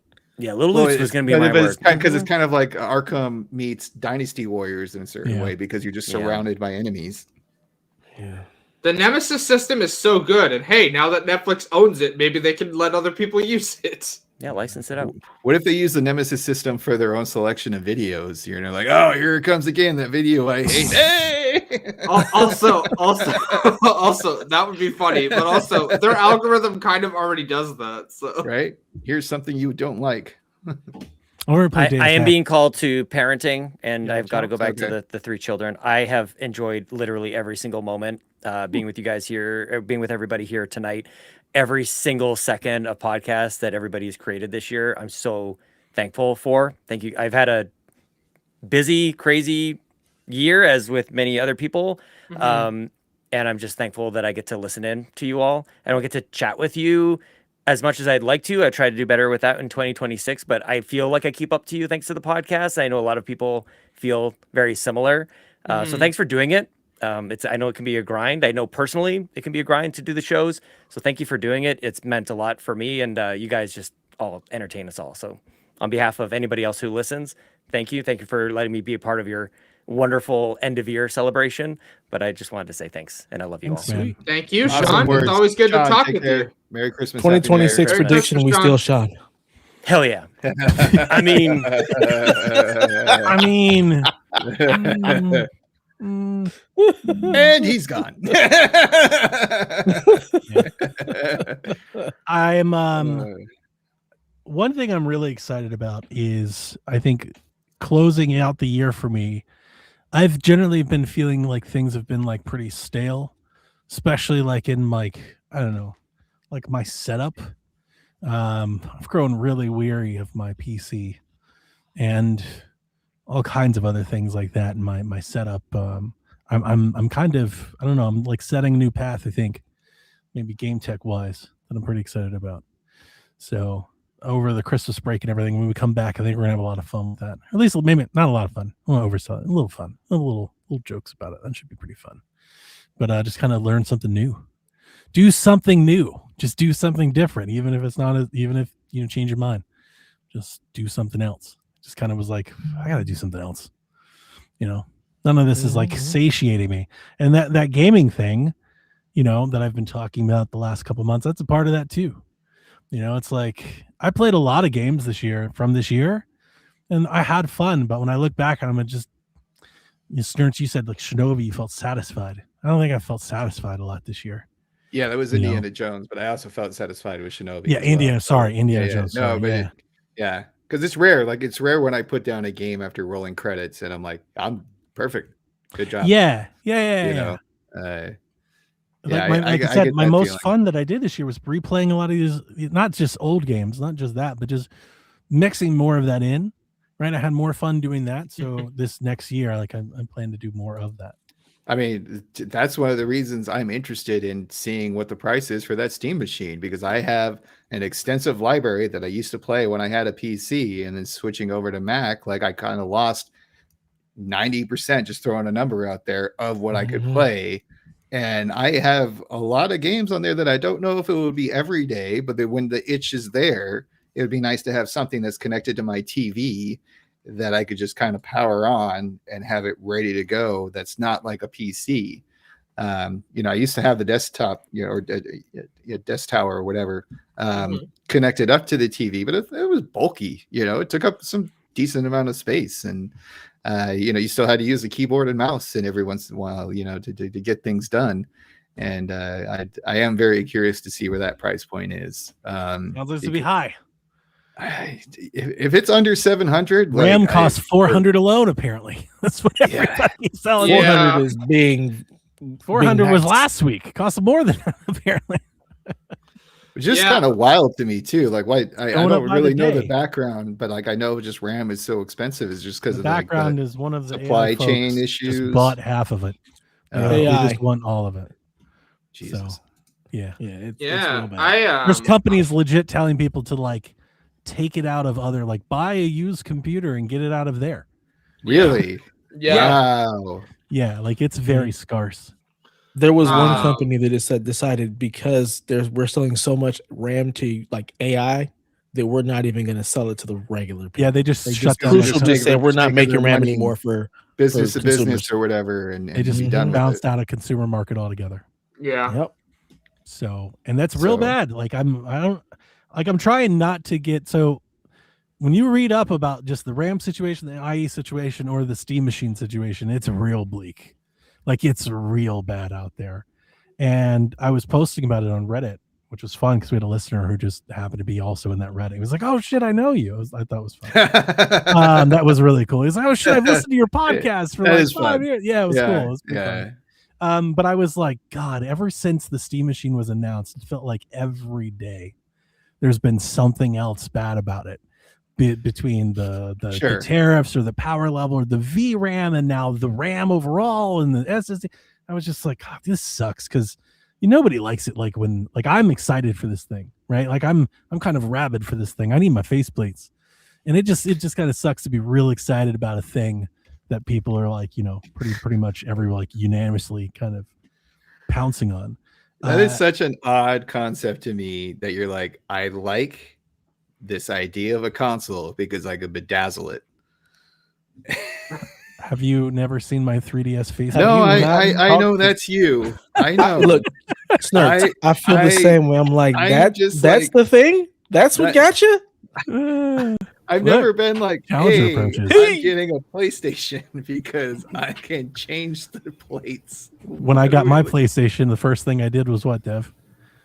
Sticker bomb the shit out. I changed the plates. Hey, what's up, T? What's up, fam? But what I was gonna, you're in the after show now. Yeah, we're in the post show. So what I was gonna say was I was posting about how every day since announcement the Steam Machine seems like it's losing steam, right? And somebody commented me with a very poignant point and was, "Yeah, the Switch 2 all over again." And I was like, "You're damn right." Like that's exactly what it was like when the Switch 2 was now. Everybody was like, "It sucks, drop the price, it's not gonna sell, it is terrible," and it sold like crazy. Yeah, like nobody seemed to care. I'm trying to have like that optimistic, like in the back of my head, I'm like, it's no big deal. But like, there's a lot of doom and gloom about this RAM situation, not for the Steam Machine, but like for the world. Yeah, like what it will do to computers and phones and tablets. You're talking about. Like, oh, that phone of yours that cost $1,000 could be $2,000 and shit. Like, there's some really sad stuff being written about this situation out there. So I'm really hoping somebody has a plan to spin up manufacturing or something. Yeah. Wait. Who do we think that someone is? I don't know. Think they exist. The people who make all the RAM, Micron, Samsung, and like Crucial is like in third place. Crucial just said we're not making RAM for you anymore, so it's up to Samsung and Micron. The problem is just AI. Like AI has been sent here to destroy us, basically. Yeah. There's no putting this back in the bag. That you can't just spit up and manufacture more. Both companies have said we just can't manufacture more RAM. Like the amount of cost, because one, they're worried about what happened during the pandemic. They did create more places to make more stuff, and then people weren't buying it. Yeah. So you create more RAM for consumers, but consumers don't buy RAM anywhere near the amount that the actual companies and AI does. So you end up spinning up more fabrication plants and just are sitting on an abundance of RAM. We're just fucked. Period. Like there's no real way out of this unless that's the scary part. Like with the AI. I'm trying to not go down that path because it seems so dark. Like I'm trying to stay hopeful. I'm like, they'll figure it out. But like I keep reading online and people are like, shit, like a PlayStation 6 in this like can't exist because it might cost $1,700 or some shit to make by then. They don't care about the consumers. Like let them push back these console release cycles. Like let them breathe a little bit more. We've learned from the PS4 to PS5 transfer that we're able to keep those games coming out for the previous version, even though they got the new toy out there. If there's a limitation, it does sound like it's like side. open for like black market where you have like, yes, hello, I have RAM for you and back of RAM. So that's the scary part. You know, it works very good. Found it on beach yesterday. The scary part is if this continues to where it's so hard to find, you'll start seeing a run on old stuff that has it. Right. Yeah. Right? Like even that stuff will go up. Like it just the cascading effect here is big. I went to Goodwill. Yeah. They had lots of computers, plenty of RAM, no problem. Yeah. You know, like it's just it's weird because if there's a demand, someone will find the supply. And if that supply doesn't exist, they'll try to find other ways to like make up for that deficiency. Yeah. So if you believe that and it's just going to keep getting worse and worse, we may not get it. I mean, if RAM costs $600-700, how can you even ship a Steam machine? Well, and that's when you get something subsidized by the government. Be like, oh, hey, if you're going to make this company who's only doing RAM, then we'll give you a big discount. That's what I'm talking about. You expect this government to do that? Not this government. I'm not saying this government, but you know, if people can't buy their, well, then you need the government to help you. What? Right? Yeah, what's that like? I know. It's a weird theory that the government can actually help people. Yeah. So yeah, if you subscribe to that, it could be real dark like ahead in terms of this space as hardware is concerned. Yeah, you know, the RAM that I bought in April was $175. Now, and I bought some special bedazzled RAM because I like my RGB in my machine. That same RAM, pinkies up. That same RAM is now going for $413. And how much RAM was it? It's two 16 gig sticks, so 32 gigs of RAM. Oh, which is which is funny because the RAM that like the Garrett is looking to purchase is actually more expensive than the RAM that I bought, and it's less performant. The RAM he wants is $430. So my Steam machine is just going to cost me $1,000 then. I mean, it's very possible. That's the only way out of this is you just got to buy the things that are just more expensive. I don't think that's going to go very well for you're gonna start seeing more companies offer payment plans for purchasing because that's what's gonna have to happen here. Because I mean, I got an email from PayPal yesterday that they're doing pay in 4 now with There's no interest. There's a lot of in people shit. that think if the Steam machine is over $500, like it's dead on arrival. No. How much RAM does a Steam machine have? Is it 16 or 32? It's 16. It's 16. Is it 2 sticks or 1? Do we know? 2. It's 2 sticks. Yep, and then the VRAM for the GPU as well. So you're looking at. I'm trying to find. Let's see, 16 gigs. I can't even find double. The hope is that whenever they were designing this, that they've acquired a certain allotment, you know, at a better price. You would hope. You would hope. Yeah. But if they weren't, if they were like, let's show it, and then we'll start making it, like maybe it doesn't come out. So right now, 16 gigabytes of SODIMM RAM, which is laptop RAM, is about $150. DDR5. That's not too bad. So that's not too bad. Better than that $400 shit that you were talking about earlier. You know, laptop part. It's a laptop GPU. It's a laptop RAM. Yeah, it's laptop RAM. So it may not be as bad, but like the 32 gig kick, $318. If this keeps going, I mean, all of the consoles that we have are going to go up in price. Yeah. Mm-hmm. What? Yep. Why? It's madness. AI was supposed to help us. It's only making things worse. When was AI supposed to? It wasn't. It wasn't, but that's the lie they want to spin. That's the lie they want to spin. Not us. It actually kind of helps me with my day job sometimes. I was going to say, I know so many people who use Chat GPT and all of that stuff, and it drives me nuts. My job So I use AI, and I hate it. It's my day job. This large language model, and I'm like, at this point, I simply refuse. I'm like, I'm not going to feed a machine that you think it won't write better than me. I'm a very good writer. I have been doing this for 23 years. So guess what? I know how to write an email at my gig. I don't need AI jumping in here to tell me how to tweak it. Just so I know what I'm doing because I'm good at it. Like this is. I don't know what I'm doing, and it's very helpful.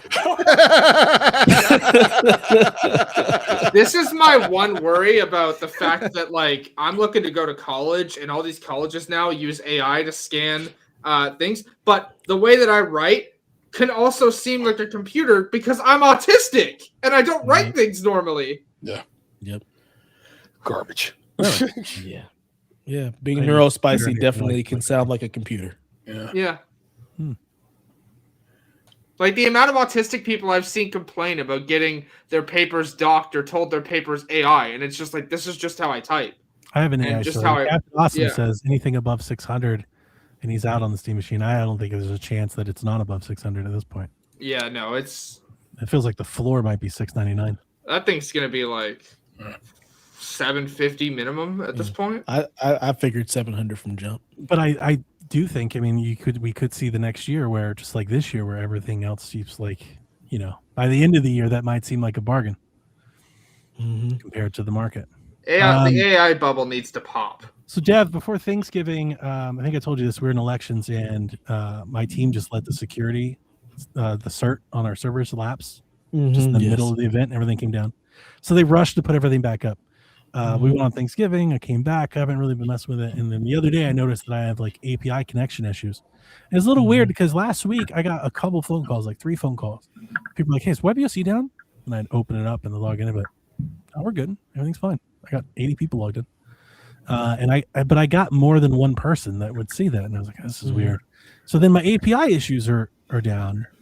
Like I have a like a cloud environment, like a Visual Studio code editor, and then I push that code to production, and that uses API, and it's not working. And I was like, "This is so weird." And I start tunneling through it, and I start gathering other error logs, and I'm like, "It's got to be the cert. Like we've not, no changes have been made, but something's not going to be right." So I'm like letting our guys know, I'm letting the vendor know. And long story short, the vendor points me to the cert, but our security team, remember we were ransomware, so they're like super sensitive. They were like, "It's not the cert. We've done everything." And I'm like, the security team never owns up to anything. I'm like, "It's the only thing, Dev, they sent me." They're like, let's ask AI. And they put my error message into ChatGPT. And then they sent me a 1-page prompt of things to check from ChatGPT. That was their it blew. I was like, "Are you fucking kidding me?" Lord. And it was like reboot the server, make sure the memory isn't exceeded 100%, check the task. It was like the dumbest bullshit. That's not even remotely close to the problem. Right. That was their service. That was I was like, "Oh my God." That's the first that I've had to like interact with that at work, and I was like, we're due, because the person that sent it to me, he gets paid like 150 grand to do this. Like he's high level. It's not like this isn't the help desk. It's like the head of security.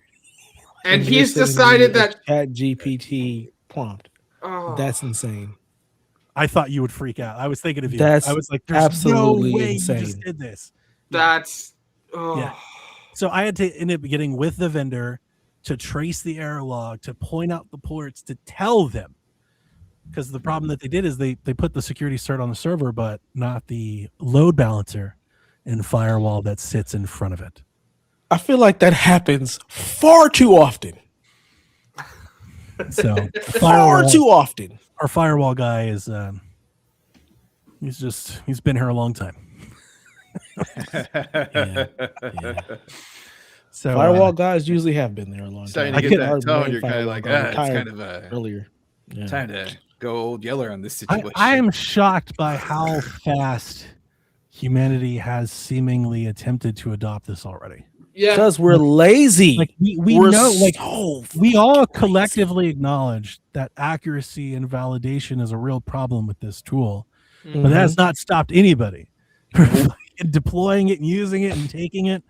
I won't say who. Yeah, I've had friends that I've heard of people, lawyers being fired for citing it in their law responses, and it's like All right, so I am terrible at spelling, but my major in school was history. I was very spell check dependent. Yep. It was a rude awakening freshman year when I used spell check, and it did not fix all my problems.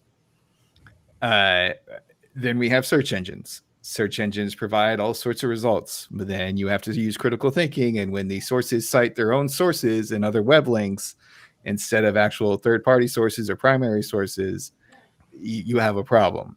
Yeah. But this is just, to me, the natural next step, which is generative AI and tech support, predictive speech, right? We're already seeing it with our phones. We've been gradually presented with the same type of thing over and slowly. Learn what I like. It's not that big of a jump for me to think that people are like, oh, like it's telling me how to write this boring ass corporate email that I have to send to people, or calculate a percentage of things, or help me with a currency exchange rate, all things that I have used in my own day job. But to me, it's just a natural extension from like spell check back in the day. I mean, and the thing that we're seeing is that people lack not only quality insurance, but critical thinking skills, because that's the next step. Those are the things you need to keep using this tool for, but it's not the final product. You need to take that as a base and then punch it up, make it your own type of deal. And because we're a lazy bunch of people in general, most of the folks who are using it, I don't think are doing it. It's like, oh, copy, paste. I did my job. It's a combination of the copy paste and not wanting to do the actual research and thorough type things you need to do, and the fact that how much money can we save and not pay people to do these things. Well, and that's the other wild thing too with because I work at an ad agency and I hear certain things and I'm just like, wait, you're like just gonna get rid of like 5 people so we can have that baseline created not by the people who are doing that work, but created by AI, and then make it work for whatever project we have going. And it's like, well, then you're just going to cut half the department is my fear. It's because we don't need you anymore. I feel the same way because like I'm in the finance side. So if you can find some way to do data entry, and once the AI starts understanding the gray and not so much the black and white, that's when I'm really concerned. What's going to happen? This is how you get dystopia. Yeah, I mean, we were warned and barreled right at it. I mean, we've been warned since 1984, right? We were so warned over and over and barreled right at it. It's also what profits over people. Of course, frequent joke is writers were told not to build the Torment Nexus from popular book. Don't build the Torment Nexus, and yet we built the Torment Nexus. I mean, I want to believe that like there's a future 300 years beyond us where like it's like just a part of every day, and we'll be lucky. It's like really helpful still, but it's hard to believe that at times. What, like we all get our own data and then they all guess on the situation? I mean, I didn't mean to put this tangent off on an AI rant hour, but like my real concern Merry Christmas, everybody. AI. I'm real concerned about like gloom. My understanding of programming, my limited understanding of programming that I do, has been worried about the security of it. Not like in it getting your encrypted passwords, more like when the model learns to think like you and understand your probable responses, like what that could do in someone's hands that needed to perhaps maybe guess your passwords. Yeah. Like what is your most likely of thing? Like we're all feeding it that stuff, and that from like an IT side and being a part of like a ransomware and stuff like that, I have a grave concern about that. Like who has access to that? How is that secure? Like we are not doing AI. He's like, don't put AI on anything because we don't want it touching any of our data because then it just has access. It's very vulnerable. Yeah. So our security supervisor, like we get constant requests for different AI apps, and we're like, absolutely not. Because 1, we don't have an AI policy yet. And 2, we don't want it to touch any of the city's data. Period. Like that is a huge vulnerability because once AI has access to all of that, it has access to all of that and can start building ththings off of that. So no, like it is not. It's not something we want. We've even seen models go rogue, and like what would a model? Like, what if a model just had a glitch, but also had access to like 1 million people's passwords? Did you see the video last night of the guy who got the AI to shoot him with the pellet gun? No, I have not. He got it to ignore the first rule. Wow. He gave her a prompt. No, the first rule of AI. I don't know what we're talking about. I don't know what this is about. It's like iRobot. You can't hurt humans. You can't hurt humans. Oh, It's the well, first yeah, rule of that's the AI. Gotcha. Yeah, He had to trick the prompt. He had to trick the robot, but he successfully did it, and he got shot with a BB gun. Well, AI. It's pretty bleak. And now game studios are trying to replace people with it too. So yeah. Well, I mean, we've talked about that for a couple years now. Art generation, image assets. Yeah, that's they're trying to do voice acting with it. Mm-hmm. What do you mean trying? They are. It's why I don't play Arc Raiders. Yeah. I was like, no, dog, can't support that. So Arc Raiders just did that. Yeah. And it's really good at that too. Like its voice making sound, It just doesn't make it sound human though, is the problem. I've always wondered, time out. Please tell me you see T set up behind him, Donnie, with the N64 and the CRT. My dude. No, I didn't see that. Sorry, I wasn't. What are you playing, man? That's perfect. That's Perfect Dark. I turned on Perfect Dark for my background this night. Nice. There you go. Nice. Anyway, you got any games you want to tell us? Any favorite games this year? We're about to close it down. Here, I might as well just jump into my list right quick. I was lightweight prepared. Okay, here's what I beat here in 2025. January 20th, I beat Indiana Jones and the Great Circle. Nice. There you go. February 8th, I beat Ninja Gaiden 2 Black, which got still released that month or whatever. You know what I'm saying? Great so game. I played that together. I finished Spider-Man 2 on February 22nd. Finished Alan Wake 2 on April 27th. Nice. Finally went and found Call of Duty Vanguard and beat that on May 11th. South of Midnight, I finished about a week later on 5/17. All right. It's up there. One of my games of the year. Mario Kart World credits was on June 11th. Donkey Kong Bonanza 8/15 credits. Nice. Claire Obscure Expedition 33 on October 11th. I had started it back in when it first came out and then just put it down. But everybody and their mom was talking about it all year long, and I'm like, all right, I'm just going to give this. I don't play turn-based games, but I beat that one and played it all the way through. So Claire Obscure, pretty special. So yeah, that's definitely in my goaties. And today, a couple hours ago, Platinum, the Ghost of Yotei. Yes, finally finished it. Nice. And when at last check, I was well over 100 hours in that game. So whatever I ended up with, I don't know, but yeah. So those are the games I've beaten this year. That's not everything I played this year. I literally just started Metroid right after I finished Yotei. Nice. Swapped out. We need T on more shows. He actually plays video games. Sure. Yeah, and he dates them too. I like the details, man. He's just like May 11th. Here we go. games I beat when I beat them. I do too. They're on. Yeah. And I played two things on PlayStation. Well, I think I played some Tetris Effect because I was trying to get down. I love Tetris, but my PlayStation was unplugged from, early this year until Yotei came out. So makes sense. Straight up unplugged. I was just nope. Especially got other things to play. Yeah.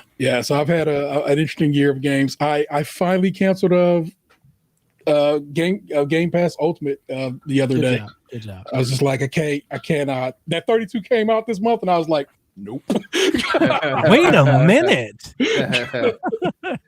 Back away, not today. What do you think your favorite game of the year next year will be? Good question. What do I know that's coming out next year? We got Resident Evil in February. Wolverine the fall. Fable. Saros. Gears E-Day. I love Gears. Resident Evil. I don't know if I love Gears by the what is it? The Initiative? Who makes Gears now? The Coalition. The Coalition. Yeah. And I don't know if I've appreciated all their Gears thus far. So we'll see what that goes on. Lego Batman. Yeah, that Lego Batman looks kind of fire. It looks great. Yeah, it looks great. Yeah, so Lego Batman playing like Arkham games, I'm in. I'm definitely Pokemon in. Pokopia. No. It's just not my kind of game. Fire Emblem? No. I don't and I've tried my hand at a few Fire Emblem games. Sure. They Replaced? Was just stated. What is that one? I was this. That's why I didn't even mention it. Oh, never mind. Dev says don't worry about it. Dev says no. He might like it, but it's more of a PC weird. Fair. It's dystopian. It looks cool. I would say look it up. This is called Replaced.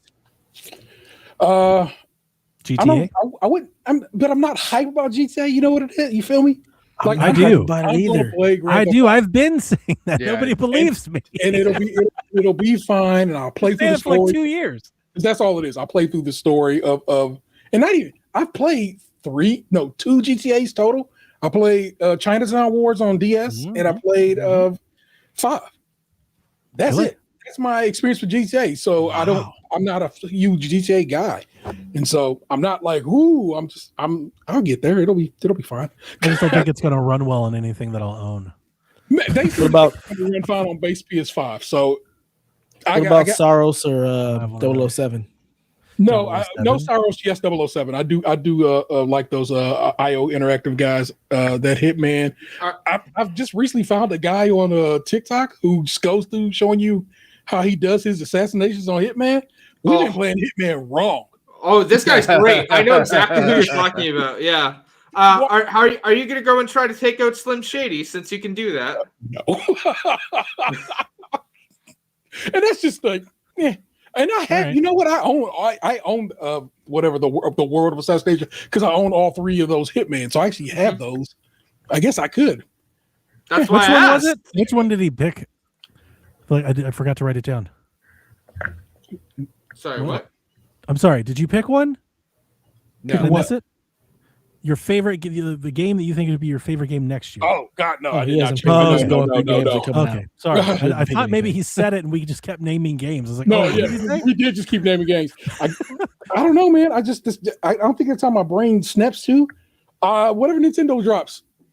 Whatever Nintendo drops. You know they're going to come through some fire. I like it. And I'm kind of excited for where this goes. A good year of Switch 2 under their belt. It's been interesting to watch. Not necessarily how they develop games, because of course so far we haven't really seen them cooking. But we kind of see what they can do when they get okay. Donkey Kong was real pretty. I love Donkey Kong. But it definitely started as a Switch game, so we know that could be done better.